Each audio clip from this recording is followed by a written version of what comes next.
In certain extreme situations, the law is inadequate. In order to shame its inadequacy, it is necessary to act outside the law, to pursue natural justice. This is not vengeance. Revenge is not a valid motive, it's an emotional response. No, not vengeance. Punishment. Tonight we have a chance to say, yeah, you're right. We're too extreme, we're too wild, we're too out of control, we're too full of our own shit. Or we have a chance to say, hey, fuck you, you're wrong. Fuck you, we're right. Because you have all made it to the dance. Because believe me, this is the dance. Start the show.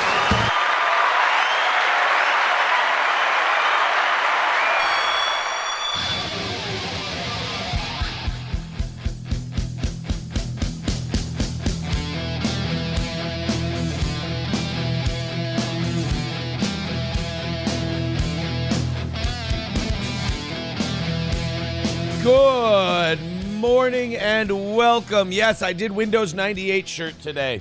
I saw it. I couldn't not do it.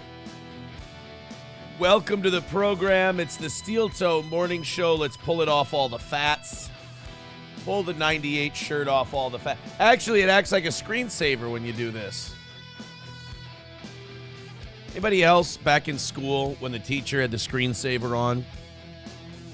You'd watch the screensaver and just hope it would hit perfectly diagonally in the corner of the screen and then just come back, fall back into itself. I lived for that some days. That's when we kind of first knew there was something wrong with me. Welcome to the show. We've got a very good one for you today. I don't want to tell you that I overslept because I made it here fine. I'm on time. I'm ready to go. I feel good, but I felt like sleeping today. It must have been the 1 1/4 beers I had during the evening show last night. The evening show got weird. The evening show definitely got strange last night. Numero uno Josh Denny fan decided to fuck everybody. It's his Chad Boozemock Top Toenations board. Adam Simon decided he was going to come in and compete. So we had a little bit of a race going on. That race is not done. People were throwing so much money at us last night, I had to up the ante for prizes on the Chad Boozemock Top Toenations board. Whoever comes in first at the end of the week, at the end of Friday, we're going to throw them a hoodie, a shirt, and a mug. Second place, I'm going to throw them a hoodie. And third and fourth, I'm going to give them each a mug. That's what we're going to do. This is what the Chad Boozemock Top Toenations board looks like. Numero uno Josh Denny fan is in first at $353. Like I said, it got weird. Adam Simon is in second at $297. Flinty Gecko is in third at $270, and Gray Duckling is hanging in there at $155. So thank you. Those people, their contributions are ridiculously important this week, as every dime we make goes to combat steel-toe derangement syndrome. And guys, I have to report from my inside sources, the disease may be worse than we ever thought. The disease may be terrible.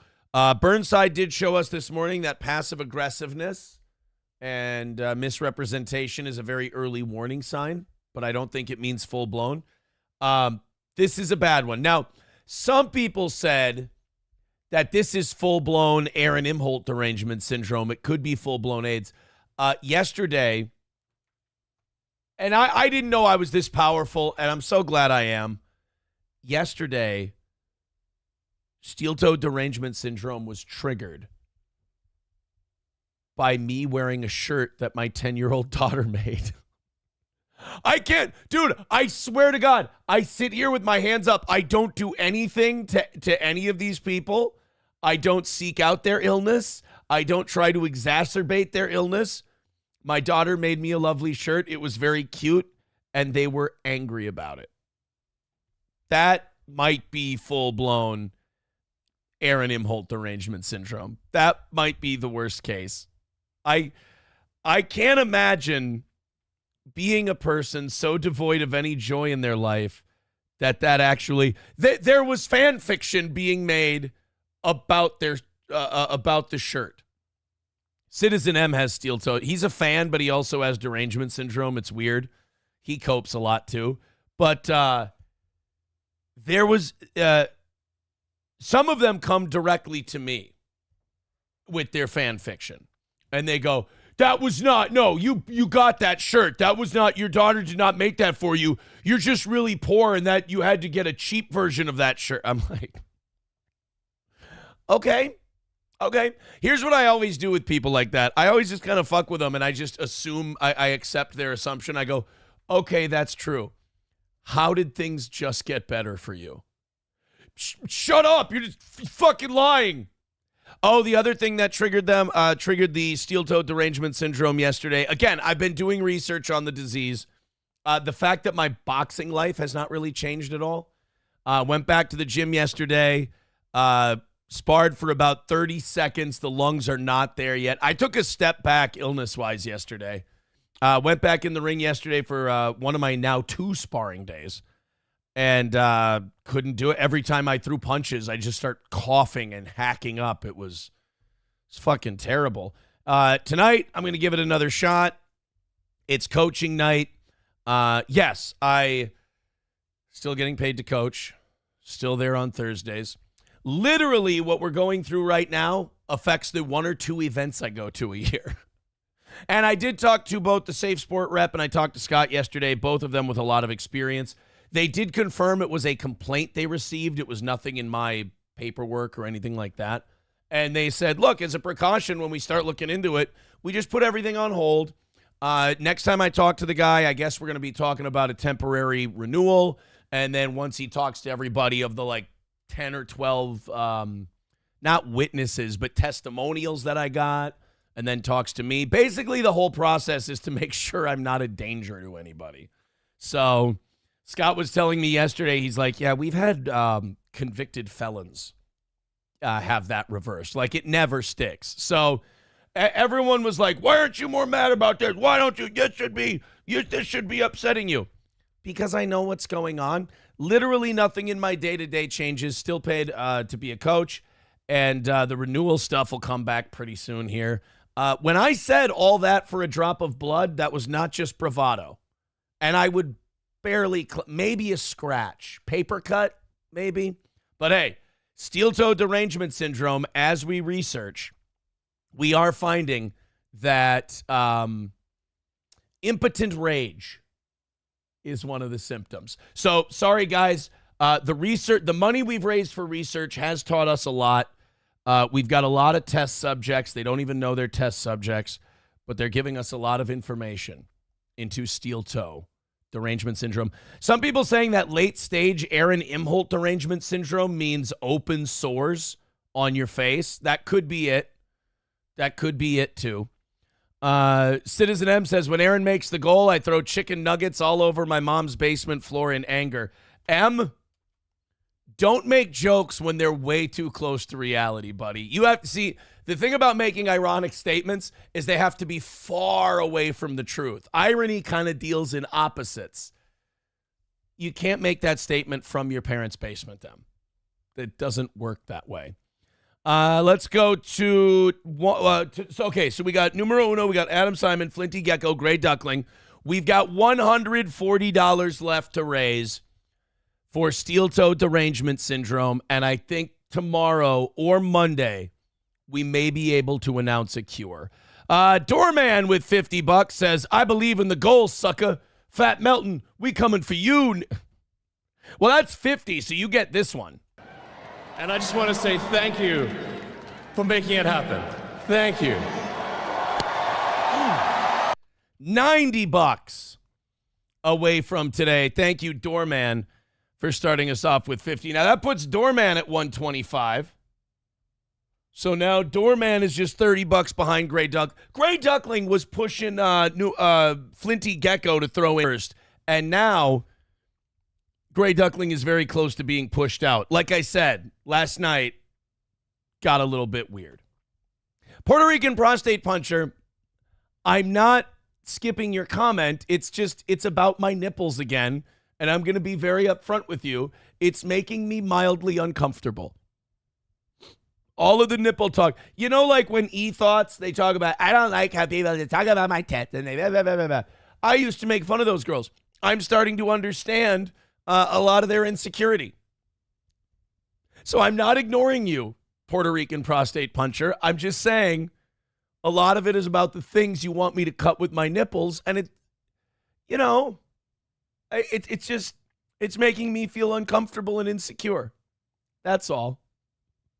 Sam Show says it's all about your glass cutters. Read the comments, Aaron. Shh. Sam Show, quick, say something about Jews. Oh, you know what? When we get to the Ben Stiller story, I'm sure you'll have plenty. Fauci's Pangolin says, your nipples are making me mildly uncomfortable. All right, touche. Rusty Grammer says the YouTube tea kettle is apparently whistling. Oh, I bet you there's mild breakdowns being had over on YouTube today. Just a little bit. Triple N says you're wearing the Windows 98 titty shirt. What did you expect? You wanted this. See, but this is what we call toxic masculinity, because you're saying like, oh yeah, baby, you want it. And I'm just sitting here going, I wanted to wear a shirt that made me feel sexy.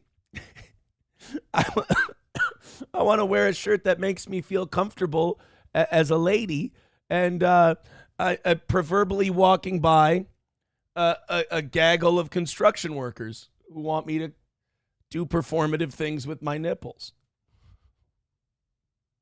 And I don't want to do it. Puerto Rican, yeah, MSO says toxic stupidity. That, you know what? We should have a toxic stupidity shirt for the audience. It would be beautiful. Puerto Rican says, your nipples are cheap and Semitic. All right, you know what?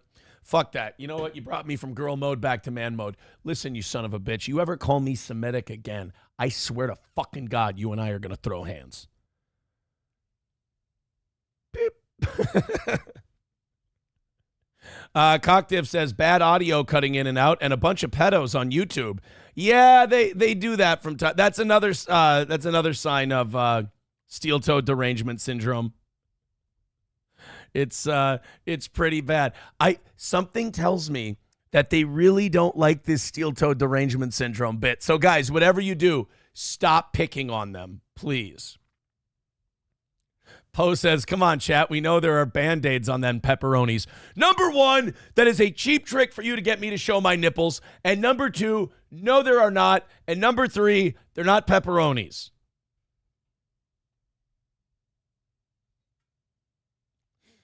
Oh, man. Poe says it was fun when you rolled with the... not only am I rolling with the punches, I'm shoulder rolling and just smashing it with right hands. So, Poe, you gotta love it. You gotta love it, baby. I've been taking you out behind the woodshed, too. It's been fun. Why can't you have fun when I do it to you? Why is it bad when I do it to you? Come on, Poe. Have some fun with us, because you're starting to show early symptoms, too. And all I'm doing is fucking with you. All right, we got big news today. We got to start. Guys, enough, all right? Straight faces. I have hard news to report. As the internet's most trusted source in news, as the Walter Cronkite of shit before the sun comes up, I need to be able to report these things to people in a way that has them trusting me. So I can't be talking about Band-Aids on pepperoni nipples. I can't be talking about performatively cutting glass with my titties. We can't. Did Walter Cronkite do that? Did Walter Cronkite go, tonight the news, but first, my nipples are harder than nickels, and I feel that I may actually knock out one of my producers with my tits. No, he didn't. He just read the news. So I think, guys, what we're doing here, no offense, I think what we're doing is I think we're ruining the credibility of the trustability of this news network. That's what we did. Oh, Poe, you didn't get muted yesterday for any of that. You just got muted because you were just spamming the same thing over and over. That's all. You just for being autistic, buddy. The only time we ever mute is when you're just being a little autistic and a little weird. When you get unhinged, it kind of brings you back to earth. And look, it worked. I fixed you. You're welcome. All right, guys. I want to address a couple rumors, then we're going to get to the news. I am not in heat. I am not in heat. And number two, bird collector, I did not almost say smashing nipples. That never happened. You made that up. Professor Tie-Dye says, what has salami tits triggered this morning? First of all, I did have a salami and cheddar cheese sandwich on this delicious sourdough seasoned bread that I got yesterday. But we don't need to discuss that. It's not important. Rex Dart says, Walter Cronkite didn't, but Dan Rather did. That's actually true. That's true. He actually has a good point there. All right, guys, if we don't report this news faithfully and honestly, shit's going to get weird today. Hold on a minute. Doorman with $20. Uh-oh, I think Doorman's going for it. Doorman says, show the nips for tips, titty boy.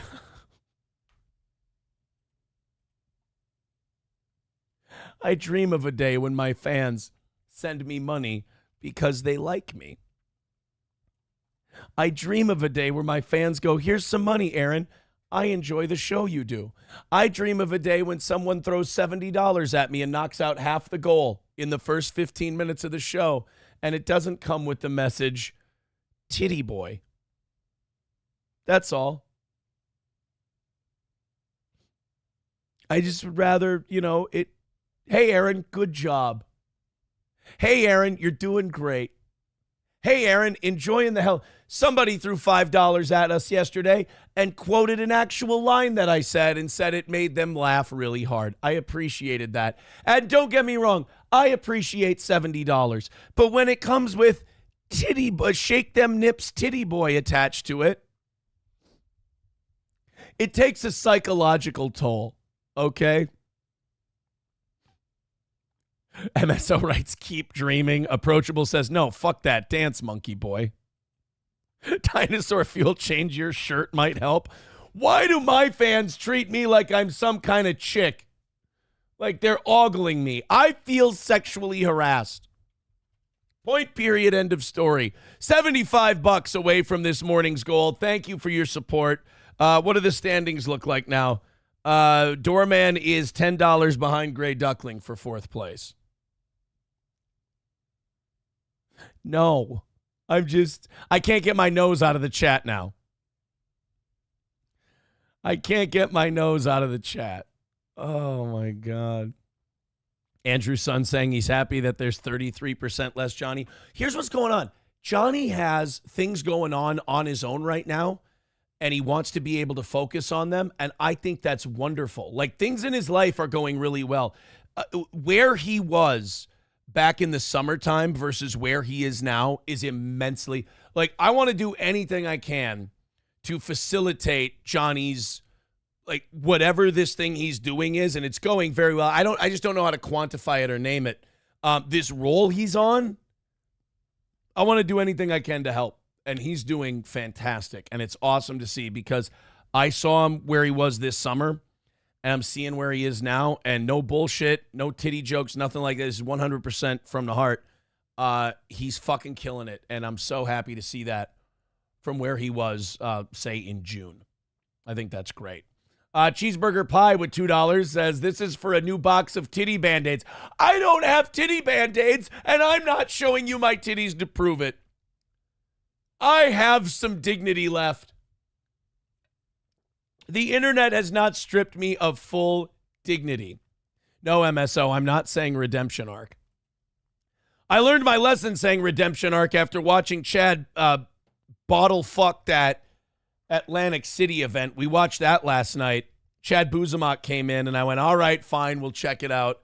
They were throwing money at us hand over fist. I threw Doom $20 for the clip yesterday, and I'm just like, you know what? We're rolling. Let's check it out. And as someone who's been planning live events for 10 years, I'm like, this shit is so easy. How did you fuck this up?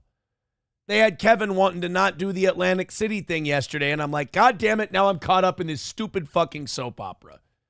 So anyway, we had a great time last night. It was a really fun show. God damn it, did I say on a roll? Fuck. I got people in the chat laughing. I had a heartfelt, nice thing to say about Johnny, and now everyone is saying, oh, on a roll, that's appropriate.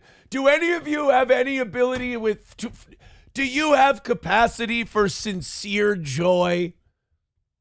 This show is about sunshine and flowers and family and decency and love and good humor.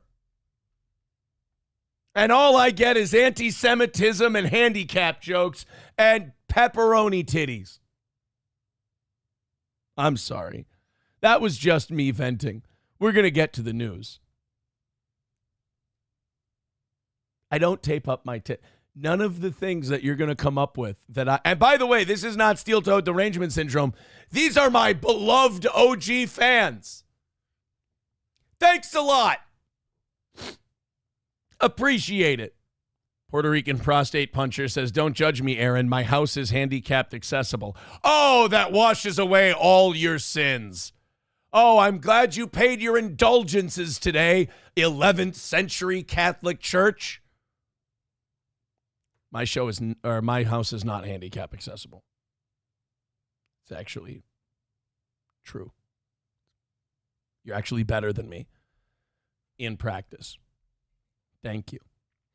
No, Clopogram, that's not true. Aaron does not have a sports bra. You want to know what the gimmick is?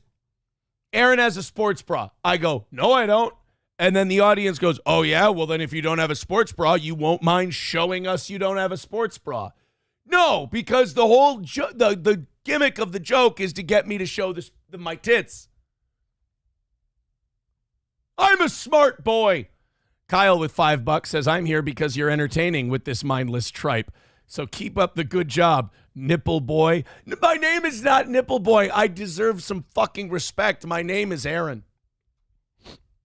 Not nipple boy. Snigger Niggerly says, remember when Aaron eyes to...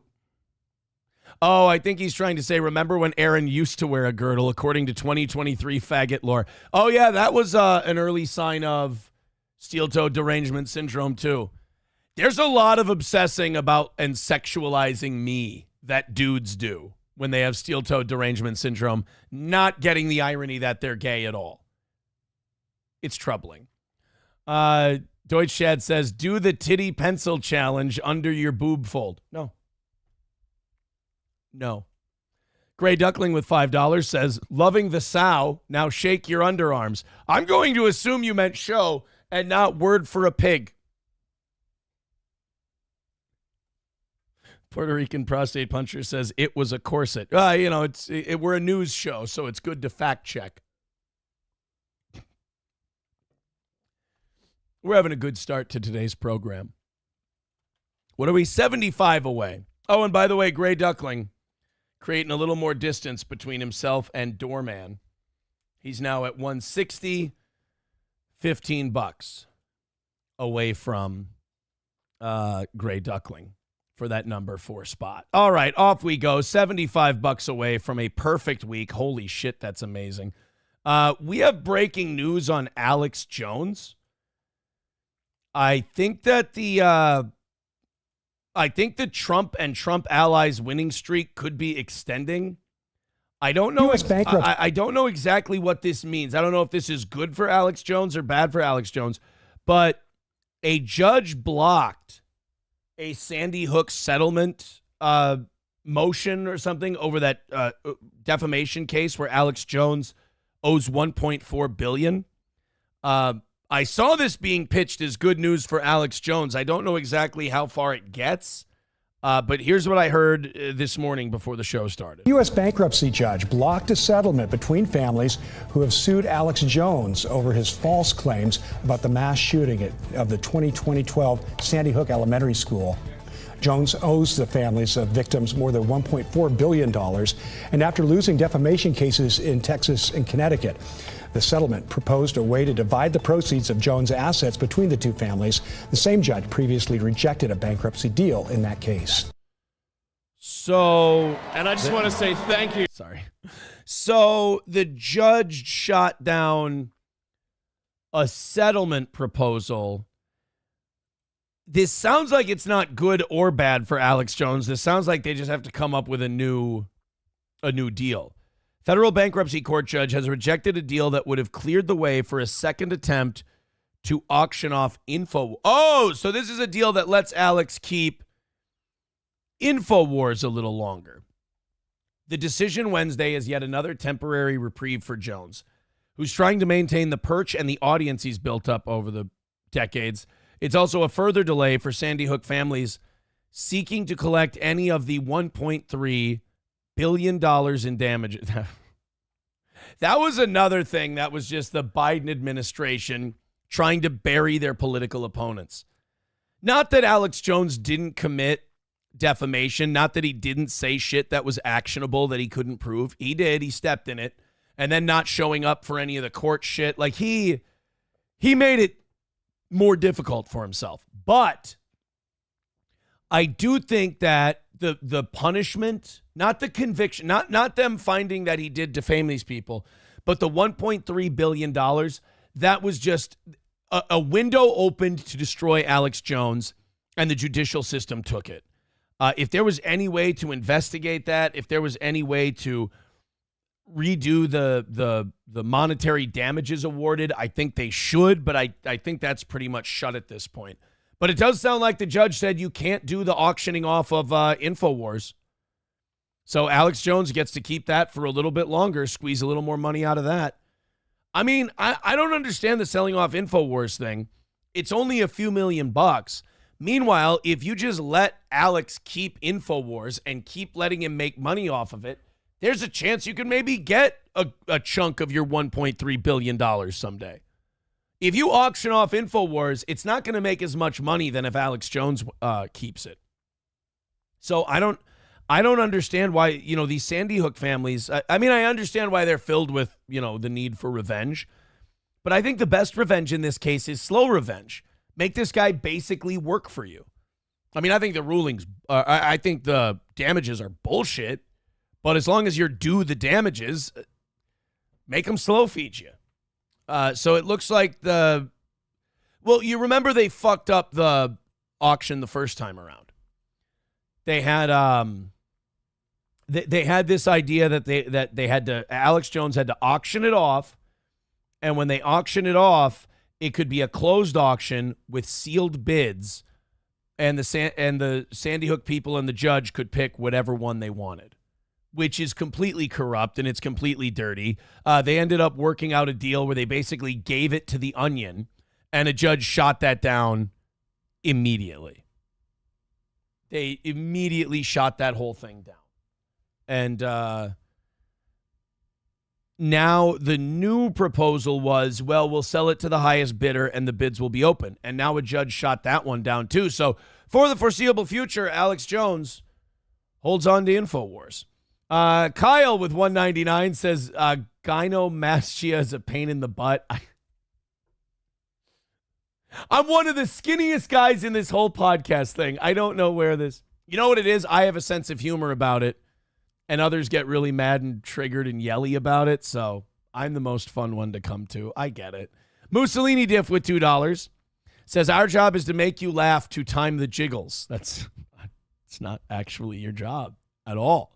Zen Man Builds with $5 says, what the heck is going on? Aaron has Vienna sausage nips and bingo wings.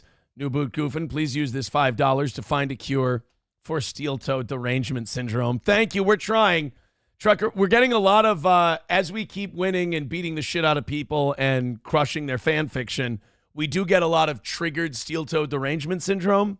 So we have been getting a lot of quality studying done. Trucker 18-wheeler with $1 says, boobs are looking good today. Suicide Jockey says, shutting down InfoWars was the entire objective. I agree. That's what they were going for. No, I don't think it was shutting it down. Well, maybe at first, but I think once they got that Onion deal, they just wanted to take Alex's creation and humiliate him with it. And now that the bids have to be open, and now that it can be an open thing and like an Elon could buy it or the Blaze could buy it, now all of a sudden they're not in such a hurry to auction it off. Weird.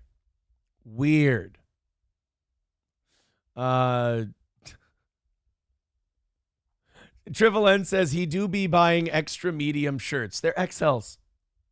And they're baggy. This is baggy. This is hanging off of me. I should be in a large. This is where I should be. I don't have to defend myself to the likes of you. Snigger Niggardly says, does that pretty anticlimactic fat brunette have the hots for Aaron? Oh, dude, yes. They both kind of do, because people send me clips of them going, we text each other about Aaron. We listen to his show all the time when we text each other. It's like, that ain't about hate, sisters. That's a crush. That's love. It creeps me out because no offense, I know you do get off to my mugshot, but I do not find either of you attractive in the least. I'm sorry. It brings me no joy to say that. I don't want to. I've already triggered the shit out of those two enough. I don't need to be giving them a complex. It would be more helpful if you had nice personalities, but your ugliness really does permeate from your insides. I wish I was something I could do. You know what? We'll take a chunk of this steel-toed derangement research money, and we'll research your particular strain and see if there's anything we can do. The fat one flicks her bean to Aaron's mugshot. Look, it's I think that whatever people need to bring them pleasure, I'm not going to stand in the way. I just don't need to hear about it. That's all. All right, let's go to Ryan the Garbage Man. Ryan the Garbage Man says, some of you newer listeners probably don't know that Aaron sold beer partnered with 3rd Street Brewhouse. It was called Aaron's Areola Ale. No, and it wasn't called Areola Borealis either. That's a lie. We had a naming rights deal with 3rd Street Brewhouse, and the beer was called Free Speech Red Ale. It was not Areola Ale, and it was not Areola Borealis. These rumors need to die. Oh, no. Annoyed Wawa supervisor says Aaron buys his clothes exclusively at 12761 Riverdale Boulevard, Northwest Suite 102, Coon Rapids, Minnesota, 55433. Respect. I'm going to fucking regret doing this. I grew up near Coon Rapids. I'm guessing it's Riverdale Mall, and I'm guessing it's like a Lane Bryant. Let's go ahead and hit paste. Riverdale Village, Coon Rapids, men's big and tall store. Thank you. Thank you.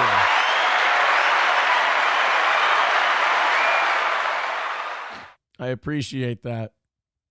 Waylon with $5 says, where's Johnny? We do it for Johnny. Let's do it for Johnny, man. We'll do it for Johnny. Thank you, Waylon. I appreciate it. I'm doing fine. I'm okay. Don't worry. Don't worry. Ooh, that looked a little like a Hitler salute there at the end. Oh, boy. 65 away from this morning. Thank you guys very much. We do have to, cover some things today. We do have to get into some stuff. And we will. I'm just dispelling some rumors. Doorman with $10. Oh, boy. Here we go. All right. Doorman with $10. Doorman's now at 155. He is now $5 away from Gray Duckling for 4th place. Doorman says, figured out your wrestling alias. Oh, yeah? You mean when I wrestled under the name Aaron Imholt for 5 matches? It was the Golden Tit. That's not true. That's not even a good... Nippler Crossface and the Atomic Tit Drop are solid finishers, I may add. Love the show you put on. Thank you, Doorman. I can't tell you how much that means to me and how helpful that is to our cause. $55 away from today's goal. Whatever this is not a secret image of Aaron's boobies. It's not. No, those aren't my... Those are not my boobs. They're very normal looking. Hold on.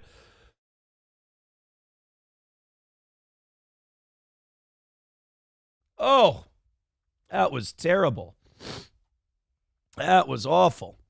All right, moving on with today's program. You know, I got up today and I said, we've got a goal of like 140. Like this week is just about done. This is pretty great. I didn't know that this is where we were going today for the program. I felt good. I got back in the ring yesterday. Didn't work out very well. I hacked up along and couldn't even make it around. But going back in again this evening, I think we should be fine, even though I'm still coughing. Who am I kidding? It's probably not going to work out. Found out that February 22nd, as long as we can find a goddamn opponent, which is turning out to be difficult, looks like that's still on. And I'm feeling pretty good. You know, it's been a pretty good week. I've been healing in general. And then I come in. We had a killer night last night, and now this morning, nips. Let's continue on. Hey, this one I actually am excited to get to. By the way, $55 away. Thank you guys very much. We're almost there. Fully funded steel-toe derangement syndrome research. That is very important to a lot of people who are really dying from this affliction. Turd Burglar says, great job, coach. You're going to get the whole gym sick. Shut up. I felt really bad about that yesterday. As soon as I started hacking up along in the ring, I got out. I took my wraps off. I packed my shit. I said, guys, I'll try again tomorrow. I felt terrible. I felt good going in, and then I started coughing. I'm like, oh, shit, I'm going to get everybody sick. And I packed up, and I headed out. I'm like, I won't push it. I'll see if I can be okay for tomorrow. I'm getting paid for tomorrow anyway. I should prioritize that. But thank you for saying the thing that I felt like a prick about, and that is spreading germs. Approachable with $1 says, you're right, Aaron. Your boobs are very normal. Thank you. That's very nice for a 20-year-old woman. Now, wait a goddamn minute. Let's go. The best titties on TV were Nick Sabatka's girlfriend, season 2 of The Wire. All right, let's take a look. Nick Sabatka, girlfriend, season 2. All right. Let's take a look-see. I can't... are those... I don't see any tits. I don't know. Amy from The Wire?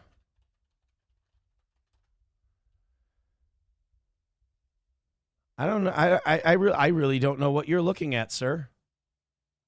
You can't say they're the greatest tits ever and then give us this. This is, no offense, horseshit. Horseshit, sir. All right. Off we go. Clopogram says, you can't be short of people wanting to beat you up. Steel-toe derangement syndrome is an epidemic. We have not... Hey, shut your mouth with that shit. We've been studying this. We're the ones doing the research. We will determine when it's a pandemic. We don't believe that it's... or no, what did you say? Epidemic? We don't even believe it's an epidemic or a pandemic yet, because we have found that it's kind of concentrated within a certain community. So it may be contained. Coltrane with $1 says, I'll be having heart surgery on the 21st. Are you streaming the match if you have a person and lose enough tit mass to make weight? I may need something to watch during recovery. I know I'll be recording it. I don't know about streaming, but I'll be recording it. Suicide Jockey with again, if my guy can commit, we need to get this moving. Suicide Jockey with $5 says, does this cough present with lesions? No, it's not AIDS. Can I cut that off right now? It is not AIDS. You bastards.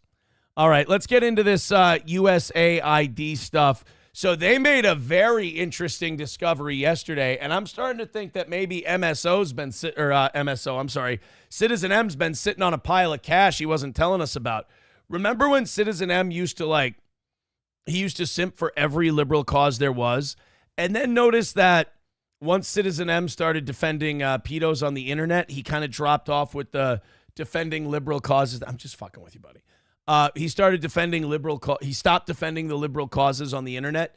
I'm thinking that the USA ID check stopped coming and Citizen M was on the take.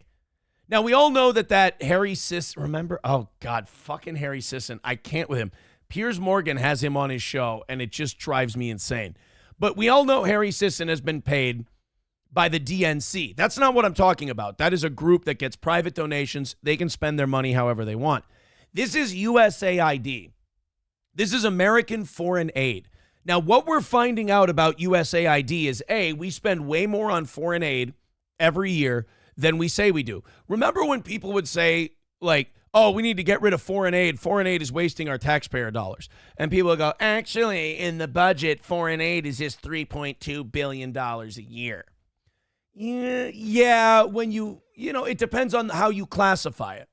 There are many little rat holes where we keep money and we funnel it through different government agencies and it goes out as foreign aid. And I got news for you. It's way more than $3.2 billion.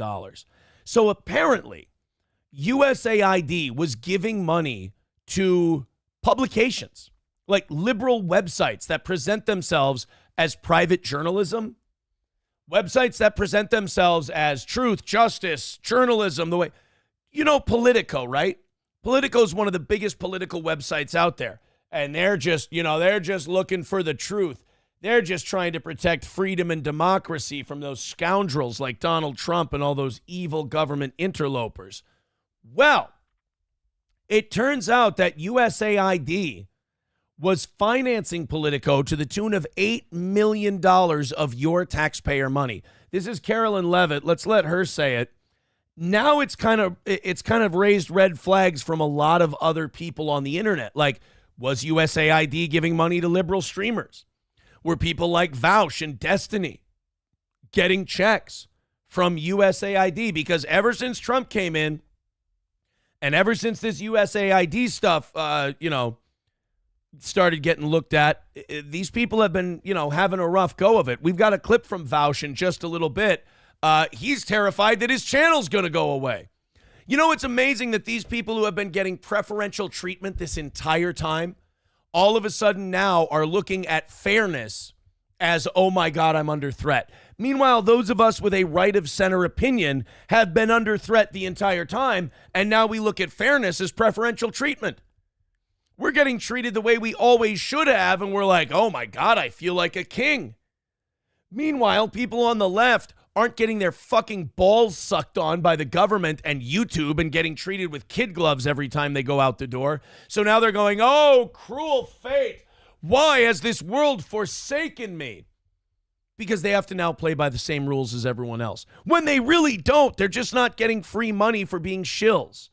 This is Caroline Levitt on the USAID Politico thing. I was made aware of the funding from USAID to media outlets, including Politico, who I know has a seat in this room.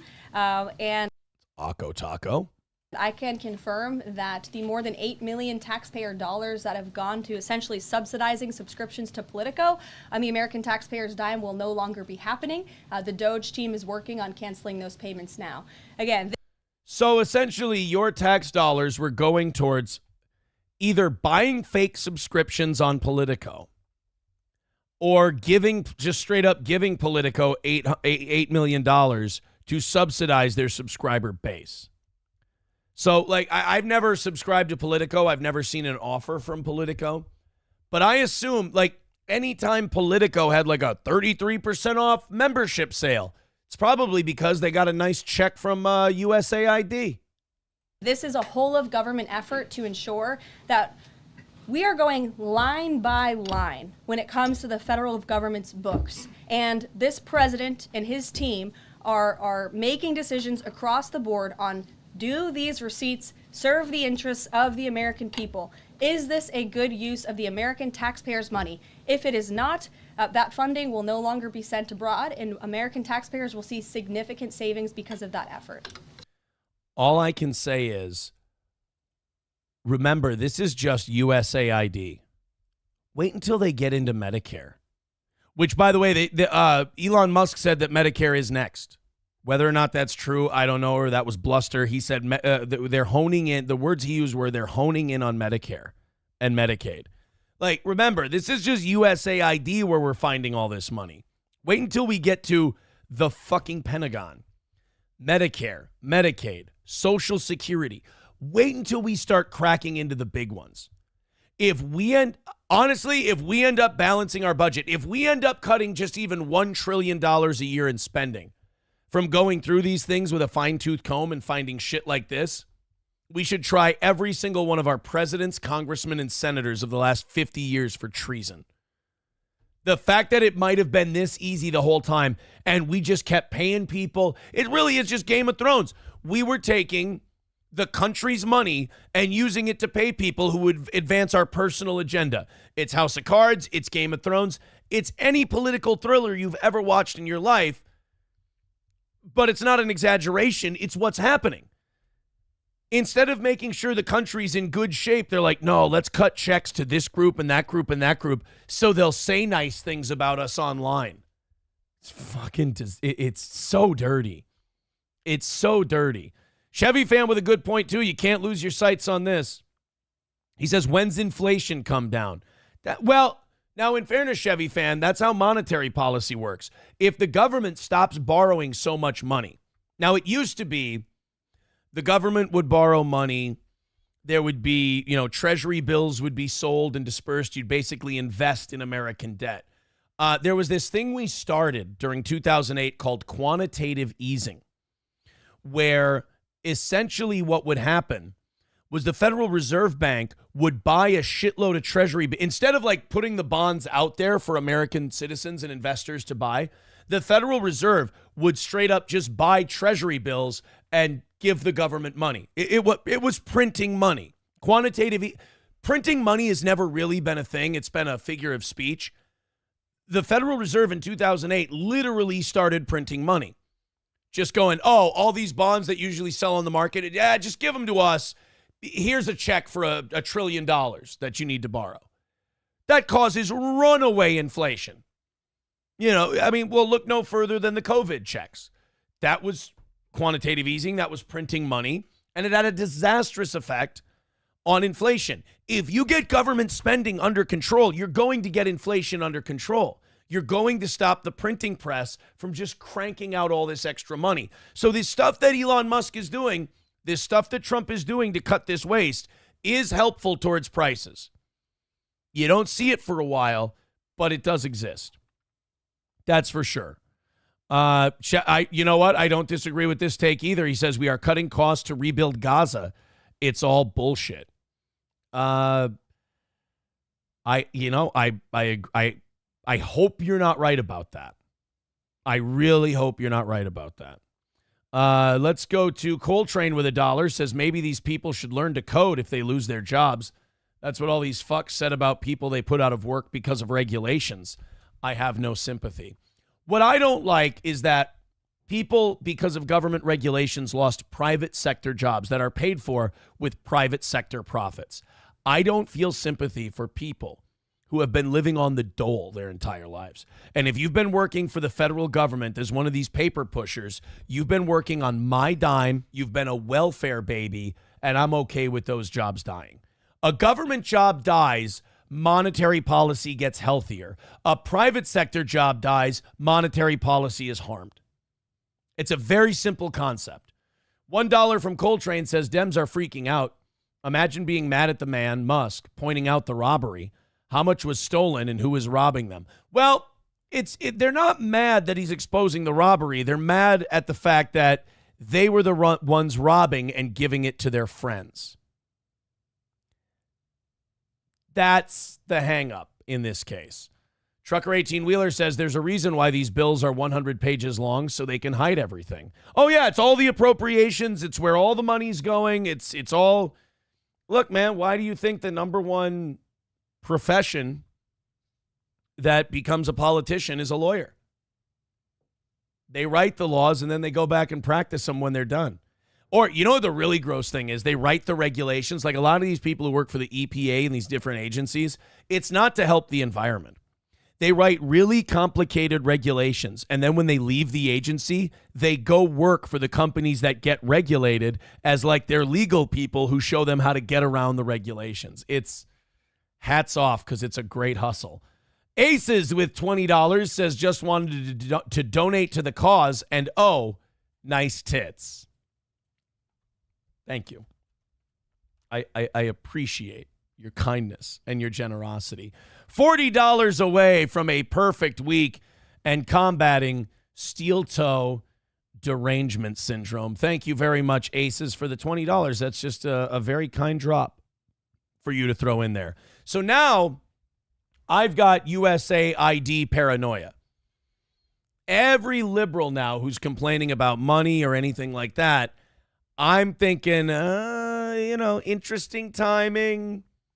Were you getting some money? Because, again, we know Harry Sisson was, we know that Harry Sisson was being paid by the DNC, I believe, to peddle his stupid horseshit to 10-year-olds. And now we're finding out, wait until we get to the Ben Stiller part, wait until we get to the Sean Penn part. That is really fascinating, that this whole Ukraine thing has been astroturfed from Jump Street. Here's one of the biggest left-wing political streamers out there, Vaush. Now, this is interesting because now the left is having to learn how the other side has lived for all these years. Right-wing creators have been getting targeted. COVID was terrible. If you had any opinion other than the official story, which turned out to be false and the other opinions turned out to be true, you were threatened with removals. You were given strikes. I got a couple COVID strikes over the course of the last couple of years. But if you towed the water for the bullshit, you were celebrated. And now I'm starting to think that these motherfuckers got paid, because now as soon as USAID funds get frozen, now all of a sudden here come these political streamers and they're saying, guys, it's could be bad. They're all starting to sound like Steel Toe when they miss the goal now. Let's check out Vaush. You tell me if you're as paranoid as I am. Forgive me for being a bit self-centered for a moment. I'm sorry. You're a streamer. It's implied. I apologize. I know. They say privileged streamer. My job could go out like that. You know how crazy things are getting over here? Literally, like at any moment. You know that? How? This is what I mean. Liberals start getting treated like everyone else, and they act like it's a crime being committed against them. How could your channel go off just like that? You are immensely cloaked from damage being a lefty streamer. YouTube is still very much a lefty organization. And does he really? We got to get married. We got to have children. You guys are turning into queers. I mean, you really are. Does he really have is this a memorial to a dead cat? Fucking hell, guys. Cats aren't even real animals. If your dog dies, you can mourn it for a little bit. Dogs are real. But we don't build shrines. Get married, have children, develop a purpose. That's, by the way, our studies have also found that having a family and a life not only leads you away from steel-toe derangement syndrome, it seems to be the vaccine. It also makes you more likely to be a steel-toe fan because you're a real human being with full development. So that is another thing we've been learning. So again, thank you guys very much for your contributions. JS has really bad steel-toe derangement syndrome. He's had it all week. And by the way, I hate to break character, but we've been very tongue-in-cheek and very funny about steel-toe derangement syndrome. JS treats it seriously, like we're accusing him of having smallpox or something. He's like, Aaron is the kid in school getting beat up and having his lunch money taken every day, then yelling, you guys do this because you're obsessed with me. Well, I mean, that's a terrible analogy because I'm the one kicking you in the nuts every day and you come here early in the morning to yell at me your feelings. So I would say that you're probably the bullied kid. But at the same time, you do understand the psychology around bullying, right? It's people hiding big-time psychological damage. So I hate to show you this, JS, but that was kind of a self-own. Sorry about that, pal. I do love when they try to come back because them not being very intelligent, it's very easy to just sidestep them. They run their own dumb heads into a brick wall. It's fun to watch. Gray Duckling with $5 says, I heard touching your elbows to each other helps with colds and coughs. Oh, really? Yeah, but won't that make my giant titties stick out? Thank you, Gray Duckling. Creating a little distance between you and Doorman. Doorman is at 155. Gray Duckling is at 165.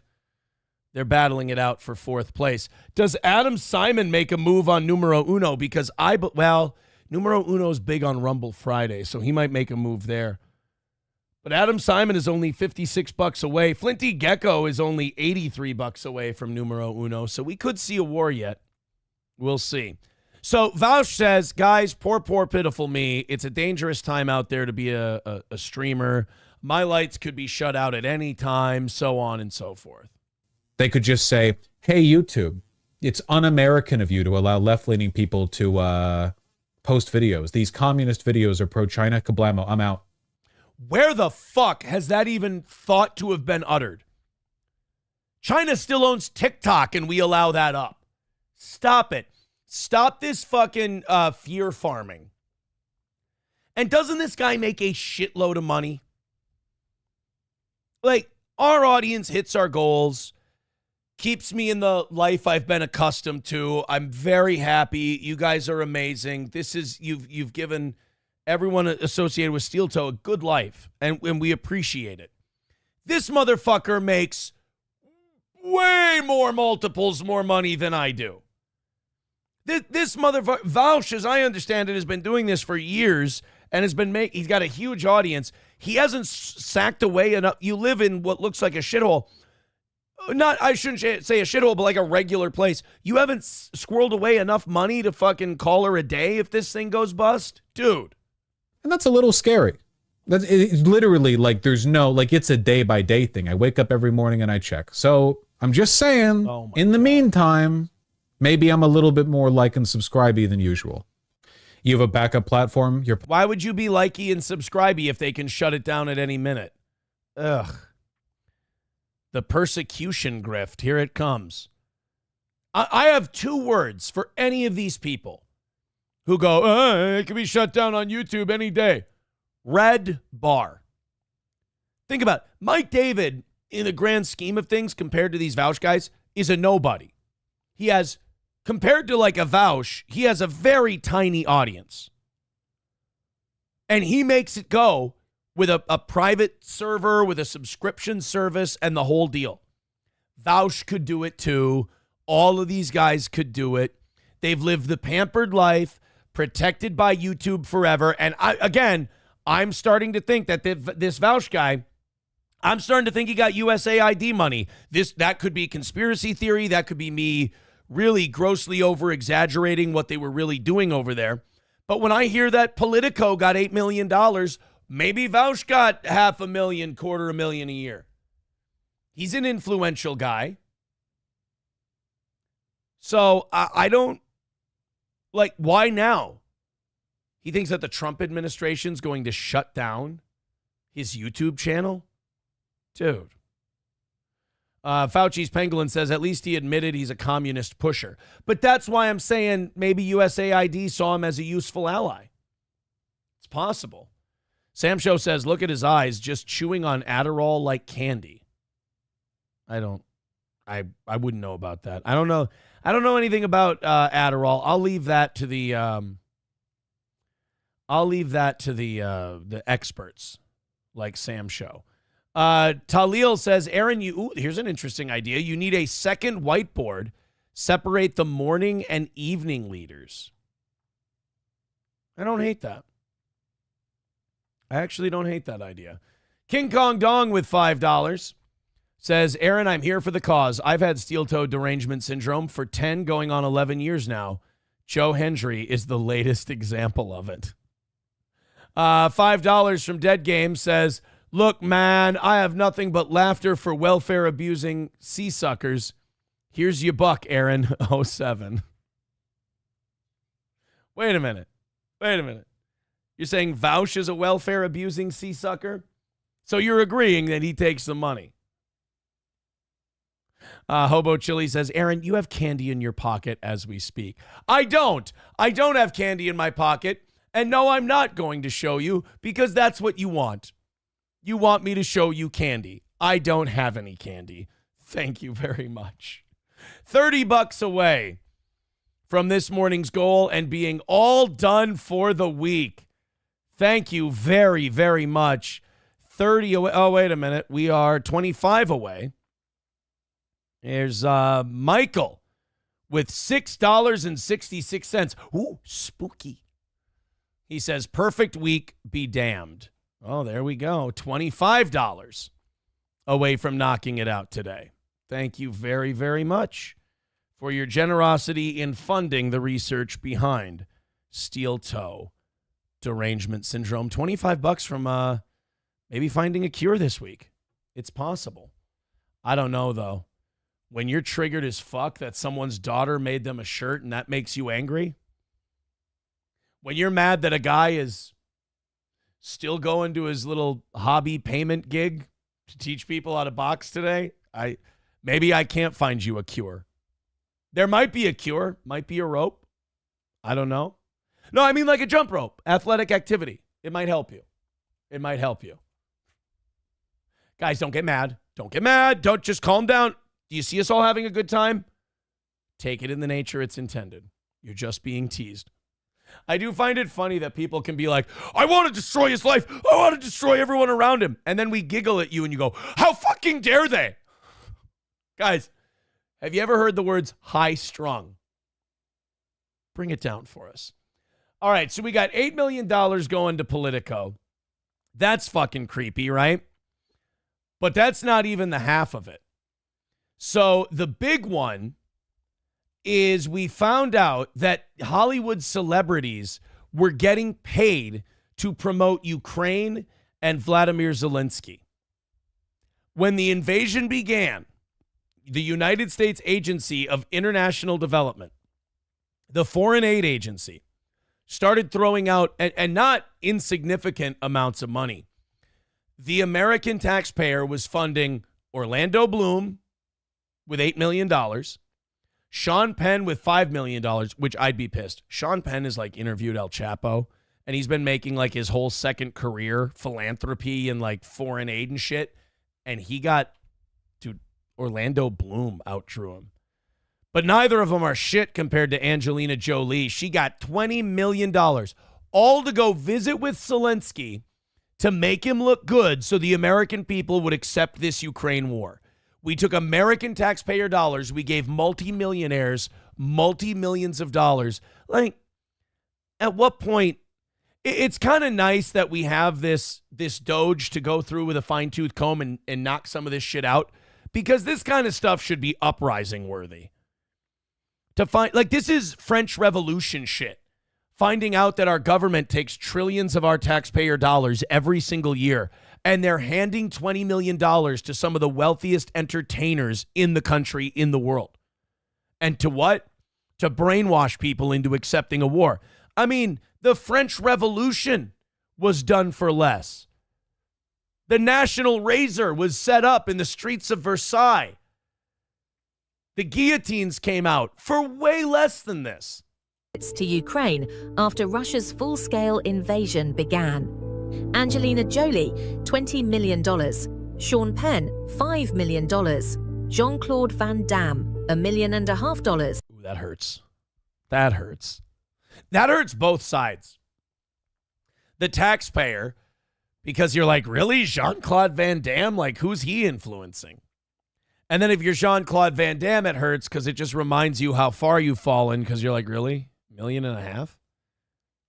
Orlando Bloom got $8 million. Yeah, you're not Orlando Bloom. Sorry, buddy.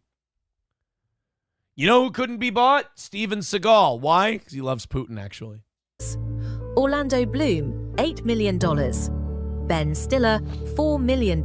Oh, and by the way, Ben Stiller today is completely fighting this one. He's like, no. It's all Russian propaganda. That's what he says. He goes, this is all Russian news propaganda. that I got $4 million to meet with Zelensky. You know, the Russian news outfit, E-News. Big time Ruskies over there. And by the way, Ben Stiller will use that narcissistic liar's cope, the technicality cope, where he'll go, it was $4 million paid to a corporation that works on a lot of my, it'll be that. The money was given to this place, to that place, and then it got to Ben Stiller. This was done to increase Zelensky's popularity among foreign audiences, particularly in the United States. Well, exactly, because the president here needed to get his kickbacks paid out for the Ukrainians putting tens of millions of dollars in his family's pocket. And the plan the whole time was, when I become president, I'm going to make sure that you guys get shitloads of money from the United States. We were paying back Biden's debts for him. So, of course, they're going to throw around more money from the American people to throw Stiller and Penn and Jolie and Bloom to go over there and say, this guy's so great. Oh, my God, this guy's George Washington.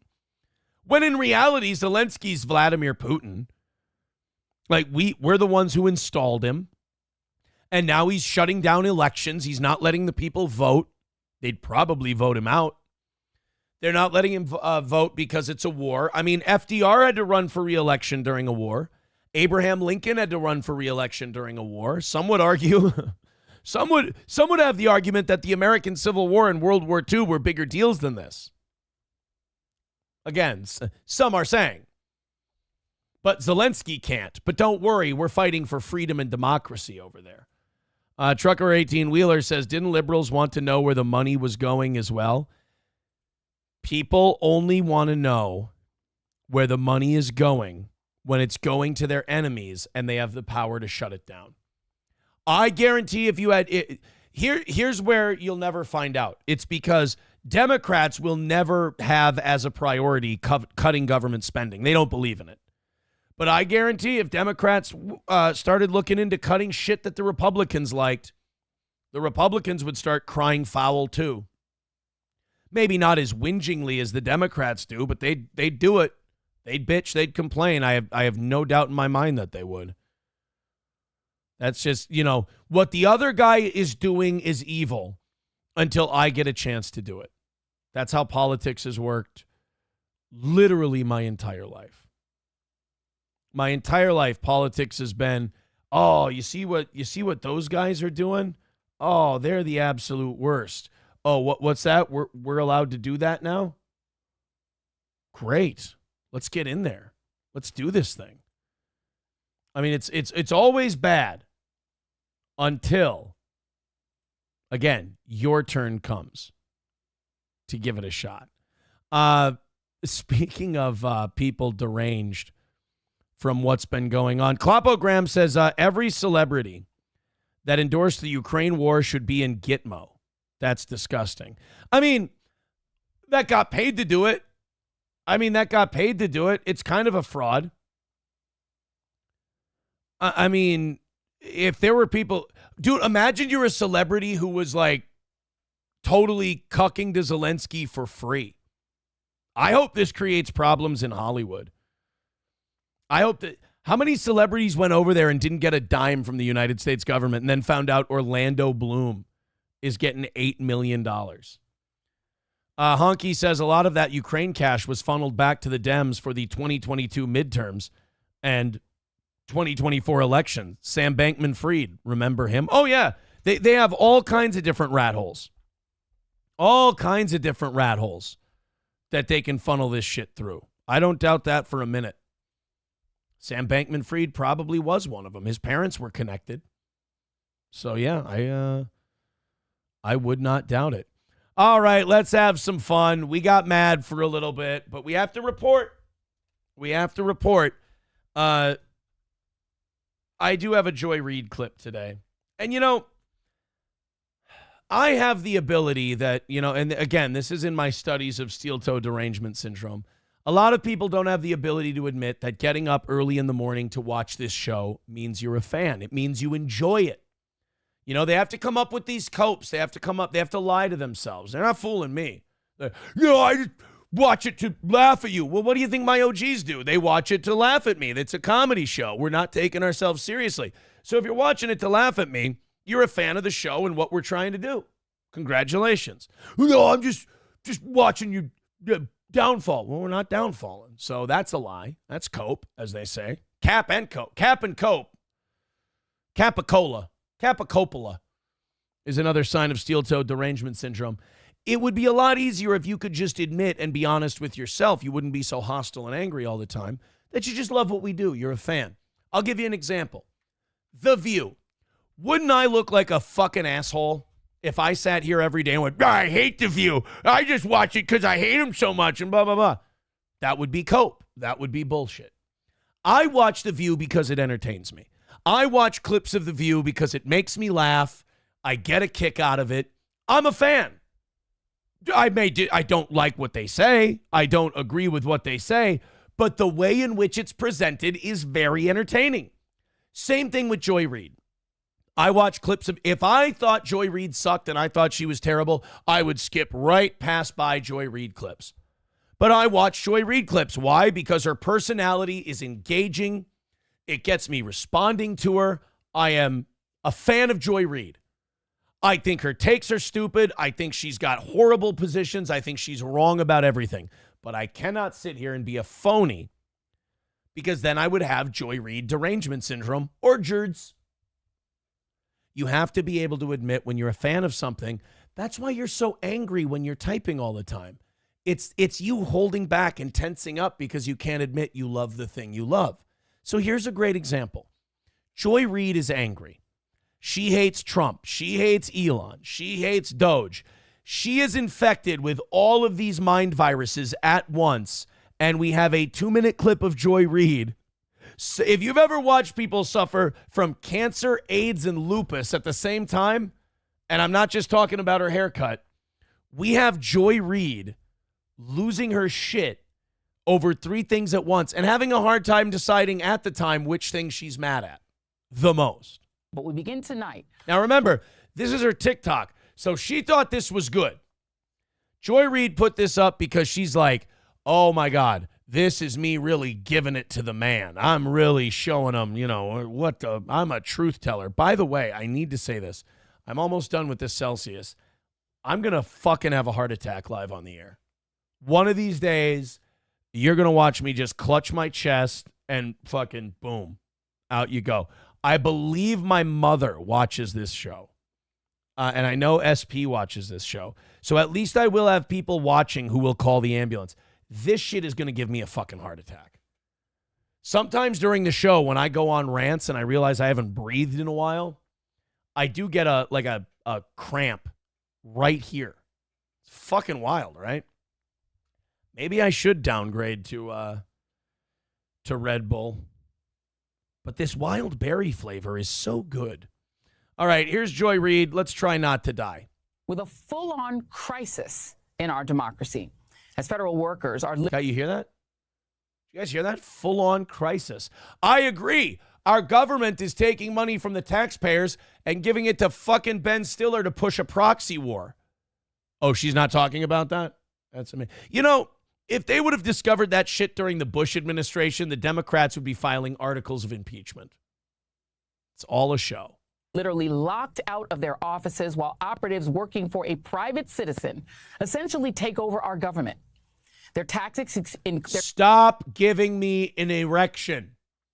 When Joy Reid gives me a boner, I start feeling weird. Makes me insecure. What is up? What is down? This is like when Chuck Schumer, let's play that Chuck Schumer clip after this one, where Chuck Schumer went, after this, they could go after the IRS. After this, they could go after Medicare or Medicaid. And I'm sitting here just fever jacking to the entire speech. And I'm like, I don't want to be stroking my dick to Chuck Schumer. I don't want to be doing this. But he keeps naming my dreams. Their tactics include turning off our federal websites, deleting government-funded research that you, the taxpayer, paid for. Delete. impose speech codes, bullying news organizations by demanding interview transcripts, implementing an FBI purge. Now, wait a minute. Let's go to those. Only demanding interview transcripts from news places that taxpayers have been forced to give their money to. I mean, and by the way, you ain't going to get me to cry for the FBI freezing out FBI agents, freezing out IRS agents. Cool. Did we behead any of them? Locking federal workers out of their computers and even turning them away at their offices while giving themselves, without congressional or any other authorization, full access to the personal data of tens of millions of Americans. Wait, guys, watch. We get to do this now. Ready? Watch this. Hey, Joy, elections have consequences. Oh, shit, I can see why they do that so much. That feels good. Including Social Security recipients, FBI agents and officials, military and government contractors, and every single employee of the federal government. Oh, guys, don't you just feel bad for those people? What were you doing? Were you listing people that are having this trouble, or are you listing the least sympathetic people on earth and just making a list of it? All of that data in private hands that you did not authorize, even if... Hey, you know what else I didn't authorize? $8 million to Orlando Bloom to go suck Volodymyr Zelensky's cock. I didn't authorize that. You still did it. You don't have a problem with that. Isn't that amazing? Joy Reid is not you-know-whatting out over $8 million to Orlando Bloom. I have an idea. Let's give Orlando Bloom $8 million to go protest abortion outside of Planned Parenthood. Let's give $8 million worth of taxpayer money. Well, Orlando Bloom probably wouldn't do it. John Voight. Let's give John Voight $8 million of taxpayer money through USAID. And let's tell him to go outside of Planned Parenthood and join some old ladies marching against abortion. And let's see if Joy Reid thinks it's just a wonderful way to help Americans. You voted for Donald Trump. This as Trump installs unqualified minions at the heads of every federal agency, knowing that they... When did it become professional to wear pizza-sized earrings on television? I mean, you look fucking ridiculous. They wouldn't stop this even if they knew how. At least when he's not threatening multiple trade wars or vowing to launch a new age of American imperialism by colonizing the indigenous people of Greenland. Correct me if I'm wrong, I believe Greenland wants to be here and not with Denmark. But go ahead. And the Panama Canal, all while... We should have never given up the Panama Canal. May God rest Jimmy Carter's soul. He was a good man. He was a fucking dummy for giving away the Panama Canal. We built the shit. It's ours. 38. You understand, more people died building the Panama Canal than died fighting in Iraq and Afghanistan combined. More Americans, I should say, died building the Panama Canal than died in the Iraq War and Afghanistan War combined. I believe, correct me if I'm wrong, under 10,000 American troops died in Iraq and Afghanistan combined. American troops died in Iraq. 3,237 in Iraq. Now let's check out Afghanistan. 2,459. So about 6,000 American soldiers died in those two wars combined.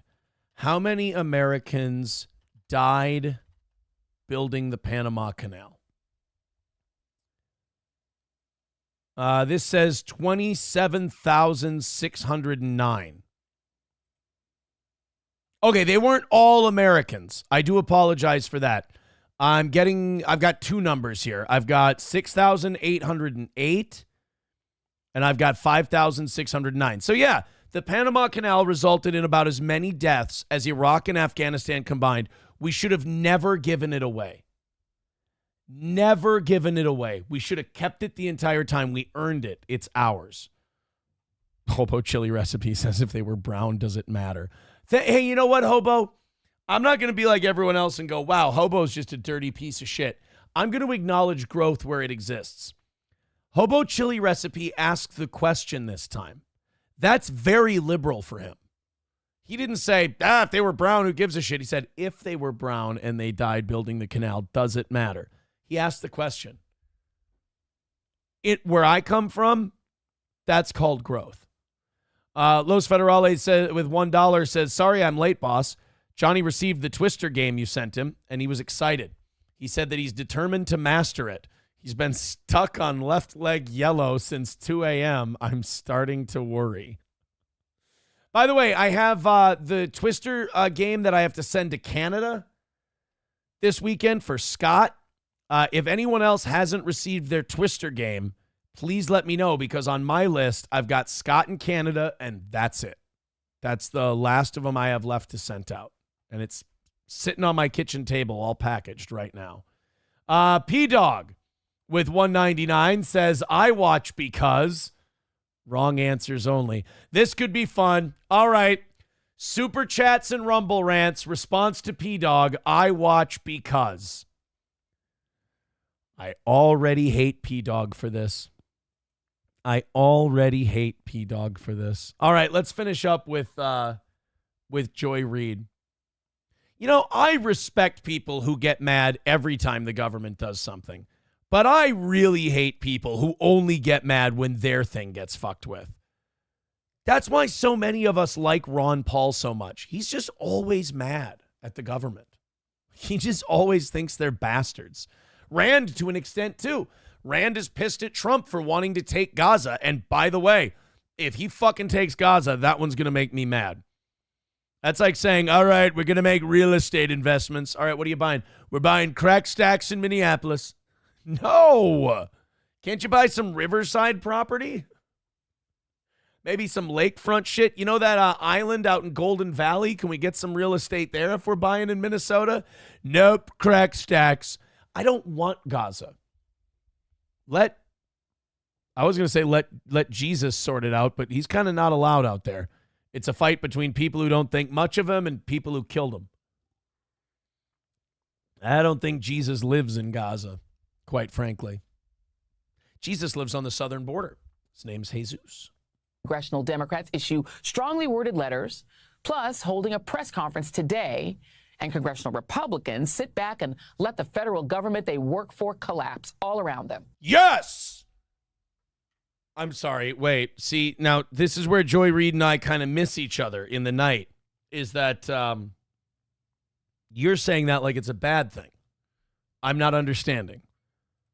Like, you guys go, well, what's next? Are they going to shut down the IRS? And I just sit there and go, don't you fucking tease me, bitch. Don't you fucking tease me. I'm already feeling like I'm going to have a heart attack. While they occasionally beg Trump for tariff mercy for their states. If this were happening in any other country right now, I promise you, I'd be on the air calling it a coup. It's not a coup. They got voted in. I love that. They're like, it's a coup. No, it's called fulfilling campaign promises. I understand that, you know, you're on the left. You don't understand what that means. Your campaign promises are things like, we're going to pay off everybody's student loans. How'd that work out? Do you know how many young people, and they're dumb for doing this, but do you know how many young people just assumed their student loans were going to get paid and just fucked off on them while Biden was president? An embarrassing amount. I know April had a sizable amount of student loan debt that I took on while she was here. And for a good chunk of the relationship, because of COVID, it was stalled or whatever.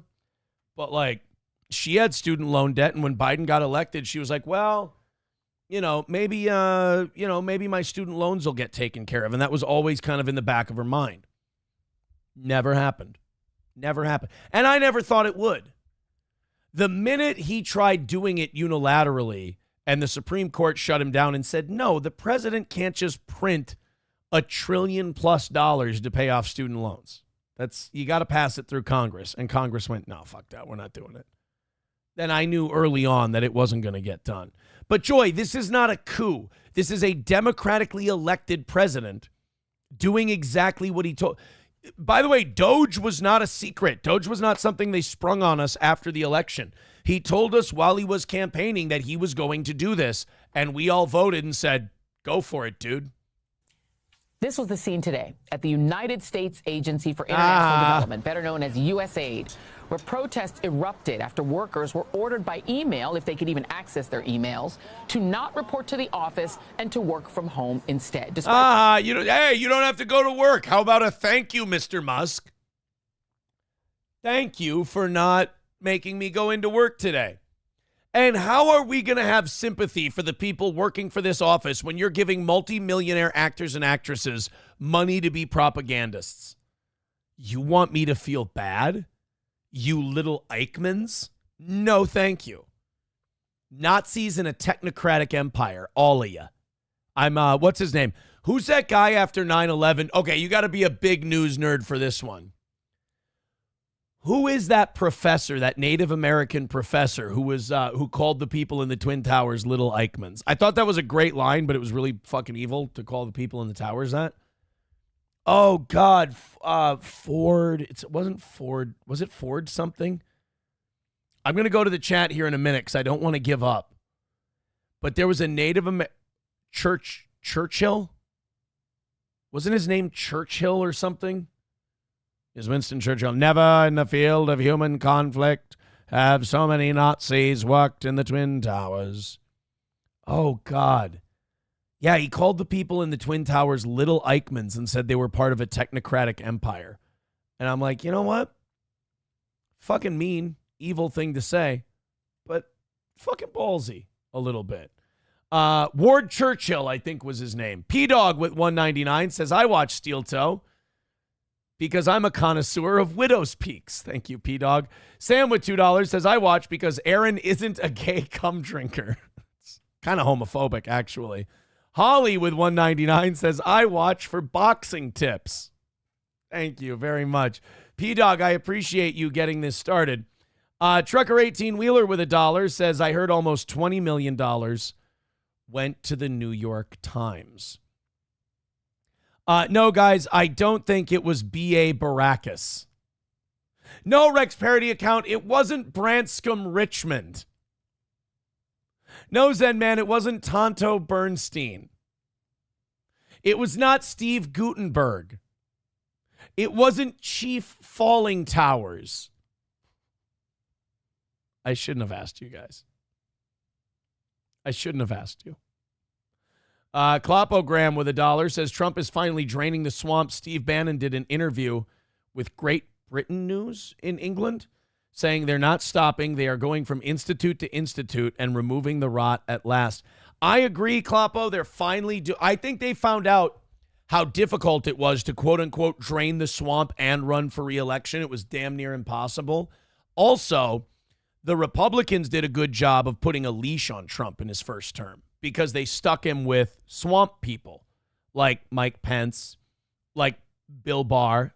Dude, they stuck him with, there were a few other people. Two Stupid Dogs mustache wants to bomb everybody. John Bolton. They stuck him with those guys. And so it was kind of hard to drain the swamp when the people charged with draining the swamp were covered in swamp.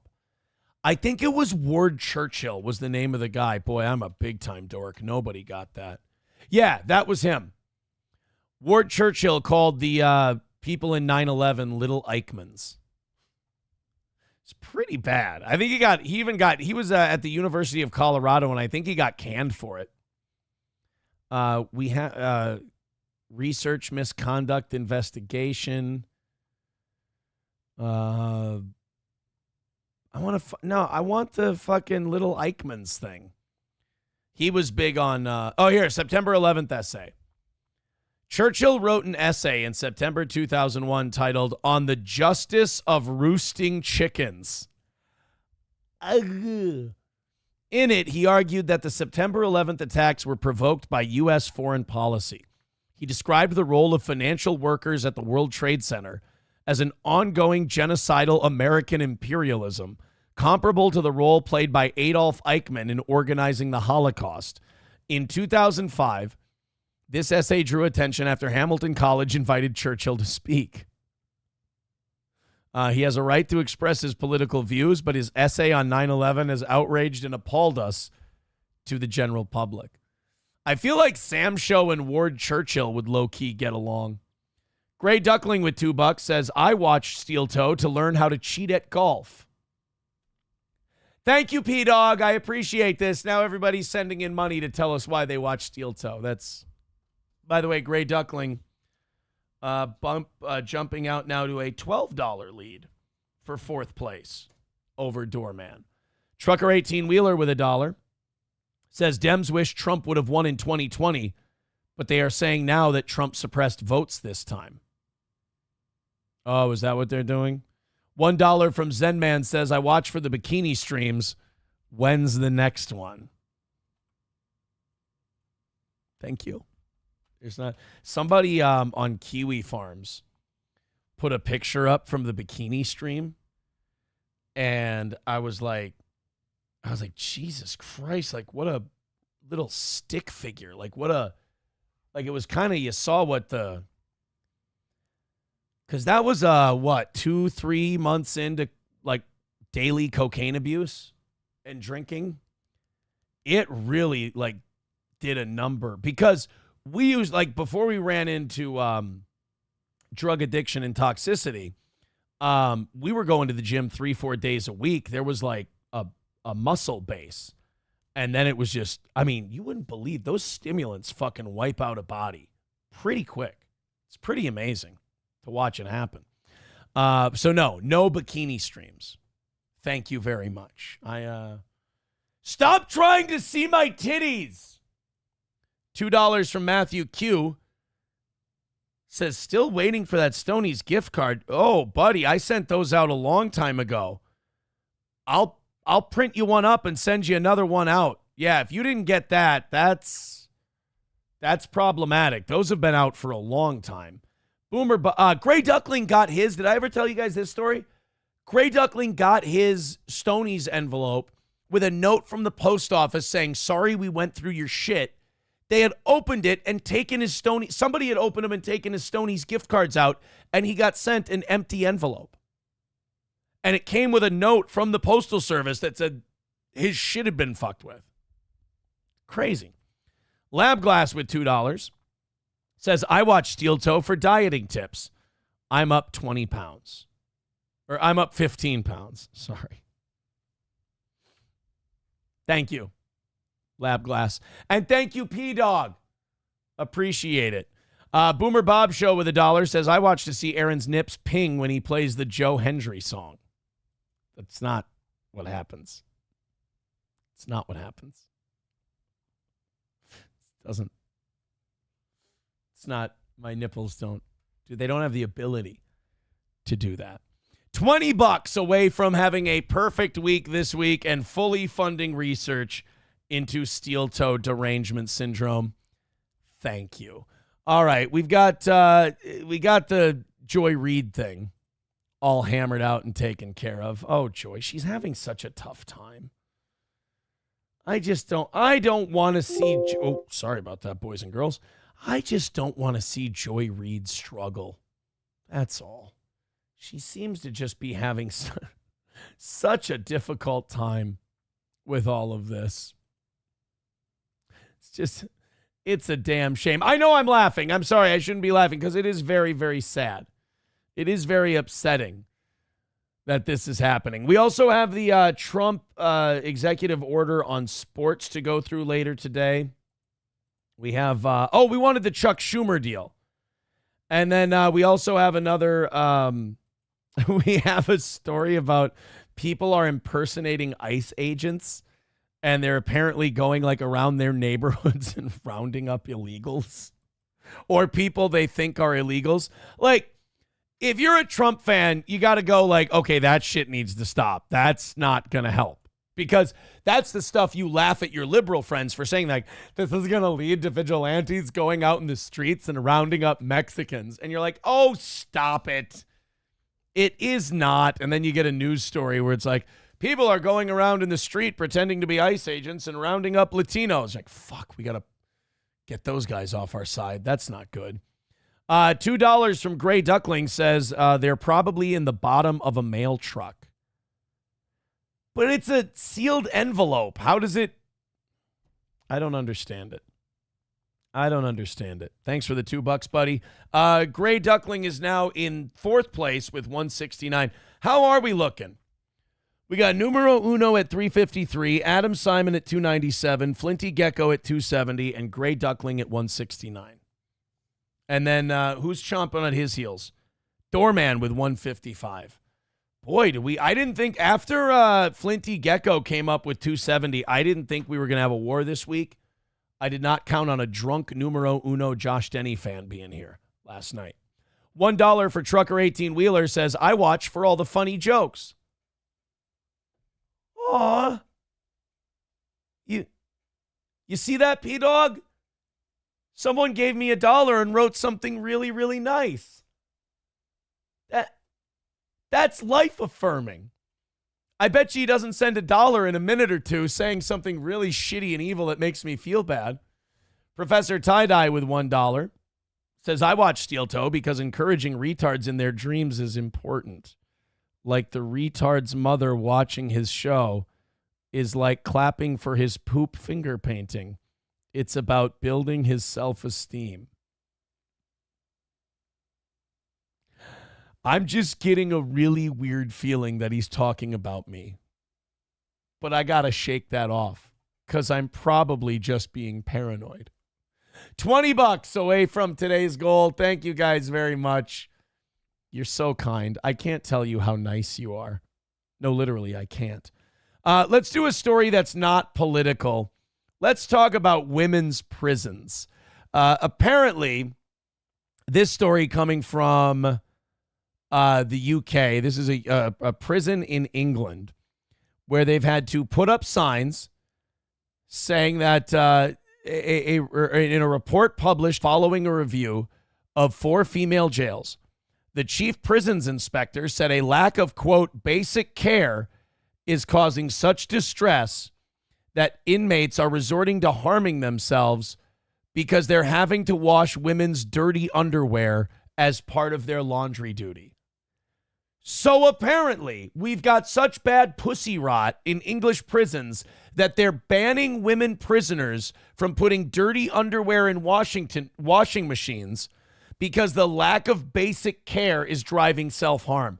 The women in these prisons in the UK are so vilely turned off by the putrid pussy stank in the underwear they're having to wash that they're cutting. Bro, how stank is your puss that women... That's almost like you shouldn't be proud of it, but like in a way you kind of should. Like you should be like, my pussy is so rotten that when I turn in my underwear to be washed, women think about K-ing themselves. Like that's... I mean, it's nasty and it's disgusting, but it passes a certain nastiness and disgusting threshold that it's almost oddly... freak show impressive. Terry with $5 says it's not funny. From Arizona here. The other day, 2 guys came to my house asking if I spoke Spanish. Very strange. See, that shit is happening.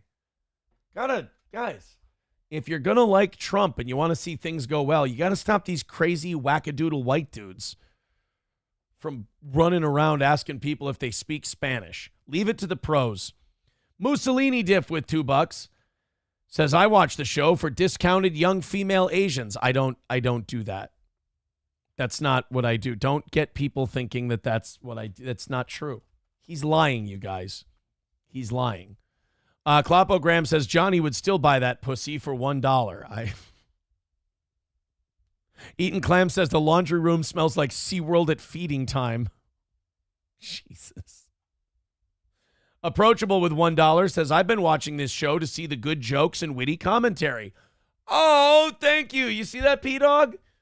Almost a decade, and I'm still waiting. Wow. Do not clip that. Oh, buddy. What? Fuck you, Aaron. Fuck you, Aaron.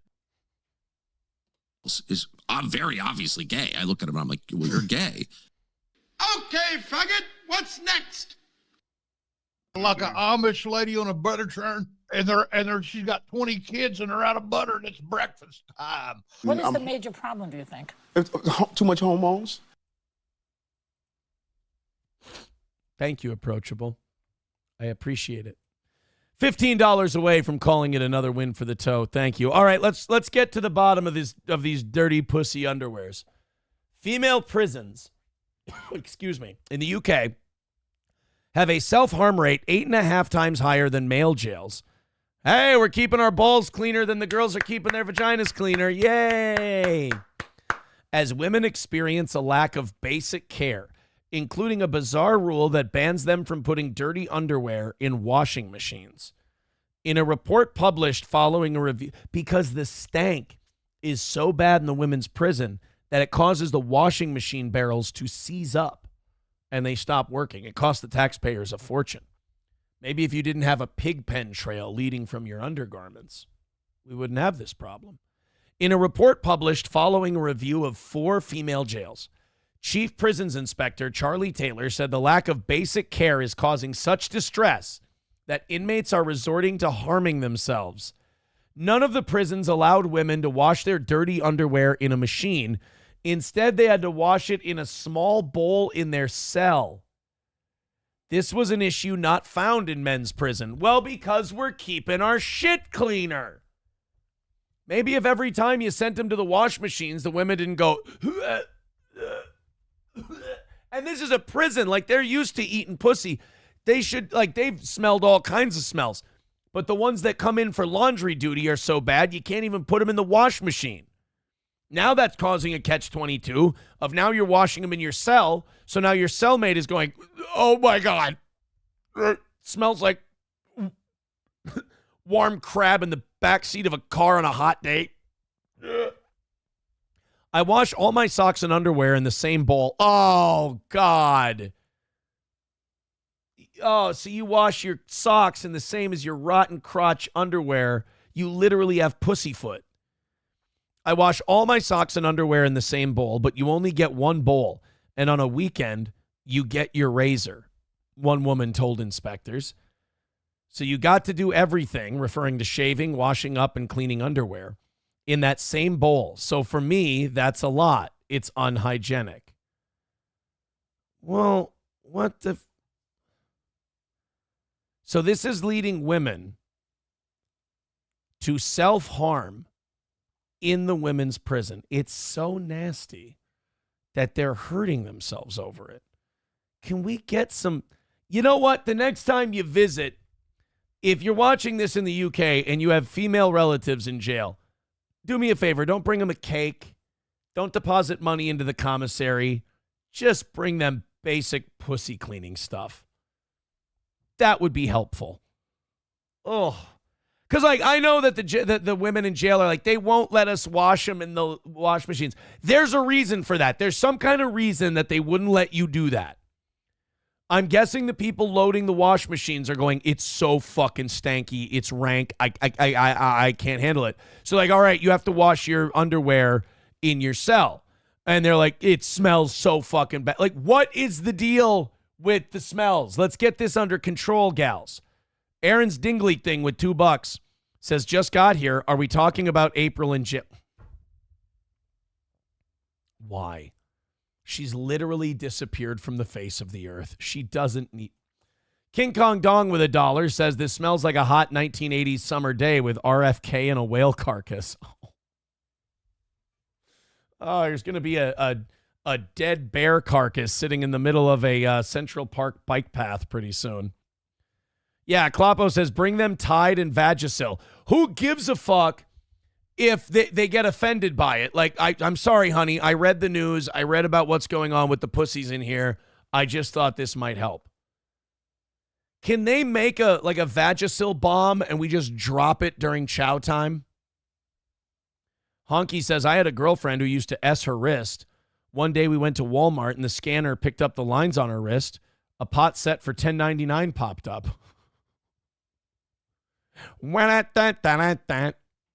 Thank you very much. That's a good one. Let's go from a place where women are treating themselves poorly to a place where the men treat the women poorly. Afghanistan. So you know the Taliban's back in charge there, right? And I don't think you need to be a scholar of history or current events to know that the Taliban is not very nice to the girls. In fact, when it comes to school, women aren't even allowed to be there. They're not even allowed to go to school at all. Wait a minute. Stephen Bravo with $5 says to help women's pussies be clean. Wait a minute. Does this mean I have to now donate $5 to some random English woman's commissary account and say you have to use this to wash your pussy? Thanks for putting me in the position to be the creep, Stephen Bravo. I appreciate it. $10 away from knocking out the whole week and calling it another win for the toe and fully funding steel toe derangement syndrome. Oh, man. So, the Taliban is back in charge, speaking of stinky pussies. But enough about the camels. The Taliban is back in charge in Afghanistan, and they're having very serious social debates. And it's about girls going to school. Now, the Taliban has always been a hard no on this one, so much so that they made a girl famous. You remember Malala? They made her famous because she was like, I want to go to school. And the Taliban went, let me think about it. And then they came back and they said, we have a counteroffer for you. And she said, what's that? And they just threw battery acid in her face.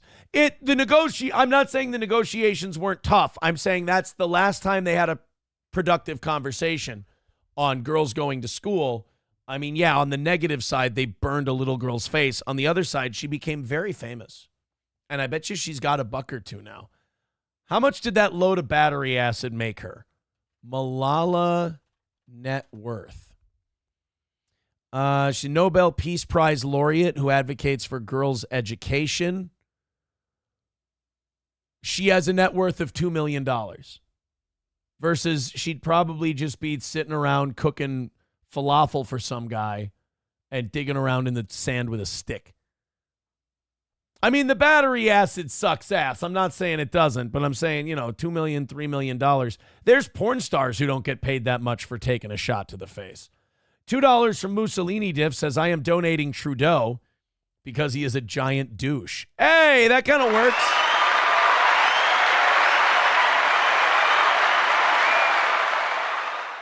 Klopogram says, imagine the women's underwear in those hot Mexican prisons, what that would smell like. Angels in heaven. Are you kidding? No, I'm teasing. All right. So this Taliban guy, this minister in Afghanistan, they were having a debate about girls' education, and their deputy foreign minister has now had to leave the country. This was such an impassioned debate about girls' education in Afghanistan that Mohammed Abbas Stanikzai, the deputy foreign minister, is now living in the United Arab Emirates as he's fleeing persecution from his own party, the Taliban, in Afghanistan. Do you know what his crime was? His crime was suggesting not that girls go to school. This guy suggested that they have a conversation about whether or not girls should be allowed in school in Afghanistan.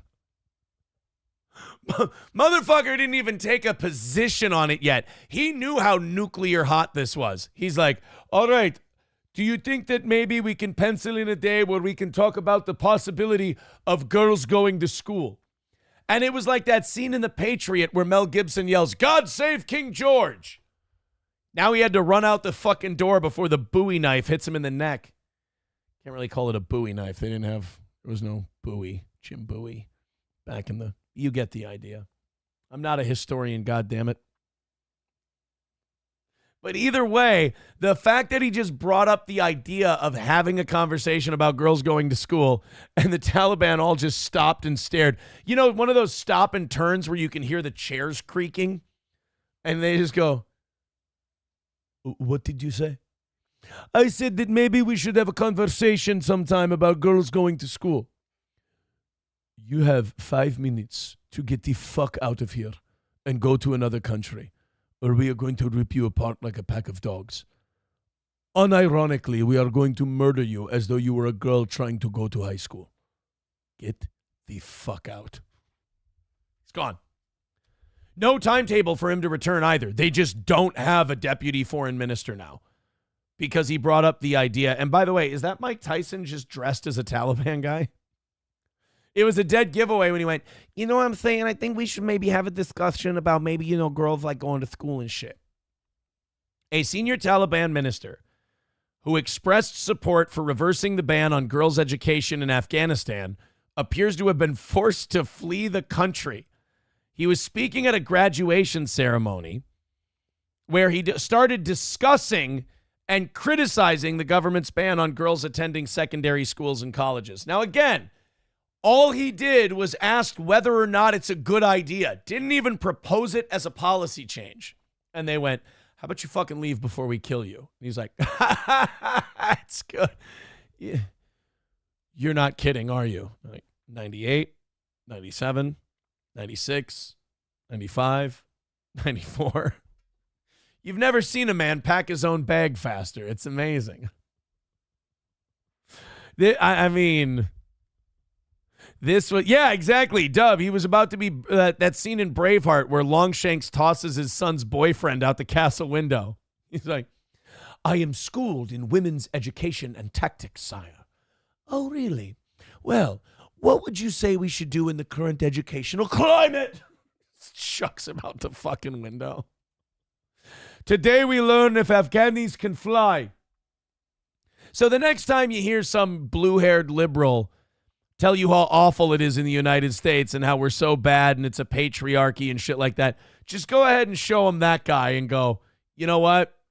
I'm not trying to make this a tortoise in the hare thing, but I think we're ahead for the moment. I think we're ahead for at least a little bit. $10 away from knocking out the rest of this week. Thank you guys very much.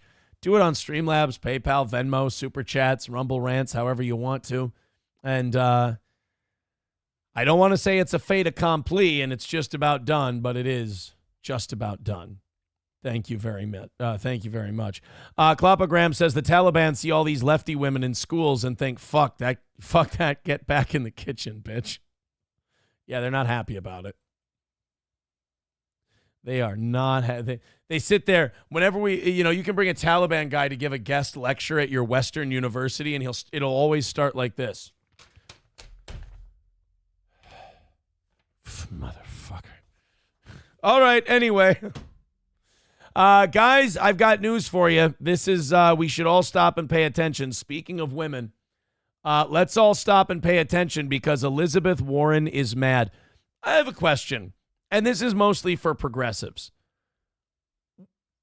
Why her? Like, I understand, like, if you have lefty beliefs, if you have progressive beliefs, and that's totally fine, you would pick someone who aligns with those beliefs. But I have a feeling that even if you like this person, or even if you like this person's beliefs, she's so remarkably unlikable, and she's so shrill, and she's just so nasty and fucking mean.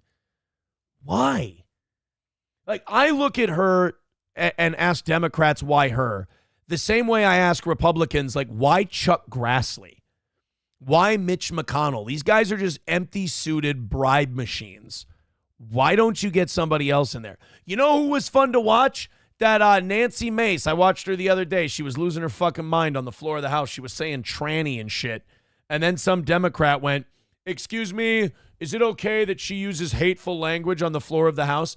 And she literally responded to the guy by going, quote, tranny, tranny, tranny. And like, if you're a civilized person, you watch that and you hang your head in shame because you're going, what's happening to civility in my country? Now, if you're me and you gave up on civility a long time ago, you go, man, this season of America is fucking kicking ass, man. It's really good.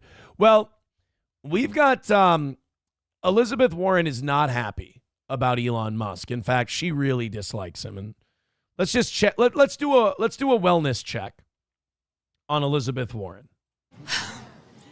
In the building behind me, Elon Musk is seizing power from the American people. That's right, guys. Remember, let's go over what Elon Musk did. He stopped payments to millionaire Hollywood entertainers from going to Ukraine and trying to sell you on a war that you don't want to be in. This goddamn coup artist. We are here to fight back. It sounds like an insurrection. Guys, that sounds like an insurrection. I'm getting insurrection-y vibes out of the crazy fake Indian lady. We are here to fight back. Wait, go back. I got to see that one again. That move is great. She's a hyperventilator. To fight back. Woo. She thought of something to add to the grocery list. We are here to fight back. We are here to fight back. She seems normal. I don't think there's really any need to adjust her medication. And we will fight back. We're going to go to the Capitol. She just loses her fucking mind. And she just starts cribbing lines from Ray Epps. We got to go to the Capitol. We got to go into the Capitol. And we got to... She fucking puts goat horns on. You're like, you are jumping the shark, lady. This is not going... JMB says, this sounds like malfunctioning AI. A little bit. Klopogram says Trump should ask Triple H to put Marjorie Taylor Greene and Lauren Boebert and that black Democrat from the hood on Monday Night Raw 2-on-1. Oh, yeah. What's her name? Oh, God. It's like Destiny. Of course it's Destiny. It's like Trinity Williams or something. Oh, who is that crazy bitch? Who is the... Oh, God damn it. Somebody know it. Otherwise, let's see how racist Google is. Black Congresswoman talking shit. Representative Jasmine Crockett. Okay.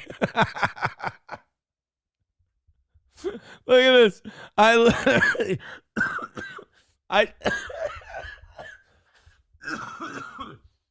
This is the best news show there is. Because you get the information. It's just that a complete monkey is giving it to you and giggling about stupid shit. How are we not having a good time? How is this not the best hang? Hit like, hit subscribe, tell your friends. I Googled black congresswoman talking shit and immediately, don't come for me, Representative Jasmine Crockett. Oh, here, let's see what happens when I go white congresswoman talking shit. Oh, it still comes up Representative Jasmine Crockett. Oh, here, let's see. Mexican. Alexandria Ocasio-Cortez. Mexican congresswoman talking shit. Okay. Let's go. I hope Adam Schiff comes up in this next one. Gay congressman talking shit. Watch, gay Missouri lawmaker confronts Republicans 2 years ago. We don't get one. We go gay congressman talking shit. Black congressman talking shit. No, not really. Thought we would get Jeffries on that one. White congressman talking shit. Jasmine Crockett. Oh, I'm having fun. What's her latest? Come on, she's got to be yelling at Whitey the last couple days. We haven't checked in on her in a while. Jasmine Crockett. Oh, that's her mediocre white boys thing. Who gives a shit? We already watched that. Come on. Hasn't she been talking about white folk in a while? Come on. Where's Black Congress? From now on this show, she has to be known as Black Congresswoman talking shit. Ghetto Queen Jasmine Crockett is demanding for Elon Musk to present himself before Congress. All right, here we go. Let's Black Congresswoman. In another episode of Black Congresswoman talking shit. Someone who is unelected. It doesn't matter how many cheerleaders he had on the field campaigning for him. That doesn't mean that he gets to go in and sit atop any of our agencies. And the fact that we... Elections have consequences. And yo, let me tell you something right now. If I was in South Africa and he was in South Africa, I could get my boys to burn down his farm, kill him, and R-word his corpse, and it'd be totally fine. That's justice. We had a vote today, and we asked to bring him in because... Hey, credit where credit is due. She said asked.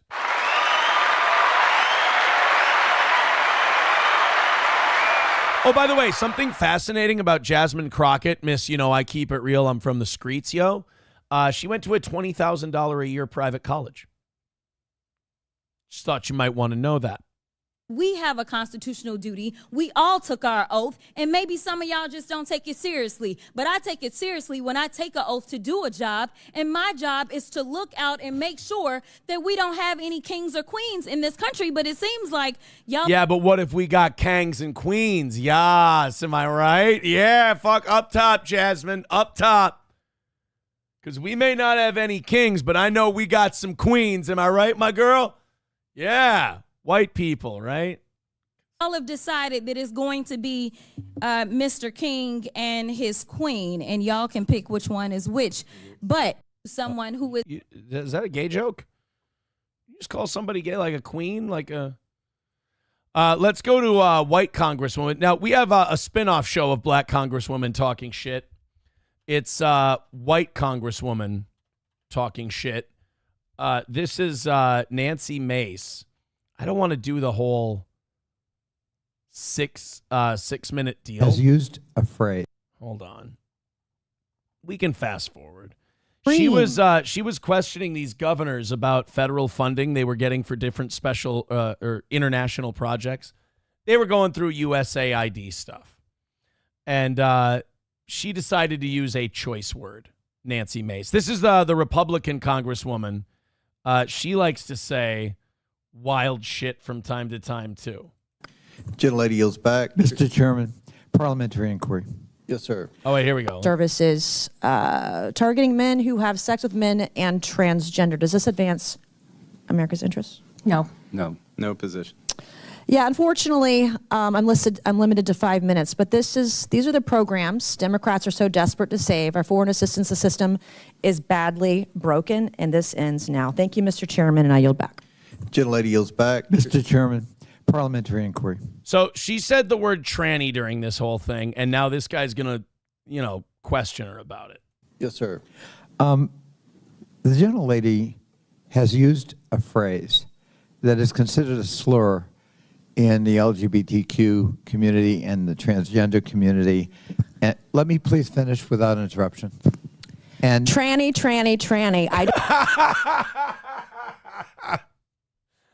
For every episode of Black Congresswoman talking shit, we have to have White Congresswoman talking shit. By the way, somebody who's an expert in back of heads, is this Marjorie Taylor Greene? Because she's going to Yas Queen her in a second here. She's going to give her, like spirit fingers and shit. I don't really care. You want penises in women's bathrooms, and I'm not going to have it. Okay. No, thank you. It's disgusting. Let the gentleman state his parliamentary inquiry. to me, a slur is a slur. And here in the committee, a level of decorum requires us to try consciously to avoid slurs. You just heard the gentlelady actually actively, robustly repeat it. And I would just ask the chairman that... This is a great juxtaposition of what's happened to men, some men in America. This guy is being an utter bitch while she's having a giant set of balls on her. It's depressing. It shouldn't be like this. This is why women like Nancy Mace, like guys like John Fetterman. No, I'm just kidding.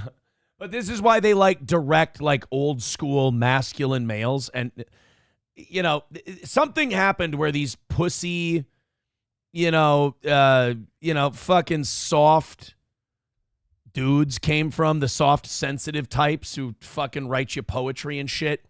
They started to come up the ranks, and then as a response to that, almost like, God's divine hand was in it, some women, more conservative women especially, and hotter women, started getting more badass as like a warning, like, hey, stop being a queeb or we're going to turn gay.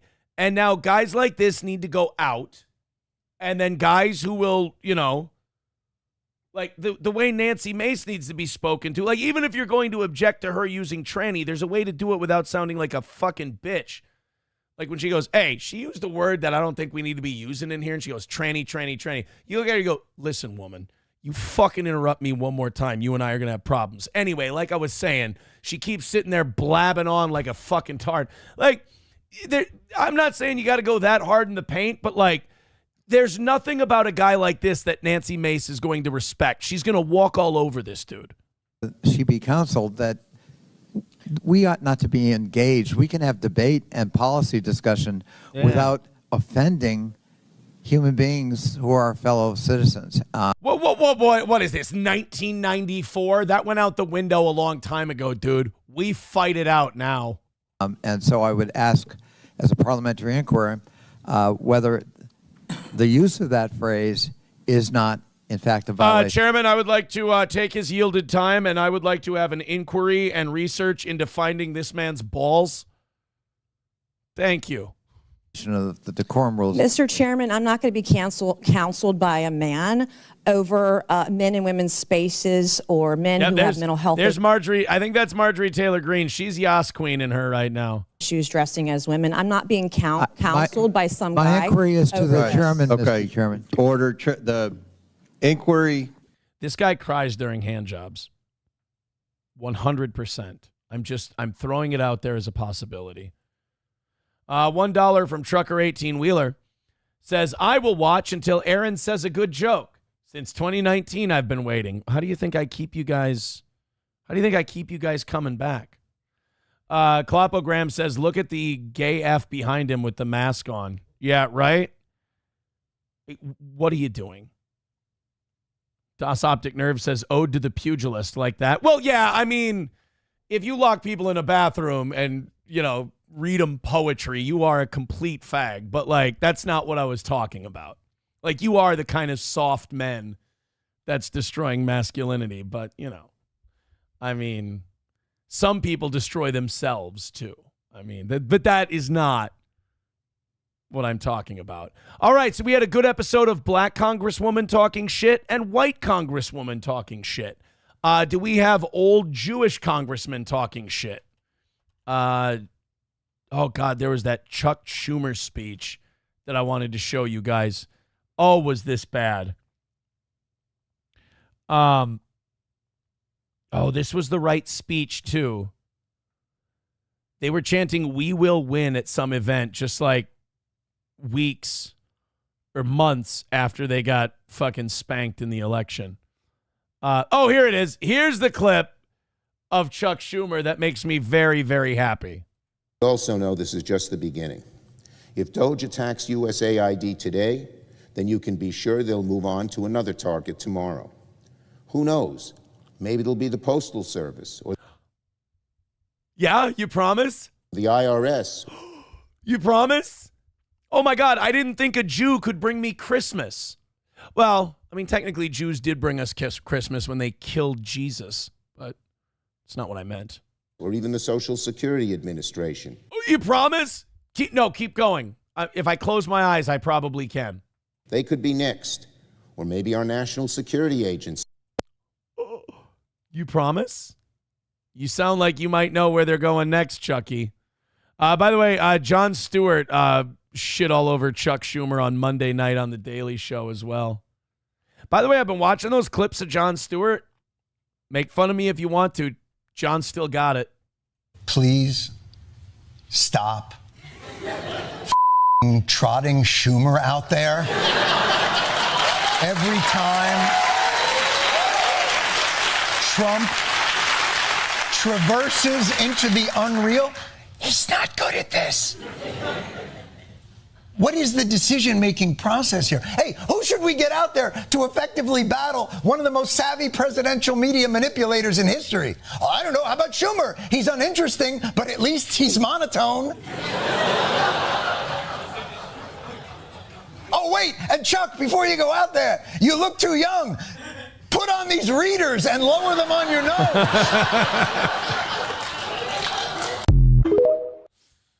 Not wrong. That bothers me too. That like Jon Stewart, who You can dislike his politics, whatever. I'm with Jon Stewart the same way I'm with Bill Maher. I don't give a shit what their politics are. They're both funny. To me, like the fact that people are consuming the Bill Mahers and Jon Stewarts of the world in like 30-second TikToks bums me the fuck out. It's like when my kids tell me that they kind of like certain wrestlers and that they might be interested in getting into pro wrestling. I'm like, guys, that's great. Let's sit down. Let's watch Netflix. My dad and I used to watch pro wrestling together, and we sit there and we watch Raw. We sit there and watch pro wrestling together, and it's great. It's Midwestern bonding time. And we'll watch for like 15, 20 minutes, and they'll be like, oh, no, Dad, like, can we watch YouTube shorts? And I'll be like, come on, guys. You sit. Every Monday, I would sit and watch 2 hours, 3 hours, Dad and I would do this. And like, no, we just want to watch the shorts. And I'm like, guys, but you don't get the storylines and the updates on what's going on when you watch the show. And then I realize, I'm like, oh my God, I'm just an old man projecting, back in my day, onto young children. I'm doing an old man back in my day shtick. We used to go to a talkie and God damn it. My kids now look at me the way I looked at my parents. It's a fucked up thing to think about, guys. You need that, though.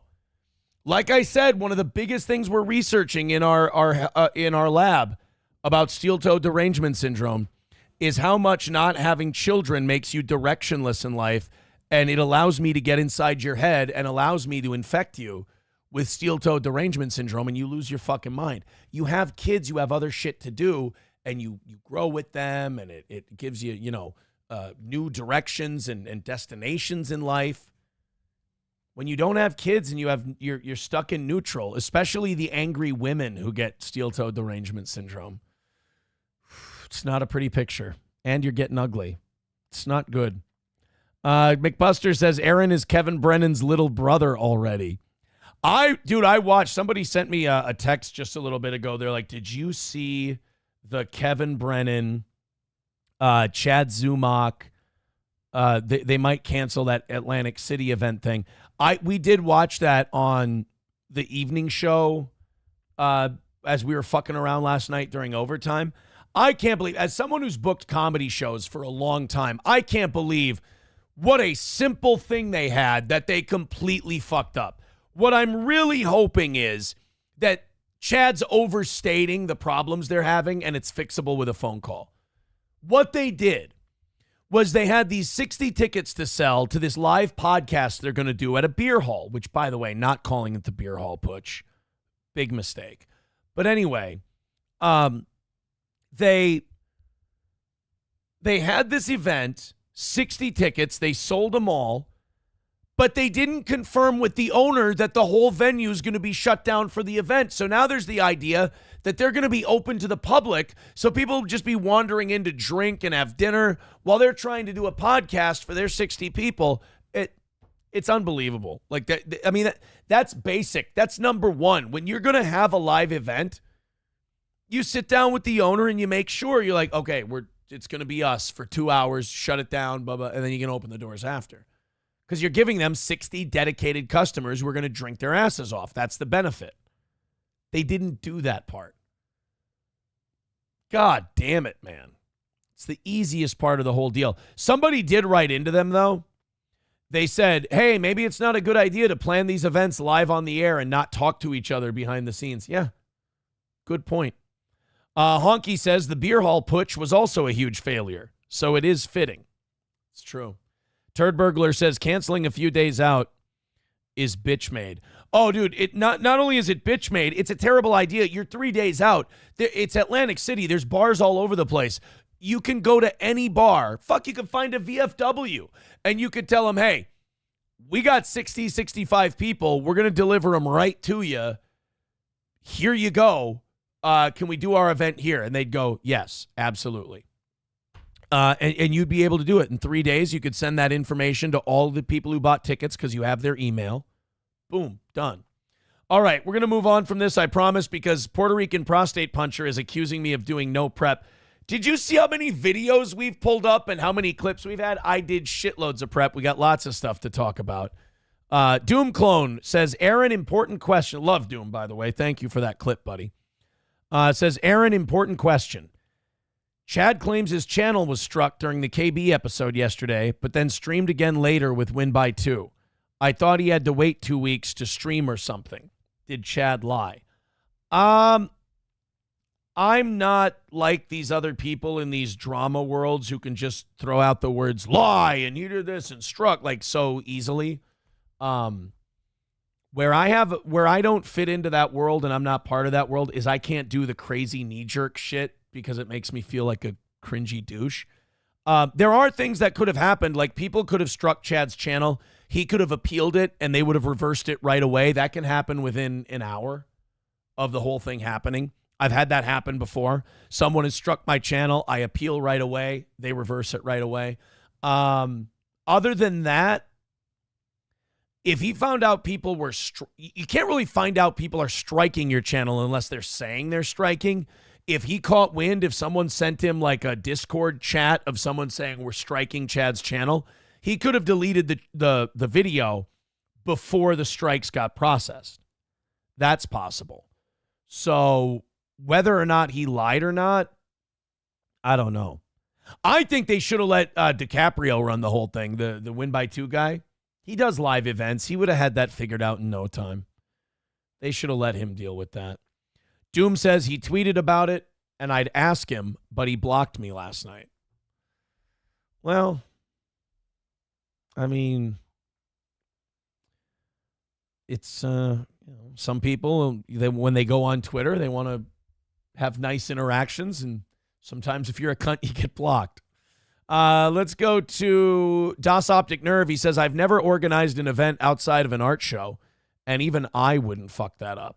Can I say something real quick? Das Optic Nerve is a member on Rumble. If you guys got gifted a Rumble membership, if you want to set that to auto-renew, we've had so many Rumble memberships gifted that, honestly, the morning goal would go down by, I think, like $15-20 a day if all of you who got gifted a Rumble subscription renewed it.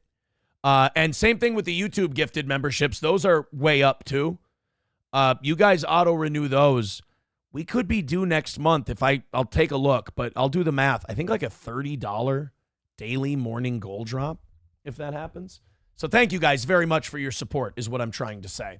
Monica with $2 says, hey, Aaron, you're doing really good. LOL. Thank you for saying I'm doing really good. The LOL makes me nervous. Ben with $15 over on PayPal. Hey, steel-toed derangement syndrome, you knew this was going to happen today anyway, but I'm afraid I've got some bad news. By the way, steel-toe's been killing it lately. We've been on an uptick big time. Year over year, we're up 190 people. 190 people at a time on our live streams. It's been fucking insane. Also kind of an own to the people who said, once the drama dies down, it's all going to go back to where it was. Sorry, kids. Sorry about that one. But also, thank you very much. We haven't had to rattle the cans at all this. I think Monday morning was the only morning. Otherwise, you guys have just been throwing it in. No begging, no nothing. I can see why we've been triggering the steel-toed derangement syndrome this week. Michael with $10 over on Venmo says, I wonder how many states have their version of Met Council, where it's a government agency with people that are appointed, not elected, who also makes decisions where taxpayer money goes. Yeah, we have this Met Council, and they get to take taxpayer money and just funnel it towards shitty light rail that doesn't work. It's a disaster. Honestly, and thank you for the $10. Tim Walz should not run for a third term because all of the metrics in Minnesota are going down. If he runs for a third term, even if he wins, people are going to find out just how bad he fucked this state over. Like I said, we went from a $17 billion budget surplus to now a $5 billion budget deficit, and this motherfucker even raised taxes. During the not like he raised taxes and we got a $17 billion surplus. We had a $17 billion surplus. Then he raised taxes. And then we got a $5 billion budget deficit. Approachable with $1 says, I have a legit compliment for you. You used to be good at doing a show. Fuck you. I'm still. That is a really dickhead compliment. You asshole.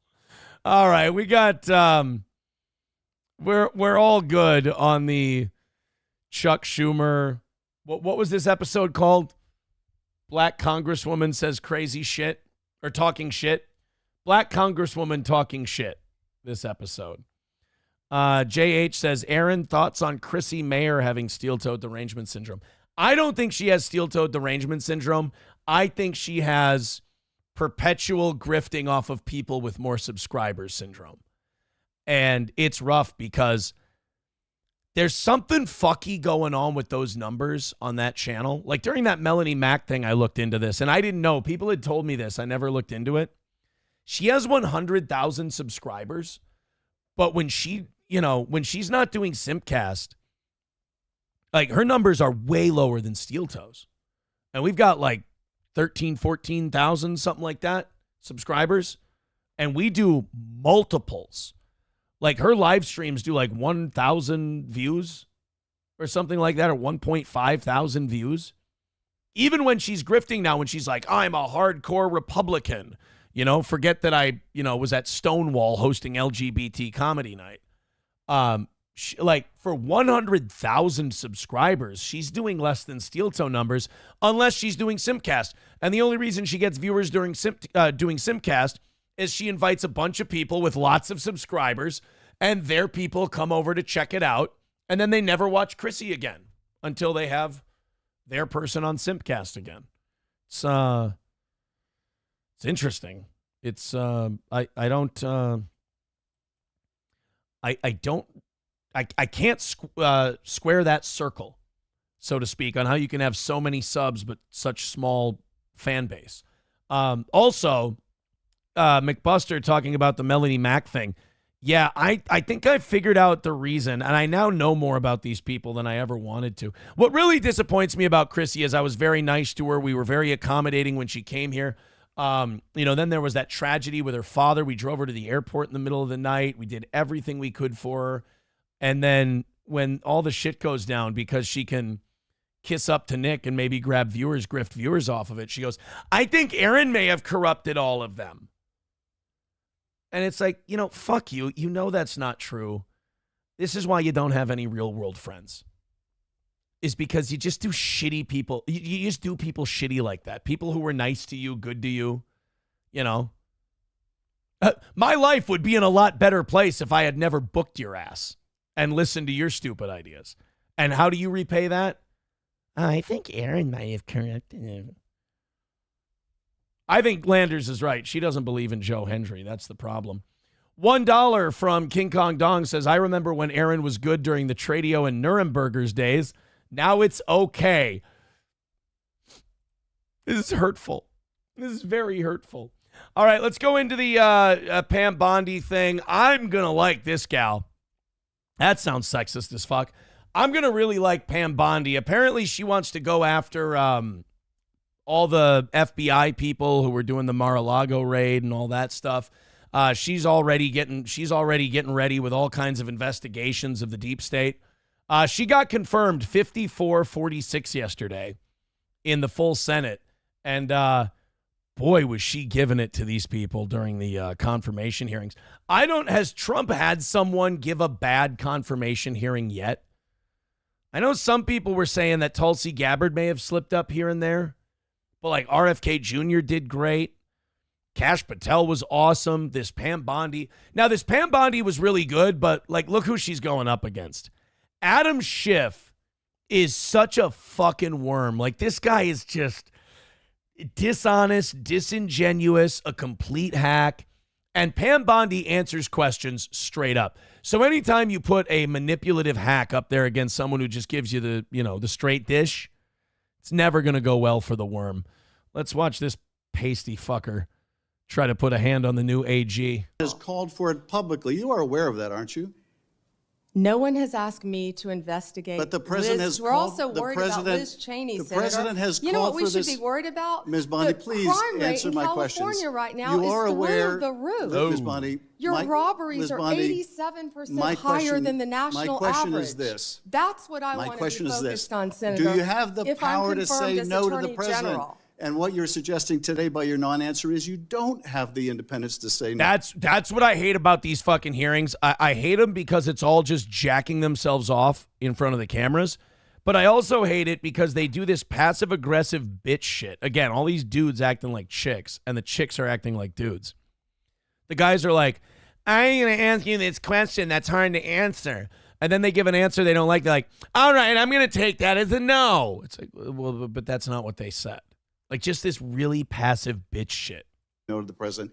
So let me ask you a different question. It also requires you, if you're going to be a good attorney general, to be able to tell hard truths to the president. So my questions now are, can you tell hard truths to the president? So let me start with an easy truth that you could speak to the president. Can you tell us, can you tell him that Donald Trump lost the 2020 election? You actually can't tell him that until you've investigated all the evidence. Hey, Adam. First of all, why is this so important to you? It's over, and the 2024 election happened. These guys protest a little too much on 2020. The thing that makes me think 2020 was suspect is their reaction, not Trump's. But no, you can't tell Trump he lost the 2020 election. He has legitimate questions. He's presented them in front of a court, and the court went, no, we don't want to look. We don't want to look. Like people who say, oh, the court confirmed that the election was legit. No, they didn't. All the court did was the court went, we're not looking. So until somebody takes a look and then says, yeah, it was legit, I don't know. I got questions too. Can you say that? Do you have the independence to say that? Do you have the gravitas, the stature, the intestinal fortitude to say, Donald Trump, you lost the 2020 election? Can you tell us that here today? Yeah, you know what I like to do? I like to go into my boss's office and say, hey, good morning, sir. I'd like to start off by shitting on you. It's really, you're a real good team player when you do shit like that.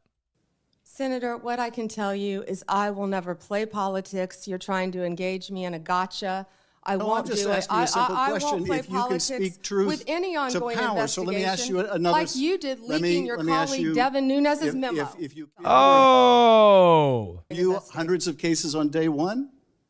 I will look at every file I am asked to look at. Of course you won't. So will you advise the president? Dude, you can't do that. She said, I'll look at every file I'm advised to look at. And he goes, that's a no. It's not a no. I hate these. These are stupid.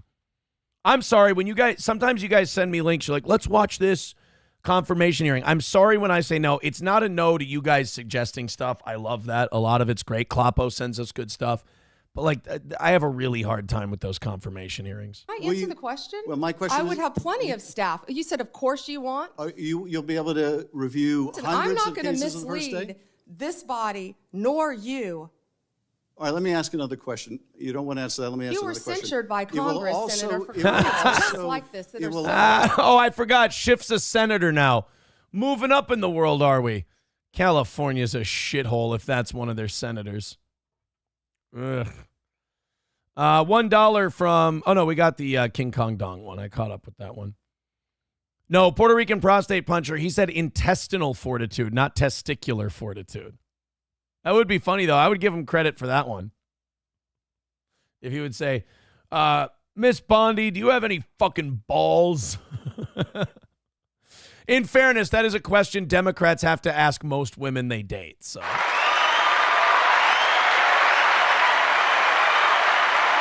That is, they are kind of used to it, in fairness.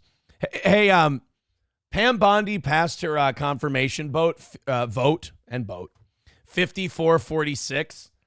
That means that some Democrats crossed that line and voted for Pam Bondi.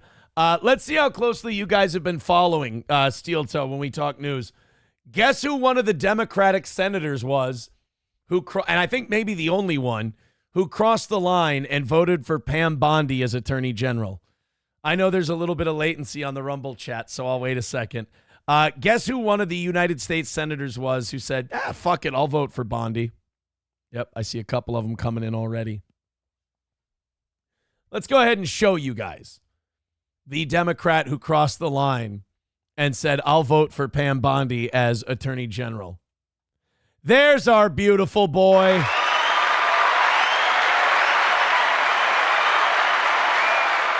Johnny Fetterman, Captain Carhart, the only Democrat who crossed the line and voted for Pam Bondi. Why doesn't he just switch? They don't want him. He's frustrated with them. He seems to like more of what Trump's doing. He likes hanging out with Republicans more than he likes hanging out with Democrats anyway. Give it to Senator Stroke. Let him be a Republican. Let him be in the majority.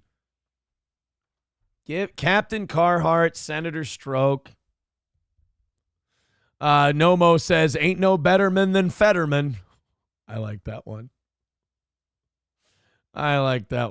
MSO says Fetterman redemption arc. MSO, I'm not listening to you say redemption arc. I know you hate that term. MSO was begging me yesterday when we were watching the Boozemock clip. He's like, don't fucking say redemption arc, please. Oh, wait a minute. We had a black congresswoman talking shit clip today. She was talking about castrating people. I forgot about this one. Yeah, Jasmine Cricket. No, oh, Jesus Christ. That's Crockett. Holy fuck. I gotta. Aaron, slow down on the Celsius. Think before you speak. Jasmine Crockett, not Jasmine Cricket. She was talking about, I guess we're talking about cutting dicks off now, and we ain't even talking about trans shit in the Congress. Yeah, Doom writes, yikes. Yeah, I'm really sorry about that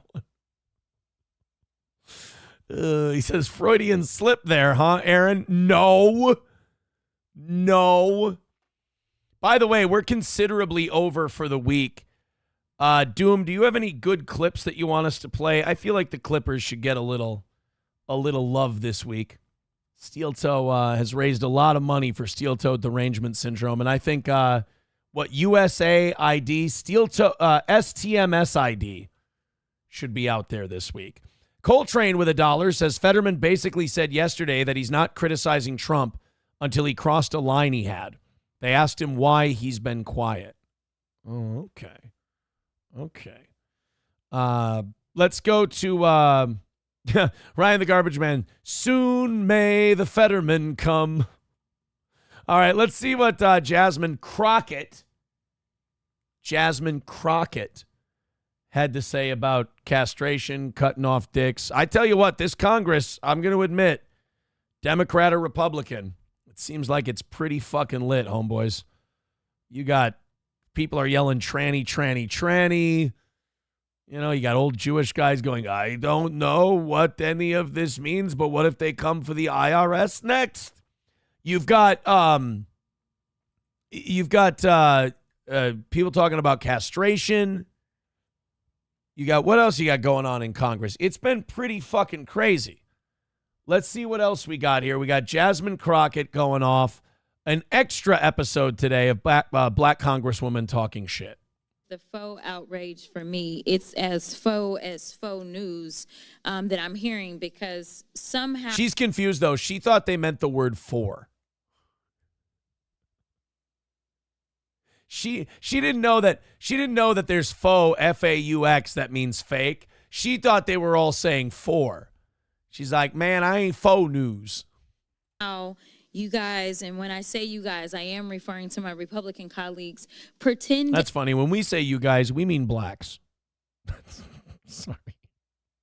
As if you are the heroes of the story. But let me remind you. We are. We're the heroes of the story. The story has red binding, a black cover, and it is a weird crooked cross on the front. It's who set the house on fire. It was y'all. So let me go ahead and handle these receipts, because I know that I always have to have proof, even though I guess our education system is failing us, because it seems like facts don't seem to faze people that vote for y'all. But I'm gonna do it anyway. She just said that our education system in this country sucks, and then she said the phrase, "I'ma do it anyway." Brilliant. Brilliant. I think y'all lacking intelligence when I ask y'all when I'm gonna do it. Right. So when we talk I'm about to tell y'all what it is. about debt, I'd ask for unanimous consent to enter into a record this article that says Donald Trump built a national debt so big, even before the pandemic, that it'll weigh down the economy for years. Oh, shit. Without objections. Well, you know what he should do? He should create an organization to fix that. Like an organization to go through every department and cut out waste and fraud to see if he can fix his own mistake and balance that budget. That would be great. That's what I hate about this playing politics shit. They'll go, Donald Trump, y'all, created debt that's going to crush this economy. And then Trump goes, all right, I'll start an organization that'll get rid of the debt.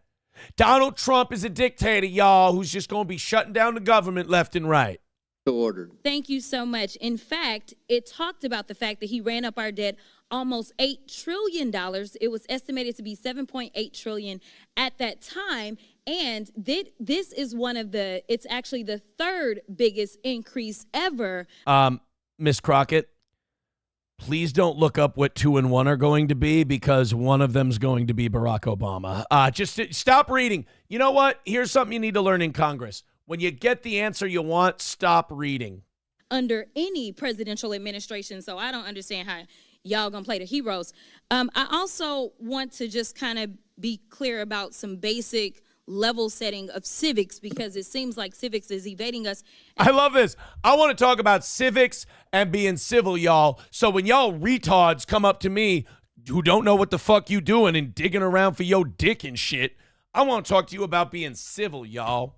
And listen, Governor, I actually appreciate you. I know that in today's times, for whatever reason, if you got a D or an R in front of your name, it has to be all hostile. Listen, I am a former business owner. If I was not sitting in this seat, Ma'am, OnlyFans that's a little, I'm just kidding. I'm sure she owned a business.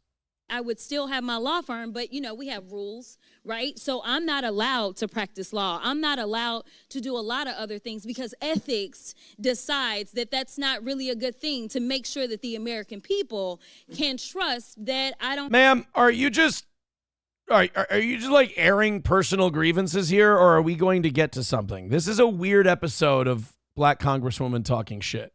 Have any divided interest. In fact, we do that for people that run our treasury typically. So I'm curious to know if you have an elected treasurer in your state. And you do, actually. We do. I know you do, because I looked him up. Then why did you ask the question? And I'm curious to know. So it's my guess that he's the one that actually controls all of the treasury systems that you have, correct? Some of the investments. Oh my God! You mean you have this one man who's in control of all the money? I've been told that that's fascism. Well, some of the investments, but also monies that need to be disseminated by the state, that's done by him, correct? Department of Management in the Treasurer's Office. Okay. In the Treasurer's Office. 2 separate agencies. Okay. But you have an agency that does that, correct? Yes. Okay. God damn it, woman. I'm trying to get the answer I'm going for. Try to read me. These two are not Stockton and Maloning this very well. She's trying to feed her. This is like throwing up an alley-oop and the person just keeps grabbing it and dribbling out to the 3-point line. She's like, here you go. And she's like, yeah, grab it. All right. And then back out. Let's reset to the point. And as you are having this agency do that, these are people that have some sort of ethics that they have to follow. Where's the castration I'm going out part? on a limb because I don't know how anything works in Iowa. I'm just being honest with you. Yes. Okay. Here is the deal. I want the American people to understand that Democrats are not against efficiency. In fact, oh, no. You guys, we know you guys are not against efficiency. That's why you paid Ben Stiller $5 million and Orlando Bloom $8 million and Angelina Jolie $20 million. And you guys aren't against efficiency. That's why you did such a damn good job with that withdrawal from Afghanistan. You guys are all about efficiency. The last time that this country actually ran to the extent that there was a balanced budget and actually there was a surplus. George W. Bush, 2001, I believe. It was a Democrat in the White House. His name. Oops, nope, sorry. Was President Clinton. Let's go ahead and take a look. Let's go ahead and fact check old Miss Crockett. 2001. In the United States, at the end of 2001, the federal government had a budget surplus of $128 billion. Ooh.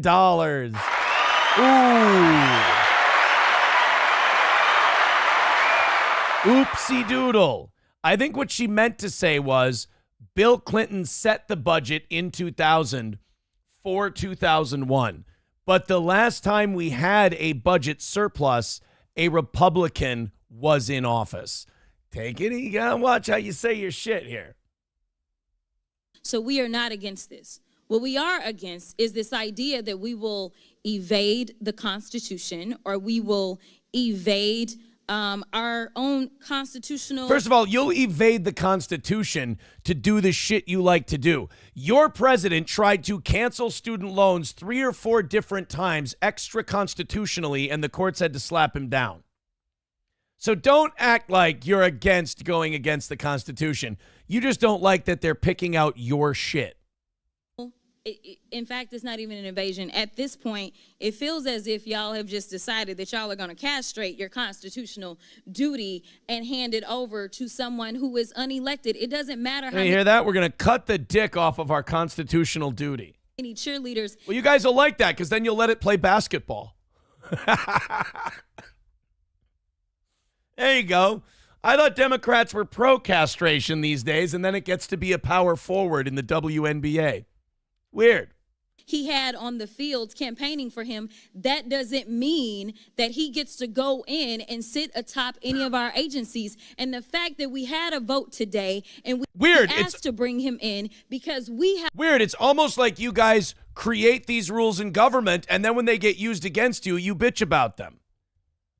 He doesn't just get to do this and lord over these agencies. Yes, because the president created a new department. He created, when you guys let George W. Bush create a new Department of Homeland Security, create a new cabinet space? Yeah, you guys let that happen. So now Trump's using the things that you let happen, and you don't like that he's doing it. Weird, right?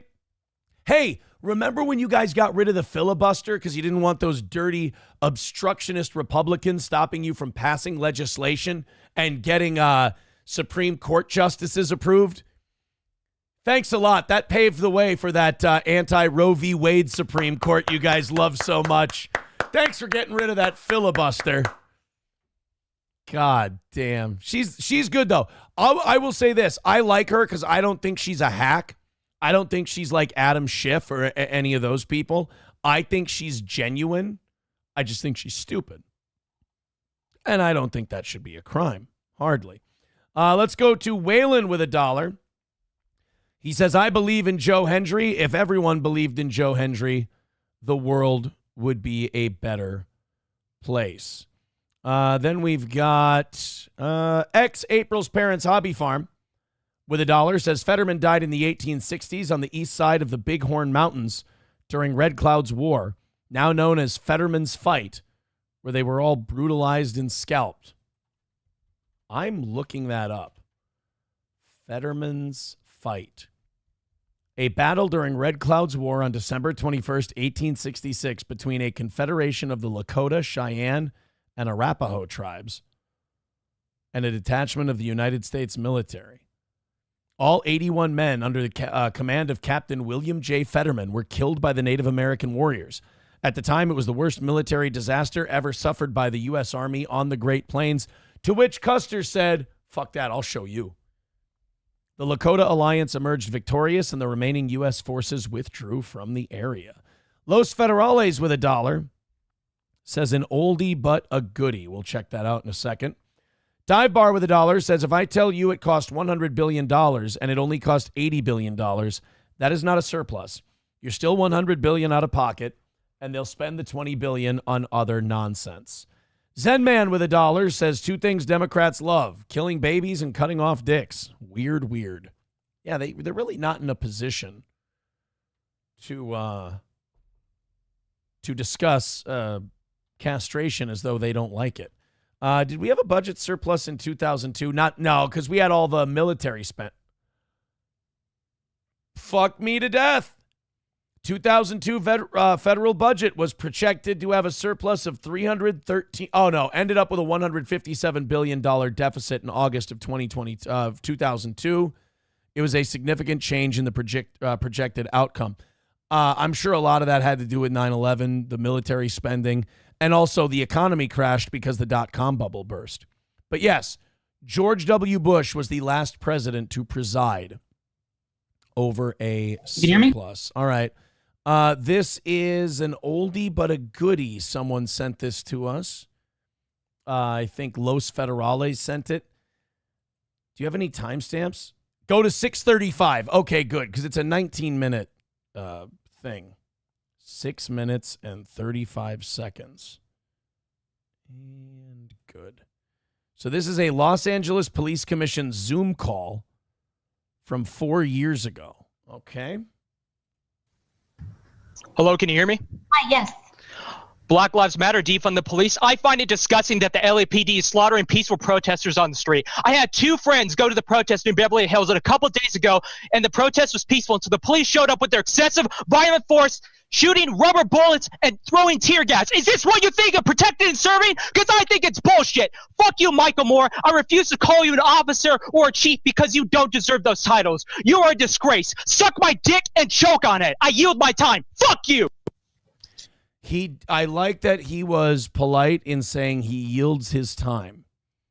So this was the police commission during the George Floyd riots, I'm guessing. And people got a chance to speak. Yes, can you hear me? Yes, I can. Please go ahead. Hi, yeah. I just want to thank the chief of police for wasting everybody's time in this greatest time of need. I think he absolutely should be fired. The commissioner, all of you should. I don't care. I'm sure it's really funny. I'm sure it's really good. I just don't know what I'm watching. I don't know the context as to why I'm watching or anything like that, so I don't understand. Honky says, Custard's last stand when Aaron opens his fridge. Thank you. Honky says, Alex Stein fell off.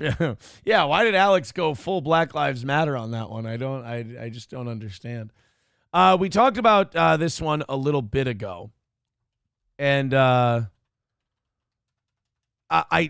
this is one that I think Trump fans need to call out.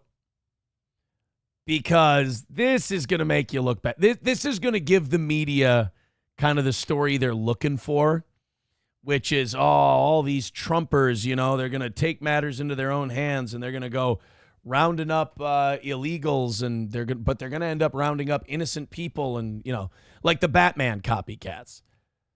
Individuals in 3 states have been arrested for impersonating U.S. immigration and customs enforcement officers and threatening to deport immigrants. Yeah, you got to get a lid on this shit.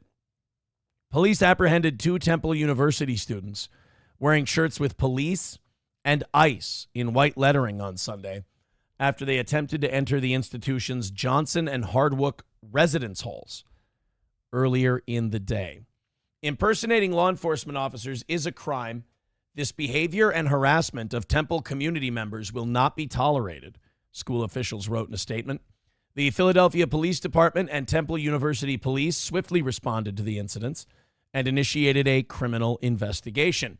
Neither Temple's Department of Public Safety nor the Philadelphia Police Department received any reports of federal ICE agents being on campus. Yeah, this is I don't expect Trump to say anything about it or anything like that, but this is one of those things that can get away from you if you don't,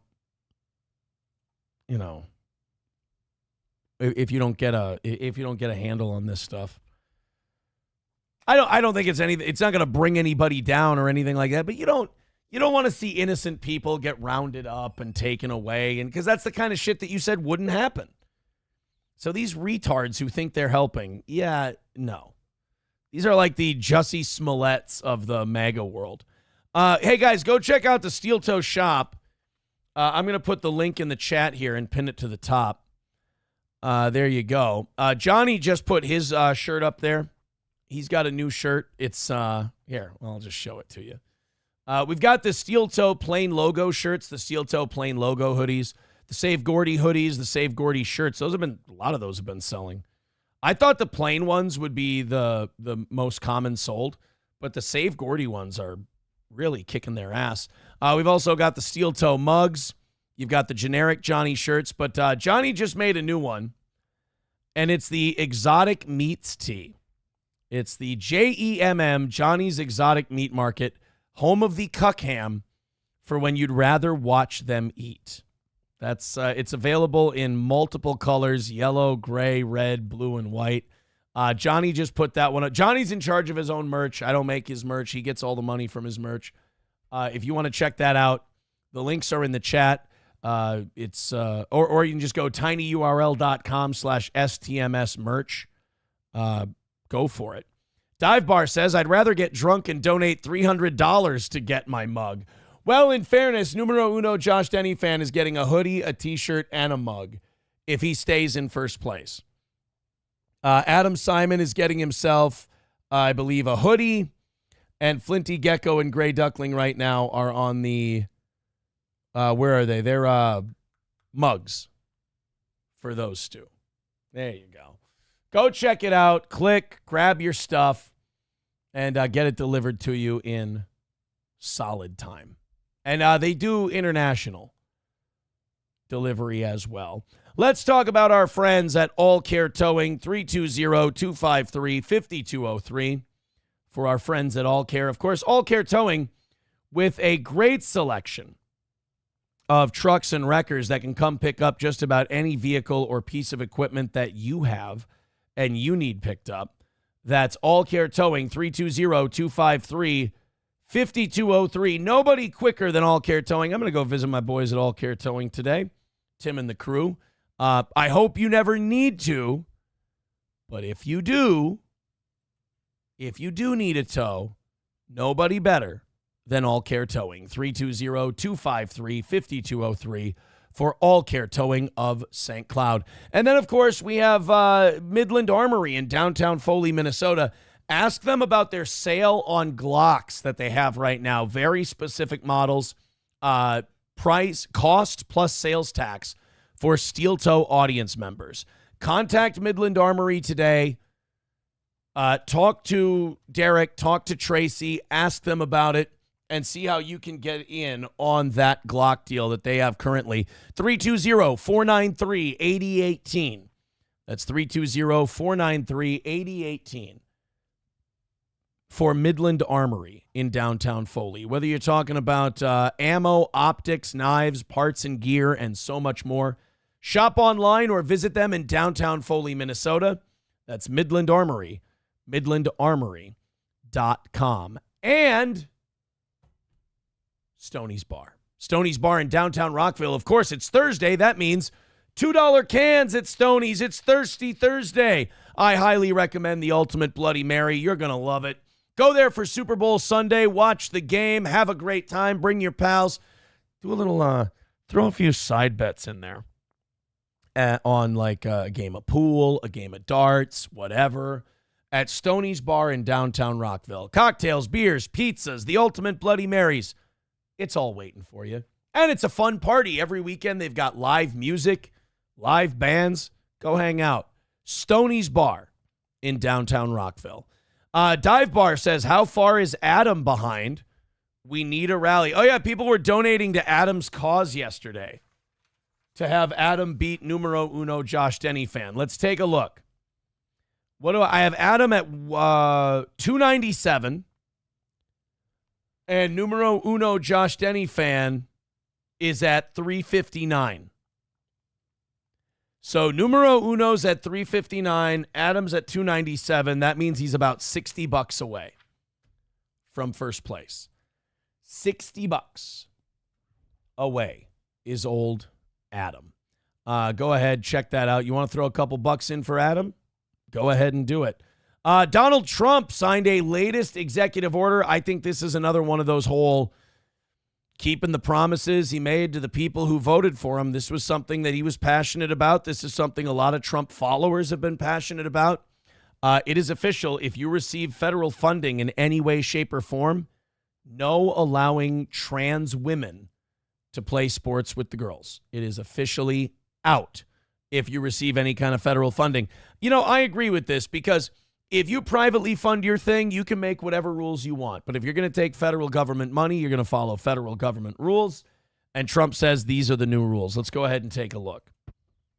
In Los Angeles in 2028, my administration will not stand by and watch men beat and batter female athletes, and we're just not going to let it happen, and it's going to end, and it's ending right now, and nobody's going to be able to do a damn thing about it because when I speak, we speak with authority.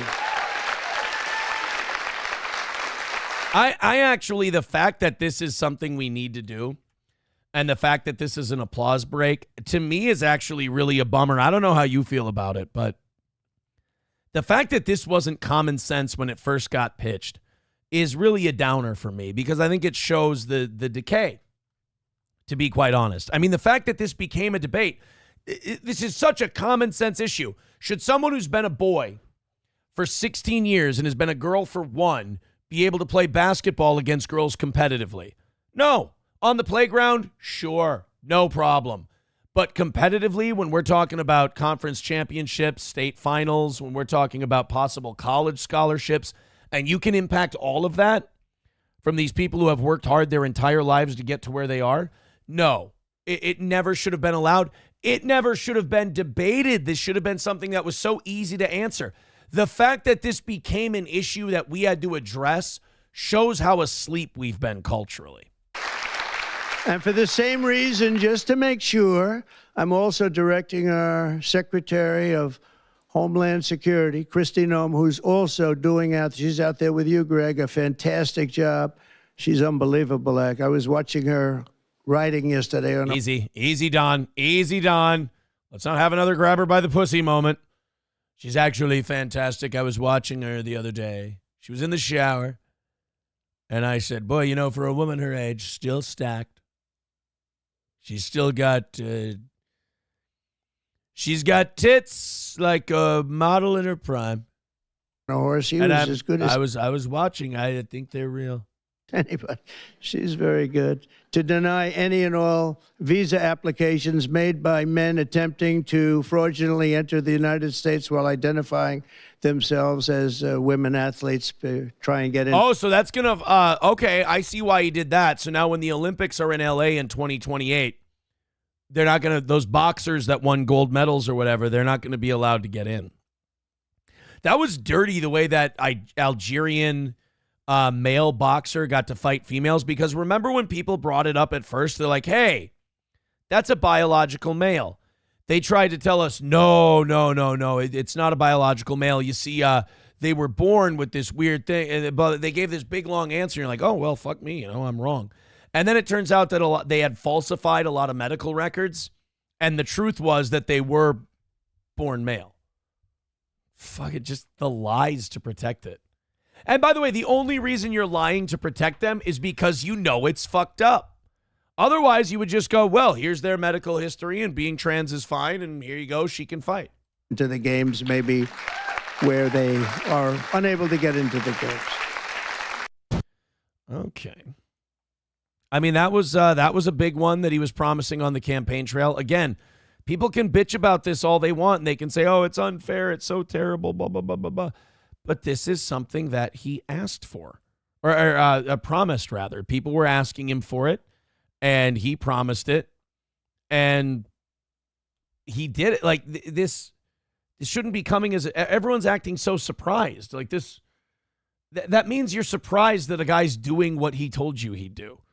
Waylon with $1 says, most people remember their first gay experience. What do you remember about your second one? Stubble. You fucking dick. Stubble. Klopogram says, all these trans and DEI people getting bin bagged. I hope we don't get the nut jobs doing mass shootings or other psycho shit. Well, aren't they already doing that, though? Yeah, but I get your point. Like, it's probably not going to help. So apparently you have all these federal agents. You have these FBI people getting fired and everything else. They're needing, like, support groups, I guess, to get through their firings, and they're turning to, get this. This is funny how this all kind of comes full circle. A lot of them are turning to former Twitter employees for how to handle being fired by Elon Musk. So these FBI agents are having a hard time dealing with the fact that they aren't going to get the easiest paycheck they've ever gotten in their lives. So they're going to former Twitter people and they're like, when the big white South African man was mean to you, how did you deal with it? And now they're having their little, self-soothing sessions. It's like watching the people with steel-toed derangement syndrome go into their little internet holes and go, how did he hurt you? Tell me. And he won't acknowledge he hurt us. He's lying about it. The FBI agents are doing the same thing with the Twitter people. They're all just, I think this is good. I don't think there's anything wrong with this. I don't see any negatives. They went through a traumatic situation. They lost their gig. They're finding other people that went through a similar deal, and they're commiserating together. I think it's wonderful. It beats them working in the FBI. Waylon with $1 says, sorry, buddy. Here's another $1. No insult attached. Oh, well. See, this is where I kind of fuck up. Because, they'll do the insult one, and I'll go, well, that's really mean. How dare you? But then they'll do a nice one, and I'll go, what are you, fucking gay? And then guess what we call that? The cycle repeats itself. Nomo says, feds supporting Twitter feds. Nice to see. Yeah, it's the circle of feds. They can just kind of support each other. It's really, really nice. Guys, I'm going to, we got another hour and a half left to go. We got a lot of shit we're going to get to. I'm going to pee real quick, fill up my water, and we're going to get back to business here in just a little bit. Thank you very much for knocking it out today. It's been an incredible week for the toe. Steel-toe derangement syndrome is being researched rigorously with all the resources you've given us. We're about $50 ahead for whatever, what would that be, Monday morning? So thank you very much for that. You guys want to stay ahead, keep throwing in the funds. I'm not going to complain. Let's play I don't know, what do you guys want to play? While I take a little 1.5 minute, 2 minute break here. What would be the perfect amount of time for something like that? I don't know. Say his name and he appears. I believe in Joe Hendry. I believe in Joe Hendry. Cause they love him in London and Paris and Tokyo, America, Scotland and Canada and Mexico. They say, I believe in Joe Hendry. I believe in Joe Hendry.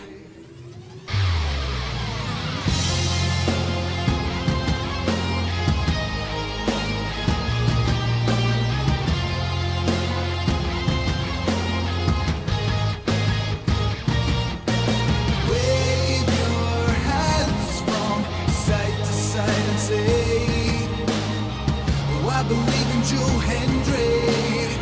Joe Hendry is so prestigious. Wave your hands from side to side and say,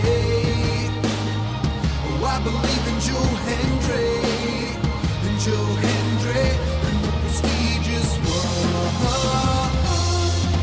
All right, I figured I didn't have time for the bathroom trip, so I just, I refilled my water and I came back. I got to finally try these on Tuesday because I told my daughter I wouldn't try these without her. SP got us the new Post Malone cookies, the Oreos. They sound good. It's a salted caramel swirl filling with the Post Malone Oreo, but I'm not, it kind of looks like poop a little bit. I'm a big Post Malone guy, but the cookie itself, no, they're not gay cookies. They're not gay cookies. Ooh, before I talk about something else, I need to make sure SP is not listening right now. because this is supposed to be a surprise that I heard about. My daughter didn't even tell me this. My mom told me this. This was adorable. But so if SP is listening at the moment, she needs to mute or turn it off. My mom was telling me, she's like, your daughter made a very nice, she made very nice Valentine's Day cards for everyone. And she always does. She always makes really nice, like, little art projects and things like that for holidays and Father's Day and stuff like that. Hey, you know the pun she came up with?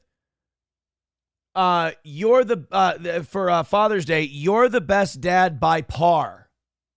And it was a golf thing that she did. You get it? You get the pun? Deep shit.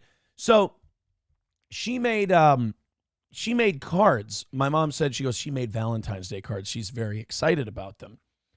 And I said, what do you mean Valentine's Day cards? She said, well, she made one for you. She made one for, she doesn't say SP, but she said for SP, and one for another person. And I was like, oh, that's very sweet. And my mom was like, she was kind of like voice cracking and whatever.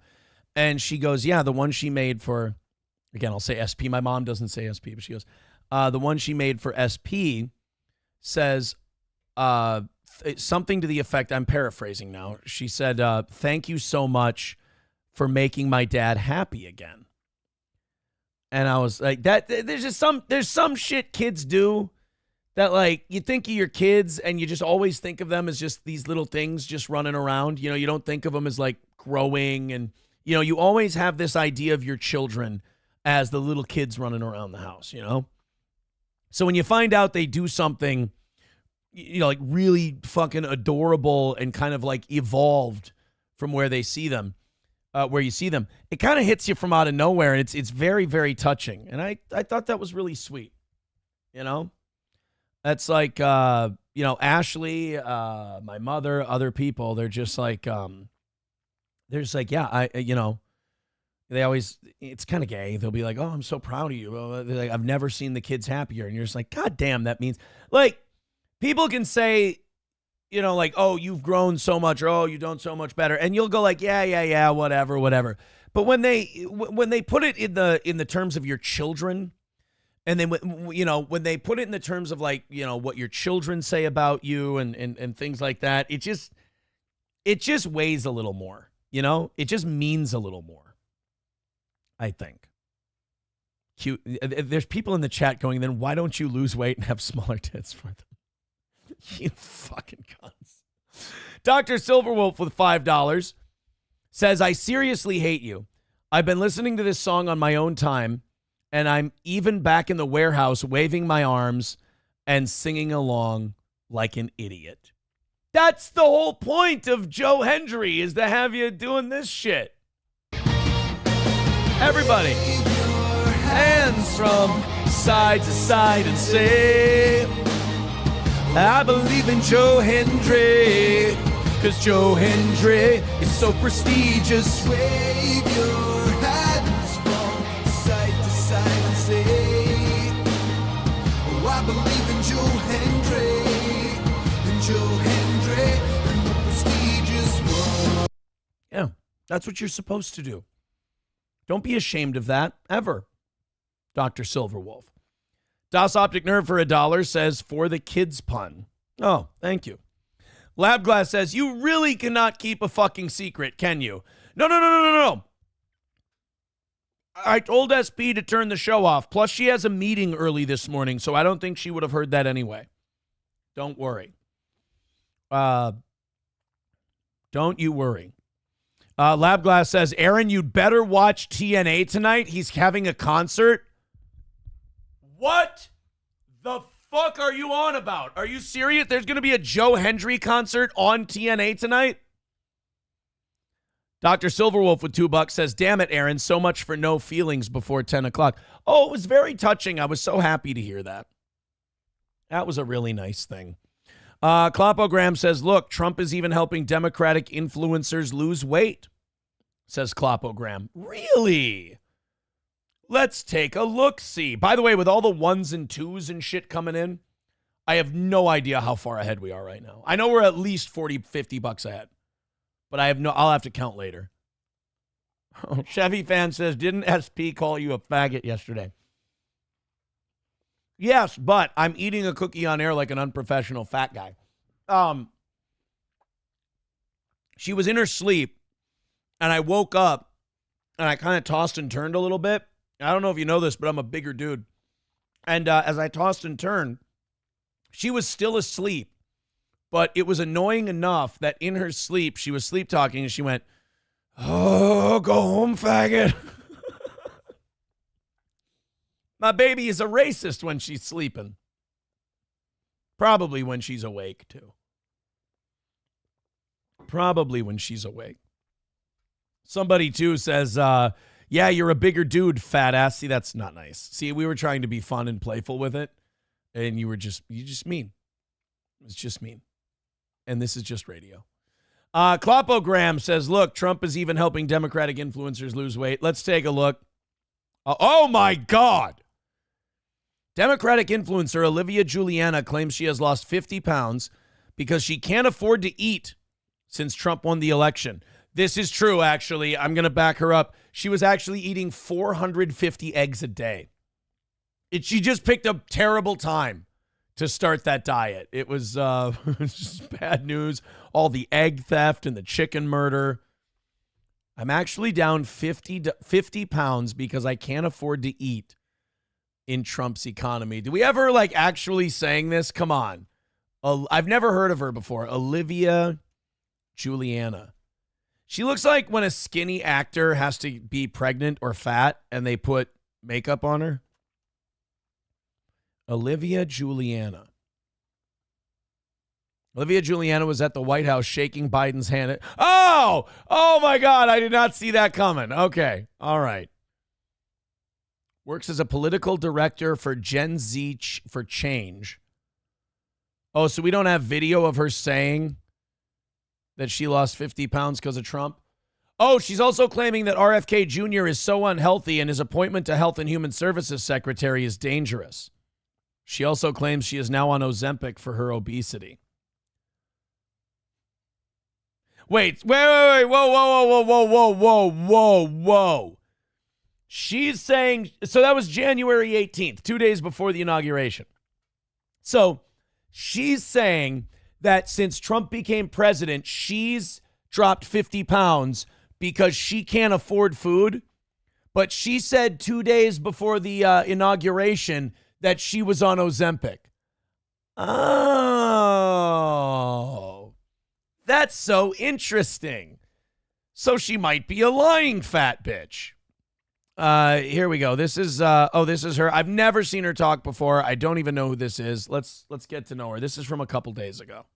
The 60-year-old looking press secretary we have got up on... Bro, if you think our press secretary looks 60 and you're the sign of normal, you're out your fucking... You got funhouse mirrors in your house. That press podium and said, when you get on a plane, do you pray that you get home safely or do you pray that your pilot is black? Well, well, no, here. That's kind of a trick question. See, I usually pray that I get home safe, and I pray that the pilot isn't. Well, can't really pray for a negative. Jesus doesn't like that. When I get on a plane and I pray that nobody talks to me. You just hope you're just hoping that the burger comes medium well. Medium rare. Fuck! I dicked up my goddamn bloody burger joke. Cocksucker. Asshole. Fuck. It's towards the end of the week. I made all my money. I'm a fucking whore. As soon as I get paid, all my ability to perform goes out the window. I'm stealing these people's money. I'm a goddamn thief in the night, and I should be punished as such. And every time I lean up on the chair like this, everybody accuses me of either having hemorrhoids or having my asshole blown out. Neither. I'm just awkward. Sorry, guys. I had to have that meltdown because I fucked up my burger joke. You should see it as a good thing that I still take it this hard. Stop it. Y'all are so weird. You're right. So weird and racist and stupid 2 out of 3 ain't bad. That it makes it hard for the rest of us to live and function because of how dumb you are. Oh, I thought that was just size of doorway. That was making it hard for you to function. I thought it was size of plane on seat. That made it difficult to function. When you get on a plane, do you pray that you get home safe, or do you pray that the pilot is black? I mean, one of those things I have prayed for before. The other, not really. Trucker 18-wheeler with $2 says, doesn't SP have a pit bull? I'd run if I was you, Aaron. Rexstart parody account with $2 says, you just ruined a lot of people's Super Bowl weekend. It will take several days at least to fully dissect that Father's Day card pun. Oh my God. Well, then let me help you. Okay. Let me assist. You see, best dad by par. So, like, what she meant to say was best dad by far, but she just changed one word because par and far are close together, and I really like golf.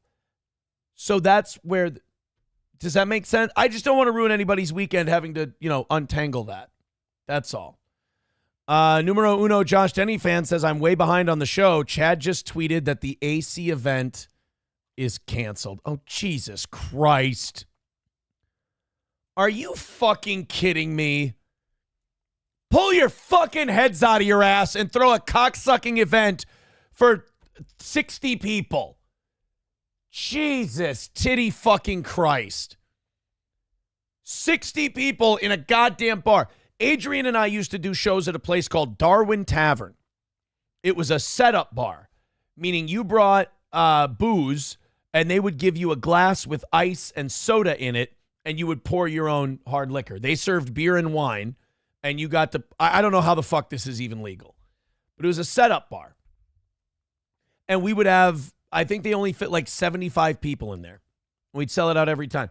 Easiest fucking shows to do. Even the shows where we had 300-400 people. If we do Sartell again, there will be about 150 to 200 people in there. It'll be easy. You tell them, hey, we need the room. They'll say, all right, go ahead. How many people you putting in our room? We'll say 150 to 200. And they'll go, we'll be really happy to have the business. You bring your gear, you set up, you do the fucking It's easy. How are we fucking this up? Why does this? I shouldn't care. I should not care. This is stupid for me to even care about this. But it's so radically retarded. And it's not because it's Chad. It's not because it's Kevin. It's because it's common fucking sense. This honestly makes me want to contact Corey, makes me want to contact Gino and go, guys, why don't we just do a comedy show and show people how fucking easy this is? Christ almighty. Oh, there it is. There's the tweet. Okay. I just canceled my flight into AC. I'm flying into Newark Airport for Jim's party. Florentine? You guys won by contacting the owner over and over, canceling tickets, etc. I don't need or want it. Kevin can do whatever he wants moving forward, but I won't be a part of this. Don't need this for something I was trying to do for others. This doesn't have to do anything to do with trolls, though. Trolls can't cancel this. Trolls can't. All you have to do is talk to the owner and be like, by the way, lots of retards are going to call in. Don't believe them unless you hear from me or Kevin. Boom, done, over with. That problem solved. These trolls have no power. And you're talking to a guy who they've tried to get in trouble with the Secretary of State, and they've tried to literally go, he violated the probation on his wife, or ex-wife. He's going to jail. But they've literally tried as hard as they can to do that. And whenever you hear about it, the people who they contacted go, this is a bunch of bullshit, isn't it? And you go, yeah, it's a bunch of bullshit. Those trolls have zero power. A, they're terrible at it. And B, you just have to have an IQ over 70 to outsmart them. It's not that difficult. They've leaned in and thrown everything they can at me. And I'm still going to, again, from Safe Sport and from Scott, we're going to be fine for February 22nd for a fight. And I'm going in today and I'm doing my work. I'm getting paid to be a coach. It's that fucking easy. And that's with these people leaning in as hard as they can, trying as hard as they can 500 times to do something. They can barely scratch you. So don't blame this event being canceled on trolls. This had nothing to do with trolls. Kevin got pissed because he found out that the bar owner might keep the place open for his regulars while you're doing a live event. He didn't want to do that. And I understand that. That should have been handled right up front. This is not a troll thing.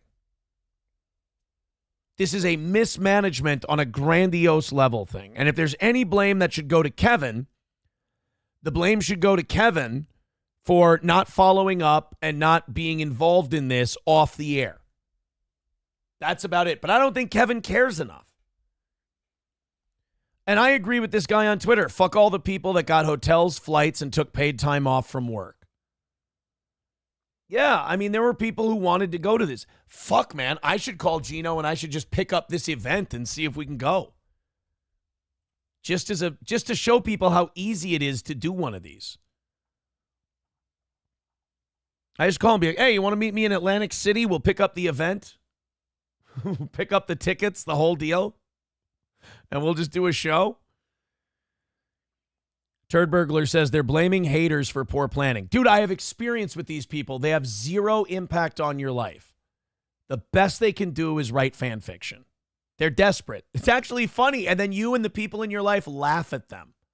And then they get more mad. And then you make up a disease and they get triggered by that.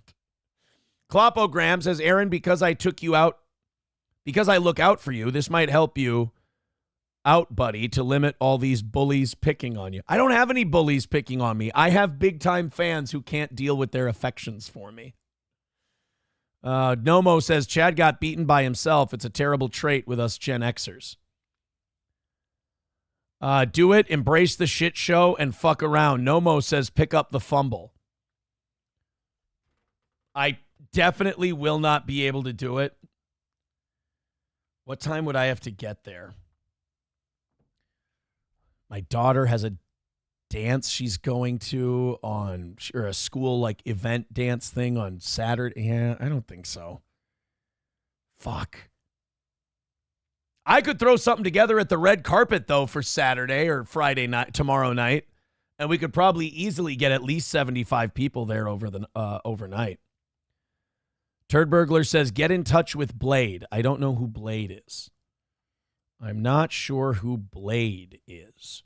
All right, let's take a look. No, God damn it, Kloppo, I don't need man boob advice. I mean, I do, but I don't want it. Thank you very much. Appreciate it, pal. All right, let's get back into things. So they really are canceling that event. Oh, John DiCaprio is Blade? Since when? Chevy fan, you talk so much shit that make excuses for execution. No, I'm just talking shit on my show. Here's your problem, Chevy fan. You and other people have this deal where if someone's doing a comedy talk show and they just start talking shit, you go, oh, that's like a contract. He has to do it now. Calm down. Relax. Sometimes a guy can just be talking shit. You guys kind of reveal your lack of intelligence when you do that. I'm just trying to help. Since when is John DiCaprio Blade, by the way? Trampling at the Zoo says, if Blade doesn't answer, call my pal Razor. Or Taser. Or Blazer. Could call any one of them. If Aaron doesn't call Taser or Blazer, I caught him in a lie. No, you're just retarded. All right, let's continue on here. What the hell is going on with planes? No, this is not the start of a Jerry Seinfeld bit, but some shit is going down with airplanes. It's been going on for a few years now. It's some kind of weird inside job, terrorism plot kind of a thing. People saying Nancy Mace is still calling people trannies in Congress. Oh, my God, you guys just have so much breaking news for me today. It's incredible. I want to open this link so I don't forget about it. But then we got to go into this plane thing. There was another two planes colliding into each other on the... Oh, no, this is the same clip we just played. This is the tranny clip. We already did this one. But thank you very much for for sending that in. I thought you had a new tranny clip for me. 2 planes in Seattle collided with each other on the tarmac. 2 jets collided with each other at Seattle-Tacoma International Airport. Delta Flight 1921 from Vancouver touched down for a layover and collided with a taxiing Japan Airlines plane. Here we go. Uh-oh. Look at that.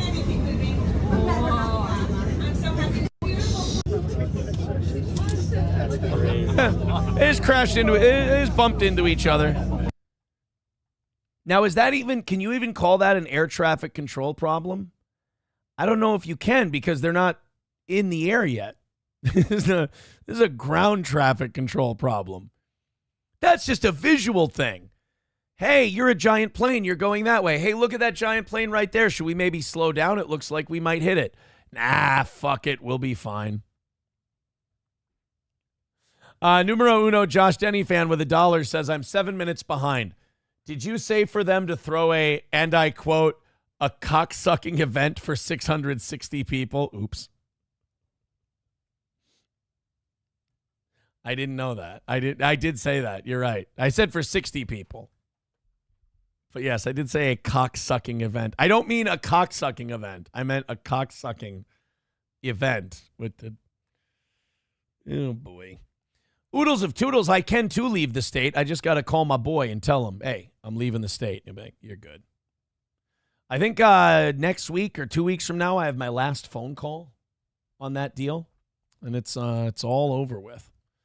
All done. Argentina is joining. Oh, you guys love this guy. You guys always tell me how great this dude is. That Milei guy in Argentina, he's following us out the door at the World Health Organization. He's saying they were so full of shit on COVID that he's out too.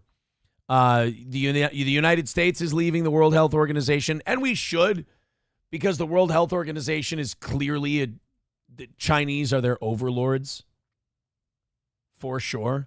Nomo says there's a better video of that shows the actual incident. Okay, well, let's go to Seattle, Tacoma plane.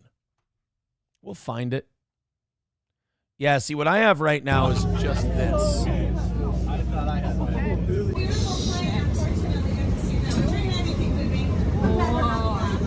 I mean, just utter retardation. Really is just mentally retarded behavior. And like, what's behind it? Because we have a plane crash in Philly. We have a plane crash in DC. We had a plane go down in Alaska. We have this tarmac thing. Has this always been happening and we just never knew about it? It wasn't being reported? Or are we really just hiring complete invalids at these airports now? I mean, the joke has always been my whole life that we hire dipshits at the airport. But like now it seems like the hiring dipshits is having consequences.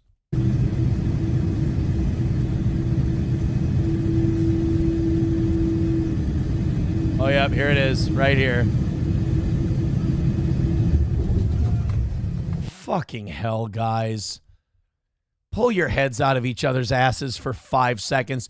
You even slow rolled into it. Called it. This guy goes, called it. Ah, good job, buddy. Hey, you know what I'm calling? A 4-hour delay on the tarmac for you. Glad you called it. We're going to have a nuclear holocaust someday, and as the bombs are dropping, some guy's going to be like, hey, I fucking told you, didn't I? There's nuclear weapons. It wasn't a storm. Ah, all right. I got it. I saw it coming, man. I recorded it. As George Carlin once said, yeah, didn't help. Yep.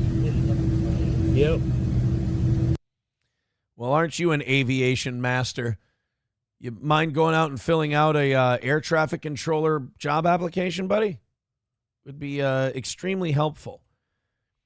Clopogram with $1 says, Aaron, what's your take on this? And also the chats, would you support your brother or your ex-teammates? What is this? Let's take a look-see. Does the retired Philadelphia Eagles center support his brother, Kansas? Oh, yeah. You know what? Let's do this. I have this for later, but we only have an hour left. Might as well get into it now. Did I say if we hit all our goals this week that I would wear Eagles shit? I did, didn't I? And I think Alex said that he would give me his Mike Vick jersey to wear for tomorrow's show. So I'm going to either need that or if you can't do it, let me know. I'll go pick up some Eagles gear today. Does the retired Philadelphia Eagles center support his brother, Kansas City Chiefs tight end Travis Kelce? Or does he throw his support behind his former teammates? You got to be an Eagles fan, in my opinion. My brother plays for the Chiefs, not me. I wish my brother all the best, but I'm an Eagle. You know, let's say Joe Montana had a little brother and he was playing for the Dallas Cowboys and they were in the Super Bowl and Joe Montana was retired. Well, I guess Dallas wouldn't play San Francisco. But let's say Dallas was playing San Francisco in the NFC Championship game and Joe Montana's brother was playing for Dallas. Joe Montana better fucking root for San Francisco. That's the rules. So, yes, I think Jason Kelce should be an Eagles fan. Let's see if he disappoints me or not. Obviously, you're my brother. I'll always root for my brother. That's the reality of it. All right? Even though I'm decked out in Eagles gear, I'm always going to root for Travis. I'm rooting for Philadelphia, and I'm rooting for Travis Kelce. That's the reality of it. Oh, you know what he's doing? He's doing the fantasy football thing. We've all done this. Everybody who's had a fantasy football team has done this. This is what shithead Vikings fans do when they have a Packer. If they have Jordan Love, they're like, I hope Jordan Love scores a lot of points and the Vikings win. Fuck that. Let's settle this once and for all. If you have a fantasy football team and your team is playing your quarterback, you bench that fucking quarterback that week. I don't give a shit. If your team's good enough, it'll recover from that 1 week where your quarterback has an extra bye. I don't like that shit when people are like, hey, my receiver does really well, but the Vikings still win. Fuck that. I hope Jordan Love breaks his leg. I don't give a shit if he's on your fantasy team or not. That's one of the reasons I haven't played fantasy football for the last 2 years. The last 2 seasons, I just said piss on it. I'm not playing because it's like, I like watching the games. I hope sports betting becomes legal in Minnesota soon. That'll be nice. But other than that, no way. No matter what, on game day, I'm going to be happy for one of those sides. And I'm going to be sad for the other side. Yeah, I was about to say, it'd be mixed emotions, man. You'll be in the stands with the Kelce family and Taylor Swift. Yeah, but wear your Eagles shit, bro. I would be lying if I said I don't want the Eagles to win. You know what I mean? I want them to. But I also want Travis Kelce to win. Well, Travis Kelce has already won because he has the beautiful and talented Taylor Swift by his side. There he is. Jason Kelce really is a fucking lunatic in a good way. I think that's the right answer. But yeah, you should want the team you used to play for to win 100%. And yeah, you want your brother to do well. I like that. Jeff Jordan says the plane crashes are happening because Trump's getting rid of the DEI. Oh, shit. McBuster says it's his way of saying, I love you, bro, but your team is a bunch of Swifties. Dive Bar says, I think I'll watch the movie The Menu instead of the stupid Super Bowl. The Menu is good. I was talking to SP about, I was like, man, the Super Bowl's coming up quick. And, usually I go somewhere, I'm at a party, whatever. But my buddy who usually throws the Super Bowl party literally just had a kid less than a month ago. And it's like, he ain't throwing the Super Bowl party this year. And so I'm like, I've got a couple of other options to go somewhere and watch the Super Bowl. And I don't know if this is getting old. I don't know if this is contentment or what. But I told SP, I go, if you don't mind, I go, what do you say we just stay home? Because she's not a huge football person. And I'm like, well, I'll watch the Super Bowl. That way, if the game's not very good or it's fucking boring, I can do something else, whatever. I think I really am. I think I'm leaning towards just not doing anything for the Super Bowl. Because here's the thing. Last night I had my first beer in a month. And it's not like a conscience thing. It's not like, oh, I wasn't going to drink for this long. Not a big drinker in that way. I just didn't Hadn't felt like it. I think the last time I drank was about a month ago. I had an old-fashioned while SP and I were out to dinner. And, once the summer and football season is over, I don't really have a reason to drink. But I had a beer last night because we were having fun on the show, and they sent me a Boozemock clip, and I'm like, all right, I'll have one with you guys. Because numero uno was fucked up. I was like, why not? And, it took like a beer and a quarter. And I was like, fuck, I'm buzzed. So, I don't want to go to somebody's house for the Super Bowl and then probably end up having a few beers and then feeling like shit and being sluggish on Monday. I don't know. I don't know if that's getting old. I don't know if that's just a personal preference once in a while thing, but yeah, I don't feel like going to like a Super Bowl party. Clopogram says the menu is well worth a watch. It absolutely is. Dive Bar says you should have planned a steel toe Super Bowl party at Stoney's and sold tickets. I don't think we would have sold tickets. I think we would have given away tickets to a Stoney's Super Bowl party, but that's a good idea for next year. For sure.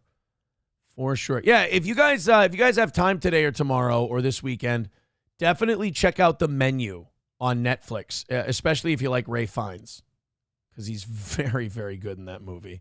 So anyway, back to the Argentina thing.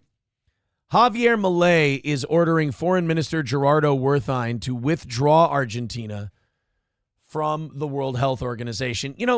What I am liking about what the moves the United States has been making lately is we're treating the rest of the world less like we're asking permission to be like in their little club, and we're throwing our weight around as the leaders.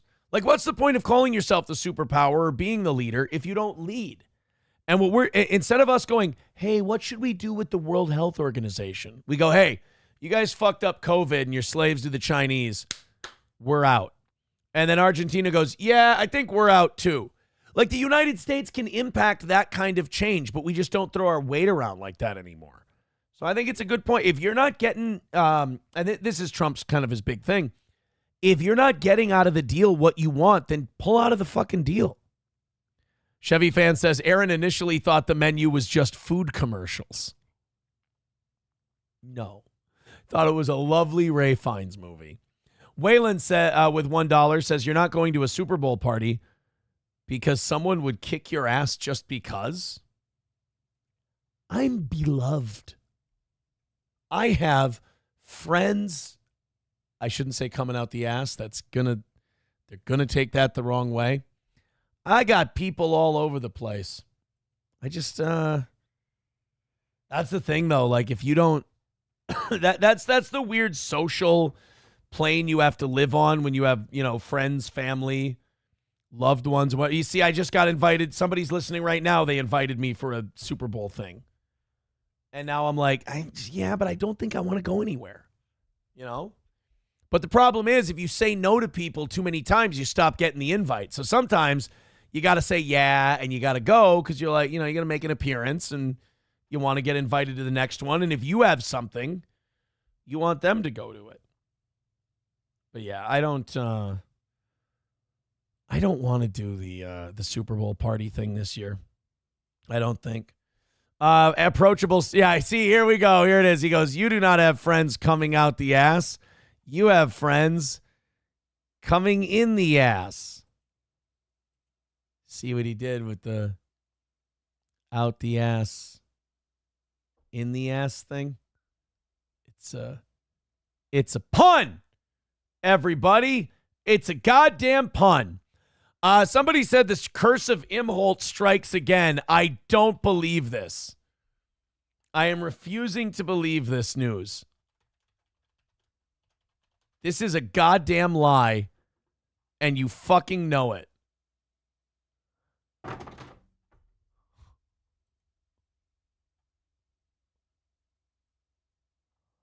Son of a bitch. Why? It's true. The curse of the toe strikes again. I don't want to, by the way, I don't want to subscribe for $4 a month Oh, or I can disable my ad blocker. Well, why didn't you say so? This is fun. This is just perfect. SP's going to be so fucking heartbroken. Take a look at this headline. Oh, it won't. Oh, there's an ad there. Fucking hell, guys. I know. You know what? You know what the problem is? I never even knew it was a sports bar. I thought it was just a burger bar. It doesn't really give off the vibe of sports bar. When you go there, the clientele isn't really sports bar. The clientele is more like not upscale, but bigger than mid-scale, like upper mid-scale kind of a thing. If they're calling themselves a sports bar, then I can see why they're closing. They went they went higher than sports bar. Yeah. Motherfucker, it really is closing, huh? Is this a different place? Because let's take a look here. Opened in 2023, 15641 Grove Circle North at the Grove Village Retail Center. No, that sounds about right. Son of a bitch, we just found the place a little bit ago. Numero uno, Josh Denny fan with $1 says, oh, Paulie's? Won't see them no more. Oh, no. That's no good. Das Optic Nerve says, that's right, Imholt. You let the actual buffet name slip last night. China Star. I've mentioned China Star Buffet on this show numerous times. It says China Star Buffet employees are in terror for Aaron's next visit. Well, look at that. Paulie's is shutting down. Let's see if I can catch SP before her meeting today. Let's end of the month, did it say? Terrible news. Paulie's closing end of the month. That's not going to go well. It definitely was not a sports bar. So I can see why it would be closing. Oh boy. Breaking news, the U.S. government has just sued Chicago, Illinois for impeding federal deportation efforts. Yeah, they're not fucking around. Isn't this Mayor Toilet? This is the toilet mayor that people were... I just learned about Mayor Toilet very recently. This fat fuck is a billionaire, and he and his wife bought the house next door to them and ripped out all the toilets. Because apparently if you rip out all the toilets in a house, it's not livable. And the property tax value is 1/10 of what it normally would be. So they fucking bought this place, dropped the property tax number down to 10%, so the value of the home would tank. So the rest of the values in the rest of the neighborhood would go down, so he would save money on his property taxes. He's a fucking asshole, this guy. It's Mayor Toilet.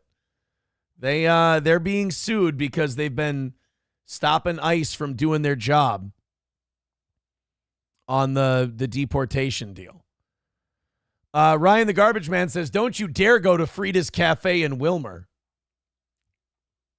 Just because I go to a place and I like it doesn't mean that it's closing down. Please get China Star as a sponsor. That would be cool. Promote China Star Buffet. I would have done it for Paulie's. But Waylon with $1 says, you tried to downplay your friends coming in your ass, but it's all true and everyone knows. It's just like that other guy said. He doesn't even know who the guy is. He just heard something he wanted to be true, and he goes, it's that other fucking guy. S-word jockey says governor, not it's the governor of Illinois. Oh, yeah, because it's the one that goes to jail all the time. The governor of Illinois is that position where they get locked up. Okay. Oh, boy, Alex Stein was at the Dallas City Hall meeting yesterday, and he was on one. Oh, shit. Alex was really mad at the Dallas City Council meeting. Let's see how Alex did. He's fucking pissed, dude. Technical foul on the Mavericks. Ejection. Nico Harrison. Listen, I come up here all the time and I give you guys the business, but today I am not an adversary. Today I am a friend, not a foe, because we have all been cheated. The Dallas Mavericks traded our franchise player, Luka Doncic, for Anthony Day-to-Day Davis, a 32-year-old who wears street clothes more than he wears a basketball jersey. I got shit on this show for saying Anthony Davis is past his prime. I said Anthony Davis is past his prime. Luka Doncic is in his prime. This is a fucking dog shit trade. This is terrible. How did the league even allow this? And I had people writing in, oh, no, Aaron, Anthony Davis still kills it. Anthony Davis is still awesome. I'm like, compared to Luka? Are you out of your mind? Past his prime. 32 in basketball is like 40 in football. I am sick and tired of our city being mismanaged by our pro sports franchise. Look at the Dallas Cowboys. They hired Brian Schottenheimer. He stinks. He's never even been a coach at any level, so I'm sick of it. They gave although, in fairness, Alex, that does sound like a peak Jerry Jones move. That's all right, I'm going to hire a guy. You know why Jerry Jones hires guys who don't have a lot of coaching experience? Because he can tell them what to do. You will never have this job, but not for me, so you're going to sit and listen. Have I ever showed you my scene in Landman? We going to watch it again. It's a crappy coach. And by the way, another thing, Alex, I hate to break this to you too, but your team peaked last year when you beat us in the Western Conference Finals. That was it. That was your peak. You weren't going to get back again. You weren't getting back to the finals, so you got what you could for Luka. I don't understand trading a really good prime player for an old veteran. The only reason you'd get an aging veteran is to help you win right now. If you're going to trade Luka, I know picks aren't important in the NBA unless they're like top 3, which kind of sucks. You know, NBA drafts are not usually deep. But, like, get some young players. Get some, D-League guys who might have some heavy upside. Coach, and now you take away our best player, Luka Doncic. And it's all a work. It's obviously rigged. The NBA is rigged. There's a ref, Tim Donaghy, who got arrested and went to jail for rigging games. So let me tell you something. This is why I come. He did. The Tim Donaghy thing is real. He was betting on games that he was reffing, and then he was reffing so he would win the bet. Tim Donaghy's kind of a G like that. Here because Miriam Adelson is about to move this team. That's right. They're not going to get any legal gambling here in Dallas, so that's why they're taking the Mavericks to get good favor with the league, so that when they say we want to move the team to Las Vegas, the league will say, oh, well, you helped us out so much, you gave the league's biggest star, Luka Doncic, to play with LeBron James, the league's biggest other star, and so you help our ratings that are massively failing. You know, I know they're supposed to look at Alex like he's an asshole and like he's a burden on the city council, but I'm sure a lot of those guys are looking at him going, fucking A, weird guy who usually comes in here screaming at us about trans people. I get it. I hear you. Maybe this guy ain't so bad. But that trade, it does make zero sense unless there's some kind of like clandestine plan in the end. And Vegas is so trying to get an NBA franchise. They're getting the A's. They got the Raiders. Who else you get? I mean, who could they get? They're not getting the Timberwolves. I'm sure at some point they were thinking, we can probably get the Timberwolves, but then we got Ant, and now with Ant, we got a franchise player. We're good. And as you know, in Minnesota, when we get a franchise player, that means we're going to make one trip to the Western Conference Finals and then ruin him the rest of the way. And let me tell you something. I have experience in this. I am a youth basketball referee. Damn. This is real. And there was a time when I was drinking and I was using and I was in a low point. And I'll be honest. The mayor's like, oh, fuck this. You know what? I was just going to say, there's got to be an other foot dropping with an Alex Stein city council appearance. Oh, God, is he going to do Ricada lore in this one? Honest, I have fixed a youth basketball tournament. And it was not my proudest moment, but I needed the money. That guy's laugh. Oh, he's getting laughs. He's getting the laughs from the people who are supposed to escort his ass out of there. At the time, my wife was, seeing other men, and I caught her, and I was just at a really low point. So my point is, I've done this, and I've done this at the youth level. So it is obviously an inside job when you give your best player to another team for 0 draft picks, 1 first-round draft pick in 2029. We're not even going to have a team in 2029. So yeah, but Vegas is going to be happy because LeBron will be gone by then. Ronnie James will be their franchise player, scoring like 0.8 points per game. This is going to come back to the Mavericks real nice. They're going to get a nice first-round pick in 29. I just want to say we have to investigate Nico. I'm sick and tired of it. So I wrote this song.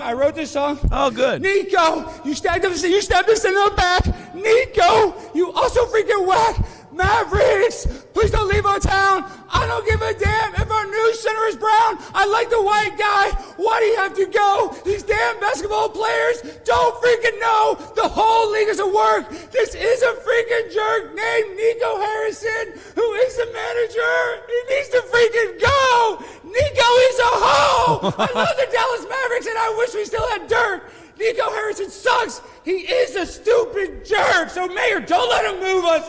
Don't let him move the Mavericks. I love the Mavericks.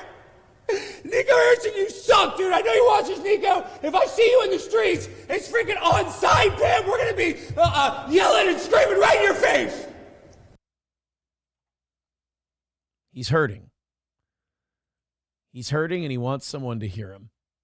I will say this. Alex is probably the most passionate NBA fan they have left. It's not going well for the NBA. Graham Poobah with $1 says, I live a block from the China Star Buffet. I can confirm Aaron is not their fattest patron. I'm not a fat guy. I've got 10 extra pounds. I'm not a fat guy. I don't like this fat bit. Do you know how intellectually strong I am? This would have broken any other person. Would have given them body dysmorphia. When I'm puking after the show today, I'm going to show you guys how tough I am. He's maintained a strong 5th place for a good 2 years running. Thank you. 383 Novocaine says, what the hell? You mentioned Paulie's, so we are going tomorrow for our company lunch. I knew it was a mistake. It's Aaron's curse. No. They're still open. Paulie's is still open. It's just that they're closing after we just discovered them, and I thought they were really good. That is kind of the fate of most of those restaurants. Like, you either have to be like barely over fast food, like express quick kind of place, or you have to be high end. Like, if you try to do the above the middle but below the high end, if you try to do the, hey, we have a really nice like ivory bar and we have great tabletops and the foods, it's a little over average, but it's still affordable and we use more quality ingredients. You get stuck in this weird, this weird vortex. And I think that's what happened to Paulie's, because the minute they said sports bar, I was like, I never got the vibe that this place was a sports bar. There were TVs at the bar, but there's all kinds of like restaurants and bars that have TVs, but just at the bar. I never had Paulie's. I just thought it was a burger bar type of place. Like a place that, specialized in, like gourmet kind of burgers or whatever. But I was wrong. Numero uno Josh Denny fan with $1 says, hey, buddy, do you like M&Ms? This feels like a trick, but yeah, I like M&Ms. Peanut butter M&Ms are my favorite. And that feels like a fucking trick. It does. Klopogram says, Paulie's can't afford another Aaron visit. They decided to cut their losses. SP and I went there and we ate very responsibly. I would get the French onion burger. I cut it in half. I got the Parmesan garlic fries with it. SP would have half the burger, and she got an order of Parmesan garlic fries. And then we'd have a couple of alcoholic beverages, and that would be it.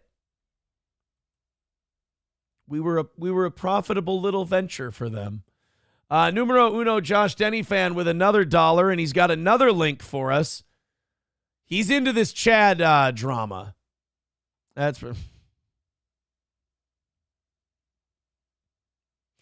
I hate you so much, numero uno Josh Denny fan.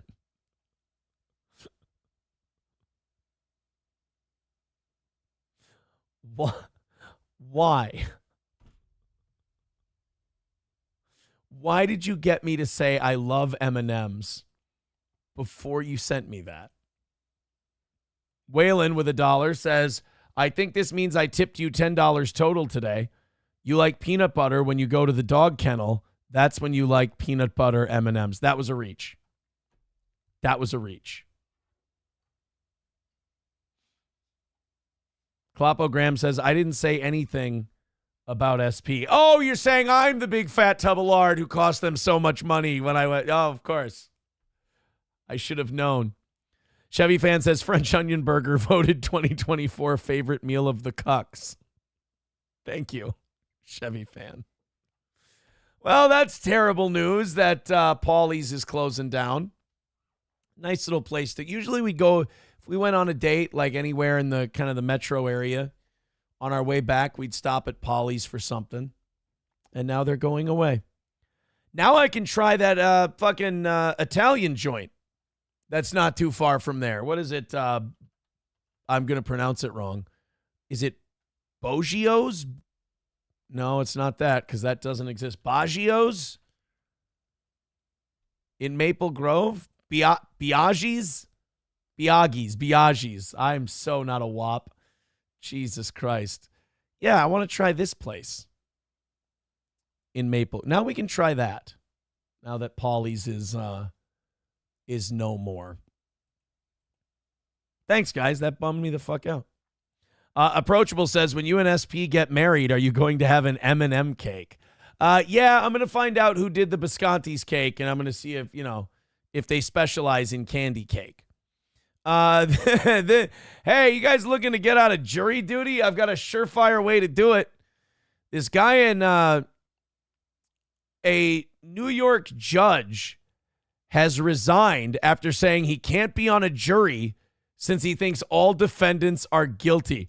This guy didn't want to do jury duty so bad that he had to quit his fucking job as a judge. To get out of jury duty, he went, oh, I can't serve. Why is that? I think all defendants are guilty. And they went, all right, well, you can't be on the jury. And he's like, that was great. And then Monday he came to work and they went, hey, can you come to my office, please? Yeah, sure, Attorney General. What's up? Am I getting that promotion? No, you're fucking fired. What? Why? I've had a stellar record as judge. You told everybody you think all defendants are guilty. Oh, shit, I suppose. Yeah, but I was lying. Well, then you're a lying judge and you can't be here. Jesus, man. Oh, man, maybe I should have used the excuse that I think all black people are guilty. No, God damn it. An upstate New York judge has resigned after he got out of jury duty by claiming that he couldn't be impartial because he thought everyone brought before a court is guilty. Richard T. Snyder, who has been a justice of the Petersburg Town Court for 10 years, left his post after being charged with misconduct by a state judicial commission. According to court transcripts, Snyder tried to avoid serving on a jury in 2023 by first identifying himself as a judge and then saying, I know everybody can come in front of me. I know they are guilty. They would not be in front of me. That is a great way to do innocent until proven guilty. That's wonderful. He was eventually dismissed from serving on the jury after he continued to argue that he could not be impartial, saying, no, it would not be fair. The judge who was overseeing the jury selection reported Snyder to state officials. That's just it. Like, he recognizes you. It's a small club. You guys all know each other. You didn't think this was going to come up? At a judicial commission hearing the following year, Snyder said he understood that defendants are supposed to be considered innocent until proven guilty, but that he still felt that people wouldn't be in court if they didn't commit crimes. So bro was given like 5 chances to take it back. Almost like the lawyers and the judge were hinting at him like, hey, Your Honor, fucking back off of this one a little bit. Nope, they're all fucking guilty. Guilty as the day they were born. I can tell. Just like that. Oh, you mean that sometimes you can tell? Nope, every fucking time. Now, come on, I got a fishing trip the week of this trial. I ain't going to be here. I meant that they were guilty because they did something wrong, but they're not guilty till they come to court. They're innocent till proven guilty, he told the commission. Yeah, it's too late. You fucked that up. They did something wrong. That's why they got a ticket, but they're not guilty. Well, like, even thinking that way makes you not a judge because you're not even supposed to think they did anything wrong. They've done nothing wrong until they're convicted. Snyder, who was elected as a justice, is not an attorney and has agreed to never serve as a judge again. Oh, that's weird. I thought you had to be an attorney before you were a judge. Public records did not list a phone number for Snyder. Voicemails left with the Petersburg town court were not immediately returned. It's a town with a population of about 1,400 people. So he goes in there to get out of jury duty, and they keep giving him outs, and he's like, piss on that. They're all guilty as sin. $1 from Los Federales says all this food critique coming from the guy who made chicken parm and didn't even bother tenderizing the chicken. I know, crucify me. Let's take cooking advice from the guy who opened up a can of Chef Boyardee. Hey, tomorrow I'm making meatloaf from scratch. I'll do a good job. I promise. Numero uno Josh Denny fan with $1 says, just trying to help, boss. You need your protein. What's up with that monthly push-up stream? What? I never said I was doing a monthly push-up stream. Trucker 18 Wheeler says, stay far away from Rodizio Brazilian Grill. Where's that? Rodizio Brazilian Steakhouse in Maple Grove. Maple Grove is a nice little tucked away place for decent food, at least as far as Minnesota goes. Coltrane with $1 says, I'm behind. That fat bitch saying she can't eat under Trump's economy, can't afford food, but can afford $1,500 a month Ozempic medication. Yes, that's exactly what she's saying. Glad you got it. Let's take a look at this Rodizio Grill. Oh, these guys are all creepy as fuck. All right, let's see. Looking for something unique when it comes to Maple Grove restaurants? No. See, this is why you're taught in marketing and advertising, never start out with a question. That's literally rule number 1 of marketing and advertising. Never start out with a question, because watch, the whole point of an advertisement is to hold the attention of as many people for as long as possible. You don't want to see the number of eyeballs going down. Looking for something unique when it comes to Maple Grove restaurants? Well, what if my answer is no? What if I like my routine? Okay, you just lost a fuckload of people. Rodizio Grill at Arbor Lakes is it. Our Brazilian steakhouse dining experience is 95% gluten-free. Okay. And features something for everyone in your party. Let's see. Where's your fucking pictures? Not that one. Let's take a look at the menu. There's the grill. Gourmet salads, no thanks. Hot side dishes. Specialty. I'm not impressed. This is looking like an upscale old country buffet kind of a thing. I'm not into it. Trucker 18 Wheeler, you might be right on this one. You might be right, my man. Potbelly Sandwich Shop is pretty good, says Ryan the Garbage. Oh, for something quick? Yeah, you go into Potbelly. Potbelly's not bad. Approachable says, oh, really, Aaron? What college did you learn that in, and how prestigious are they now? I went to Brown. That's all I need to say. I went to Brown. That's right. Suck my dick. Oh, I know what your follow-up question is. I don't need to tell you which one. I'm a Brown graduate. Thank you very much.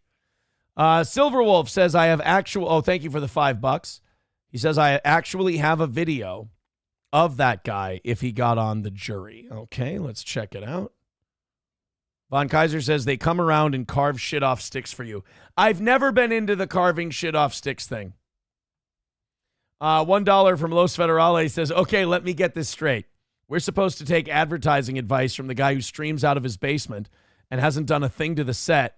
Shit looks like a garage sale. Fuck you, this is awesome. Anybody who doesn't like the background of Steel Toe is wrong. They don't get it. They're losing their fucking minds. You've lost it, Los Federales. All of this stuff means something to the history of Steel Toe. You just need to get, except the Chad Boozemock Top Toenations board.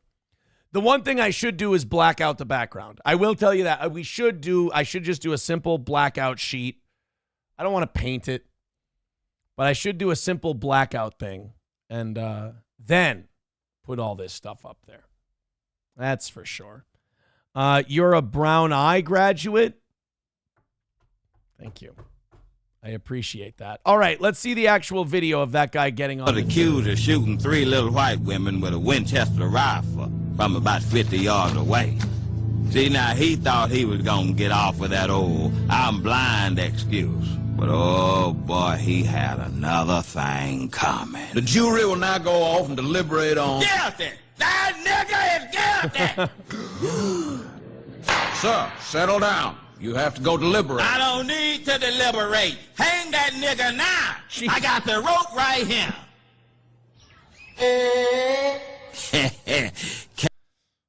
Uncle Ruckus can spot a guilty man from a mile away. I don't think that judge was racist in any way. I think he just really didn't want to do jury duty. That's it. Atomic Ray says, fuck you. Did your kids take all the hangers out of the wall? No, just the one. They just took the one nail out. All my other pictures are up.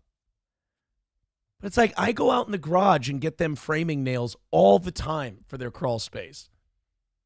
And at the snap of a finger, Dad, we need more nails. Okay, here you go, kids. They didn't have to take the nail that was hanging up my Target field print. Fucking mean-spirited and unnecessary. Wasn't right. Let's go ahead on to we did the New York story. Neo-Nazi group leader convicted of plotting Maryland power grid attack. First of all, I thought we fired all the feds that were doing neo-Nazi shit. Yeah, he looks pretty feddy to me. Florida-based neo-Nazi group. That's where all the FBI guys are doing Nazi shit is Florida. Check his Nazi flag. If it still has creases in it from the packaging, you know it's bullshit. And besides, the real neo-Nazis shouldn't be staging terrorist attacks. Didn't they win? Come on, guys. Don't be sore winners. Don't run up the score and rub it in. The neo-Nazis got their president. They should be happy. You don't need to go attacking the power grid. You're going to make it more difficult for Trump to do his job. You guys are going to fuck up the whole thing. I always say that. You can't trust these neo-Nazis. All of them double-digit inbred retards. For sure. The chainmail should be on Mike Lindell's head and upgrade the whiteboard to a digital board so it doesn't look like a first grader wrote on it. Otherwise, the old radio look rules. Okay, so we need to do, the digital board. Here, let's see. Digital whiteboard. Oh, you can draw on those with your finger? Oh, no, this one you have to use a pen. Here's a smart board. How do I use the smart board? I want to be able to use my finger. I want to be able to be on the show, and we have the whiteboard here, and I can just go like that. I want to be like Steve Kornacki. Can I get a Steve Kornacki board? Oh, hell yeah. That's what we need. Rusty Grammer's got a great idea. I think that's what we ought to do, boys and girls. Electronic whiteboard, here we come. All right, let's go on to our next. Oh, shit, I need to open our newest bat. Holy shit, we're in overtime already? Thanks, guys. Thanks for all of your chipping ins. Thanks for all of your contributions today. We're at least, I'm going to say at least $70 into tomorrow or Monday. Oh, no, we don't have a goal tomorrow. So we're at least $70 into tomorrow. Oh, we have some of the clips from the Kamala Harris. They released the full interview. Oh, this is great. So they released the whole 1 hour unedited interview with Kamala Harris from the 60 Minutes thing where they had to try and piece her together and make it look like she could, talk. Dive Bar says last night's drunken show was a hoot and a moneymaker. Thank you. Yes, it was both of those things. So I think this is one of the edited clips, and then we've got the full 59 minutes. We can jump around. It's bad. I looked at some of it last night. She is dog shit. Madam Vice President, thank you very much. Thank you. Thank you, Bill. Good to be with you. Oh, that was the end of the interview. Oh, so we're getting the after the cameras are off? Fun. Oh, can we just get just a little bit of a question, please, so I can get it over the shoulder shot? Yeah. 1 second. Just a second. Okay, thank you. You need me talking? Yes, sir. Well, we were talking about how you're going to pay for it, and I mean, I truly do mean it. Your plans are logical, make logical sense. Oh my God. So they need this guy just to fucking psychobabble so they can get an over-the-shoulder shot. So it's just got to be him kissing her ass. Oh, it's so gross. I know a lot of like MAGA people watchers. They're like, yeah, fuck yeah. You see how dirty they are.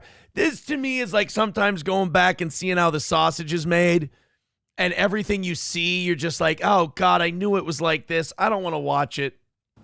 The way Washington works is not logical. So how are you going to convince a divided Congress that what you say, your plans, are something that they should all agree to and provide to the American people when they've shown no inclination to do that up to this point? Is that what you needed? Yes, sir. Yes, ma'am. That's all they needed. So it wasn't even, hey, could you ask something meaningful? We just need an over-the-shoulder shot. 30 seconds of silence, please, for room time.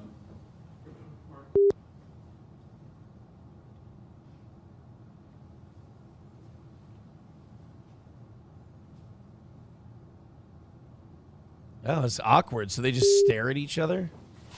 Cameras are off. How will you? It's going to be taxes. It's going to be literally, if the economists, I mean, they're from each spectrum. But I hear what you're saying about the economists. This is true. Yeah. But Congress is not the economists. I know, but Wow. So even when they're off the air and she's trying to answer a question, she's just a sputtering, muttering fucking prick. Unbelievable. Let's go. Let's check out some of this. People have been clipping out the kind of side-by-sides of the full Kamala Harris 60 Minutes interview. It's pretty fucking bad. Let's go ahead. FCC has released the unedited full 60 Minutes interview. The CBS show previously only released an edited package. This is the whole 53 minutes. They've got clips of like whole paragraphs being cut out of this thing. Look at this. This whole thing right here about NATO completely cut out of the interview. Let's jump around and let's pick little spots and compare the uncut version, which barely made her look passable, with the full version. First, Aaron's Dingley thing with $2 says, spend all the profits on useless shit. I want merch. Well, it could come out of my own pocket, too. The merch thing is coming out of my own pocket. I'm just buying that for you guys. The prizes and the VIPs and shit like that.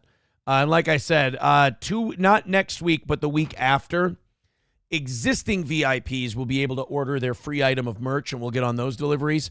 Right now, I am just finishing up. I've got 2. Yesterday, I had 4, so I got 2 VIP packages that I still need to fill, and then we'll be done with those. All right, let's jump around and see what Kamala's got. okay. And then you know that mold is at an all-time high today, which is the one thing I am allergic to. Yeah. It's literally the most informative thing she's ever said on a camera, informing us of the mold content in the air today. Okay. Pollen is down. Mold is up. Mold is up. She really is your useless I know that, aunt. As a matter of fact, because I was watching CBS this morning. There you go. Now that I think She really is your aunt who provides nothing useful to a conversation. At least she's genuine on and off camera. about it. Learn something new every day. Indeed. The next thing she's going to say is, oh boy, and we sure could use the rain.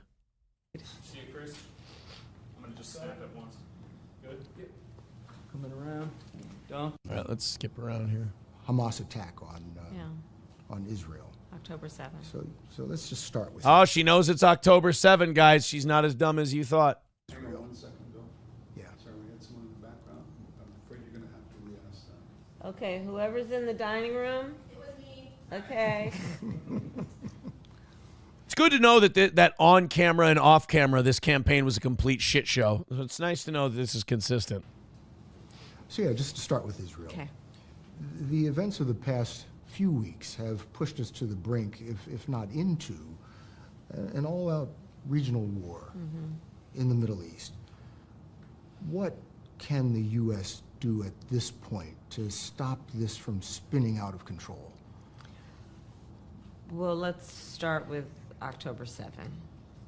No, why don't you start with the... God, she does this all the time. I'm reminded how much I really didn't like her. Hey, how are we going to stop this from spinning into a regional war? Well, October 7th was a thing that happened on the 7th of October, and bad people did naughty things, and fuck. Because obviously what we do now must be in the context of what has happened. No shit. And as I... No, we're going to do a Marvel multiverse thing. We're going to go to the TVA, and they're going to... By the way, speaking of which, Johnny's going to hate me for this. I watched the first, 20 minutes of Deadpool and Wolverine. I was fucking bored. I didn't like it.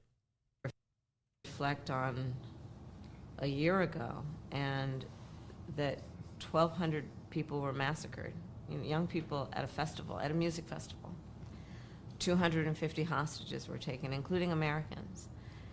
Women were brutally raped. And as opposed to gently so. I hate it when people say it, they were brutally raped. As opposed to what? The kind that's not brutal? as I said then, I maintain Israel has... You ever heard someone say they were lovingly raped? No. ...a right to defend itself, we would, and how it does so matters. And as we fast forward into what we have... The Almighty says, don't change the subject, just answer the fucking question.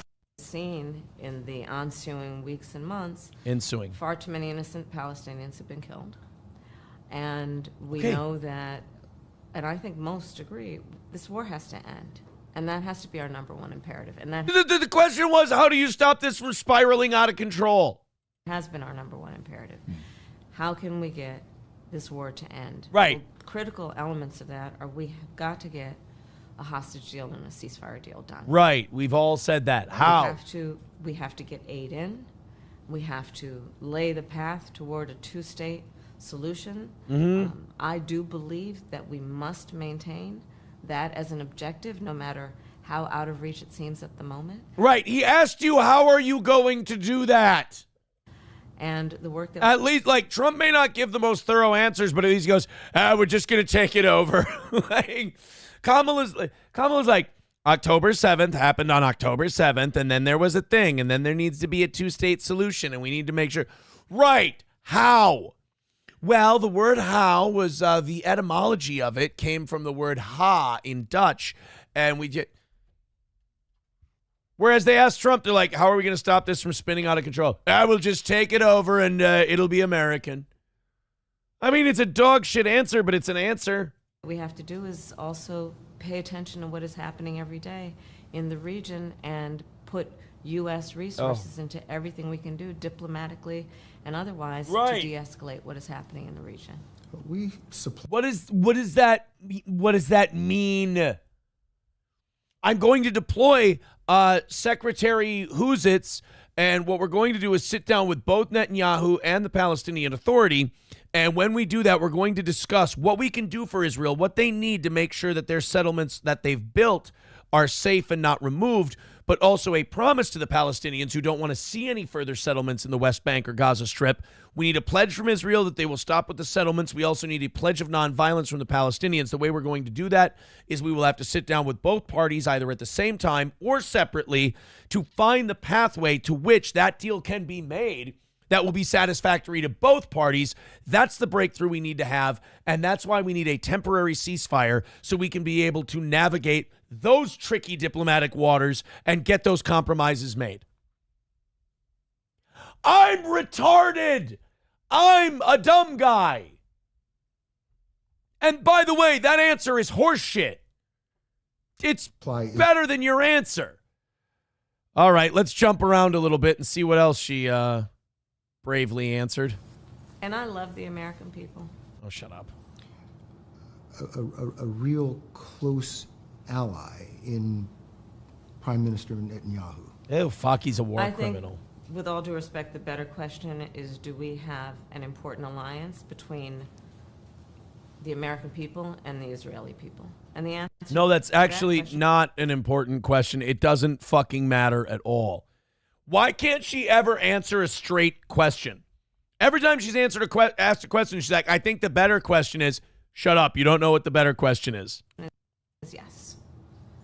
And we are going to do what is important to support whatever leadership is in Israel that is defending the security of the state of Israel.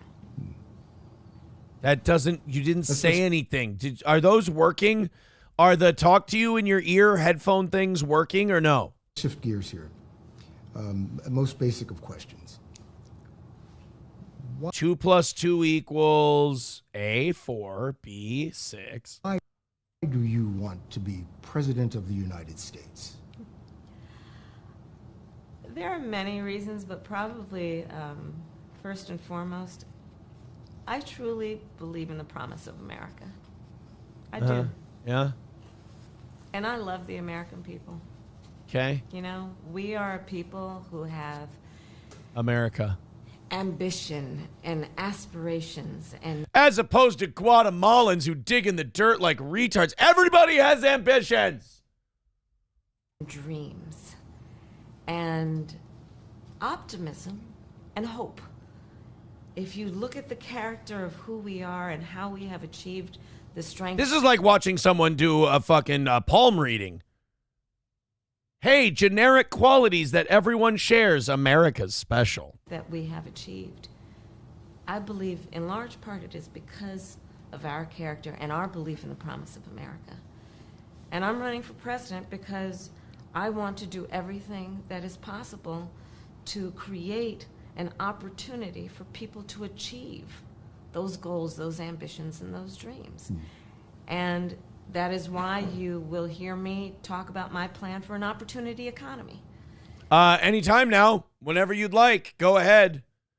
How does she, she's so stark raving consistent. It drives me nuts. She consistently does this all the time. It's wild. To invest in what we can do, not only to bring the cost of living and prices down for folks, because even though we've achieved a lot of success, prices are still You really haven't. You could murder a few 100 million chickens on your way out. too high. You know it, I know it. But what we can do to invest in the innovation that is happening in startups and our small businesses, what we can do to invest in the industries of the future, what we can do to maintain America's strength in the global context. But that's why you want to run. That's why you want to be. That's why I'm president. running. That and some other reasons. But none of that was as specific. That's. But you're asking the American people to make you the most powerful person on the planet. Why do you? Why are you looking at me like an aunt who just baked Christmas cookies? Deserve the American people's votes. Well, first of all, I have a career. Well, congratulations. I'm not a bum. And a history of being very clear that What? Are you out of your mind? I think of my role of leadership, and in particular now for the last 4 years as vice president. And Yeah, that's right. Wait a minute. Hold on. What was your job as vice president again? What was that thing you did a bang up job? Oh, the border. Good job. Which we found out under Trump, you just have to say no, and it'll go down 95% border crossings. President, if the voters will have me. You have to literally not hold open the ass cheeks of our border and spread our border asshole open and let people walk into it. All you have to do is not dig your fingernails into our butt cheeks and spread them open, and you can shut down the border. Congratulations. As being a leader on behalf of all Americans. As you know, I spent the majority of my career as a prosecutor. And I'm going to tell you, I never I threw a shitload of black people in prison. asked a victim of crime, a witness, whether they were a Democrat, are you Republican, are you an independent? The only thing I ever asked folks is, Are you black? And then we gave them a larger sentence. are you okay? And I believe that America deserves a leader who works on behalf of all Americans and understands the importance of knowing that the vast majority of us have so much more in common than what separates us. Oh my God. All I find myself doing while I listen to her give non-answers is going, you know what? I don't blame 60 Minutes at all for cutting this interview. This would have been completely unwatchable. Anybody who wants to shit on 60 Minutes for going, oh, let's cut the shit out of this. What do you say? And then you guys going, oh, you were just running protection for her. No, we were trying to get something on the air that was airable. $2 from numero uno Josh Denny fan. Says, what song tomorrow? Eminem, Criminal, Absolute, All Out, Full Effort. You laugh and miss a section, you have to start over. I'll do Criminal tomorrow for sure. $2 from numero uno Josh Denny fan says, how is Venmo and PayPal looking today? The Morning Bros tonated at least 200 into the next goal, right? No, they're pushing 100 though, Denny. I will say this, the morning show audience, I know they had a smaller goal today, but I think they're 100 over for today. So they do deserve a little bit of credit there. No, they did not kick as much ass as you guys did. Oh shit, I got to keep, how many has Denny done today? Fuck. That's at least 10. So he's at 369. Sorry, Denny. At least 10. I'm putting you up. Los Federales with $1 says, okay, let me get this straight. We're supposed to take problem resolution advice from the guy who's been divorced twice and is impotent from Celsius. I'm not impotent from Celsius. I have raging hard bone. I don't need to explain myself to you. Wait a minute. Does this stuff make you impotent? I can't. Wait, what's going on? No, 383 Novocaine with $1 says word salad, aisle 6. Ugh. She really is awful. Dive Bar says, imagine 3 hours of that on Rogan. And yes, Klopogram, does anyone get the urge to blow your brains out listening to it? Yes, absolutely. Fauci's Pangolin says, thanks, Aaron. This show has been lovingly great. Thank you.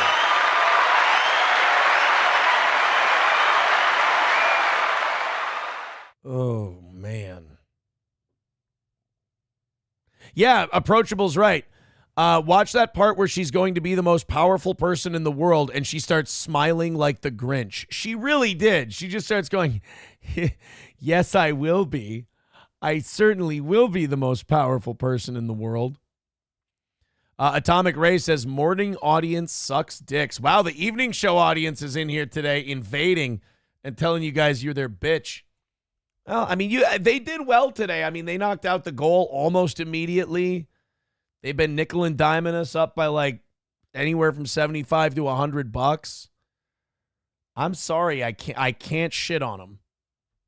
I know the evening show audience is waving their big drunk dicks around this morning, going, "Yeah, we spent so much fucking money on the toe yesterday. We fucking killed it." Yes, you did. But that doesn't mean the morning show audience didn't do well too. I'm proud of all my children. Yeah, they've done a really good job. I was just checking. $114 they're up today. They're doing pretty well. McBuster says the gayness today has been palpable. It hasn't, though. It hasn't. Klopogram says, great show, great chat. Thanks. It was a great chat today. I spent a lot more time in the chat than I intended to. But I wanted to take a break from some Trump stuff and things like that here and there, so it was fine. Native American, I love this one. Native American group is slamming the shit out of the Washington Commanders. And I don't get your dander up because I know you guys are going to go, what are they fucking bitching about now? They're bitching about the fact that the team won't go back to the Redskins name. And I love this group. Whatever group of Native Americans this is, let them run all the casinos. The Washington Commanders' decision not to switch back to the Redskins is being slammed by a Native American group. saying that the name chosen by woke racist decision makers is demeaning.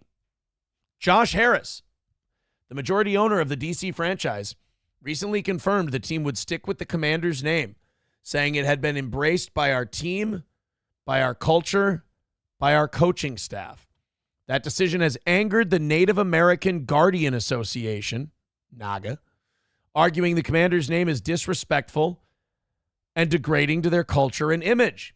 Had the NFL done any type of focus group with natives, they would know that their team's name is considered indefensible, as it was a series of commanders, many from D.C., who decimated the once formidable native nations of this continent. I love this guy. NAGA supported the Redskins name and Chief Two Guns White Calf logo before it was changed to the Washington Football Team, before ultimately altering the name to Commanders in 2022. The organization says they continue to be ignored by today's woke racist decision makers at the DC-based franchise, which continues to insist on utilizing the most degrading and insensitive namesake in any sports league, the Commanders. I mean, Washington did name the Redskins in honor of their coach and owner. And Chief Whitecalf was the guy that the mascot was formed after. His family has said that we hate that it's gone.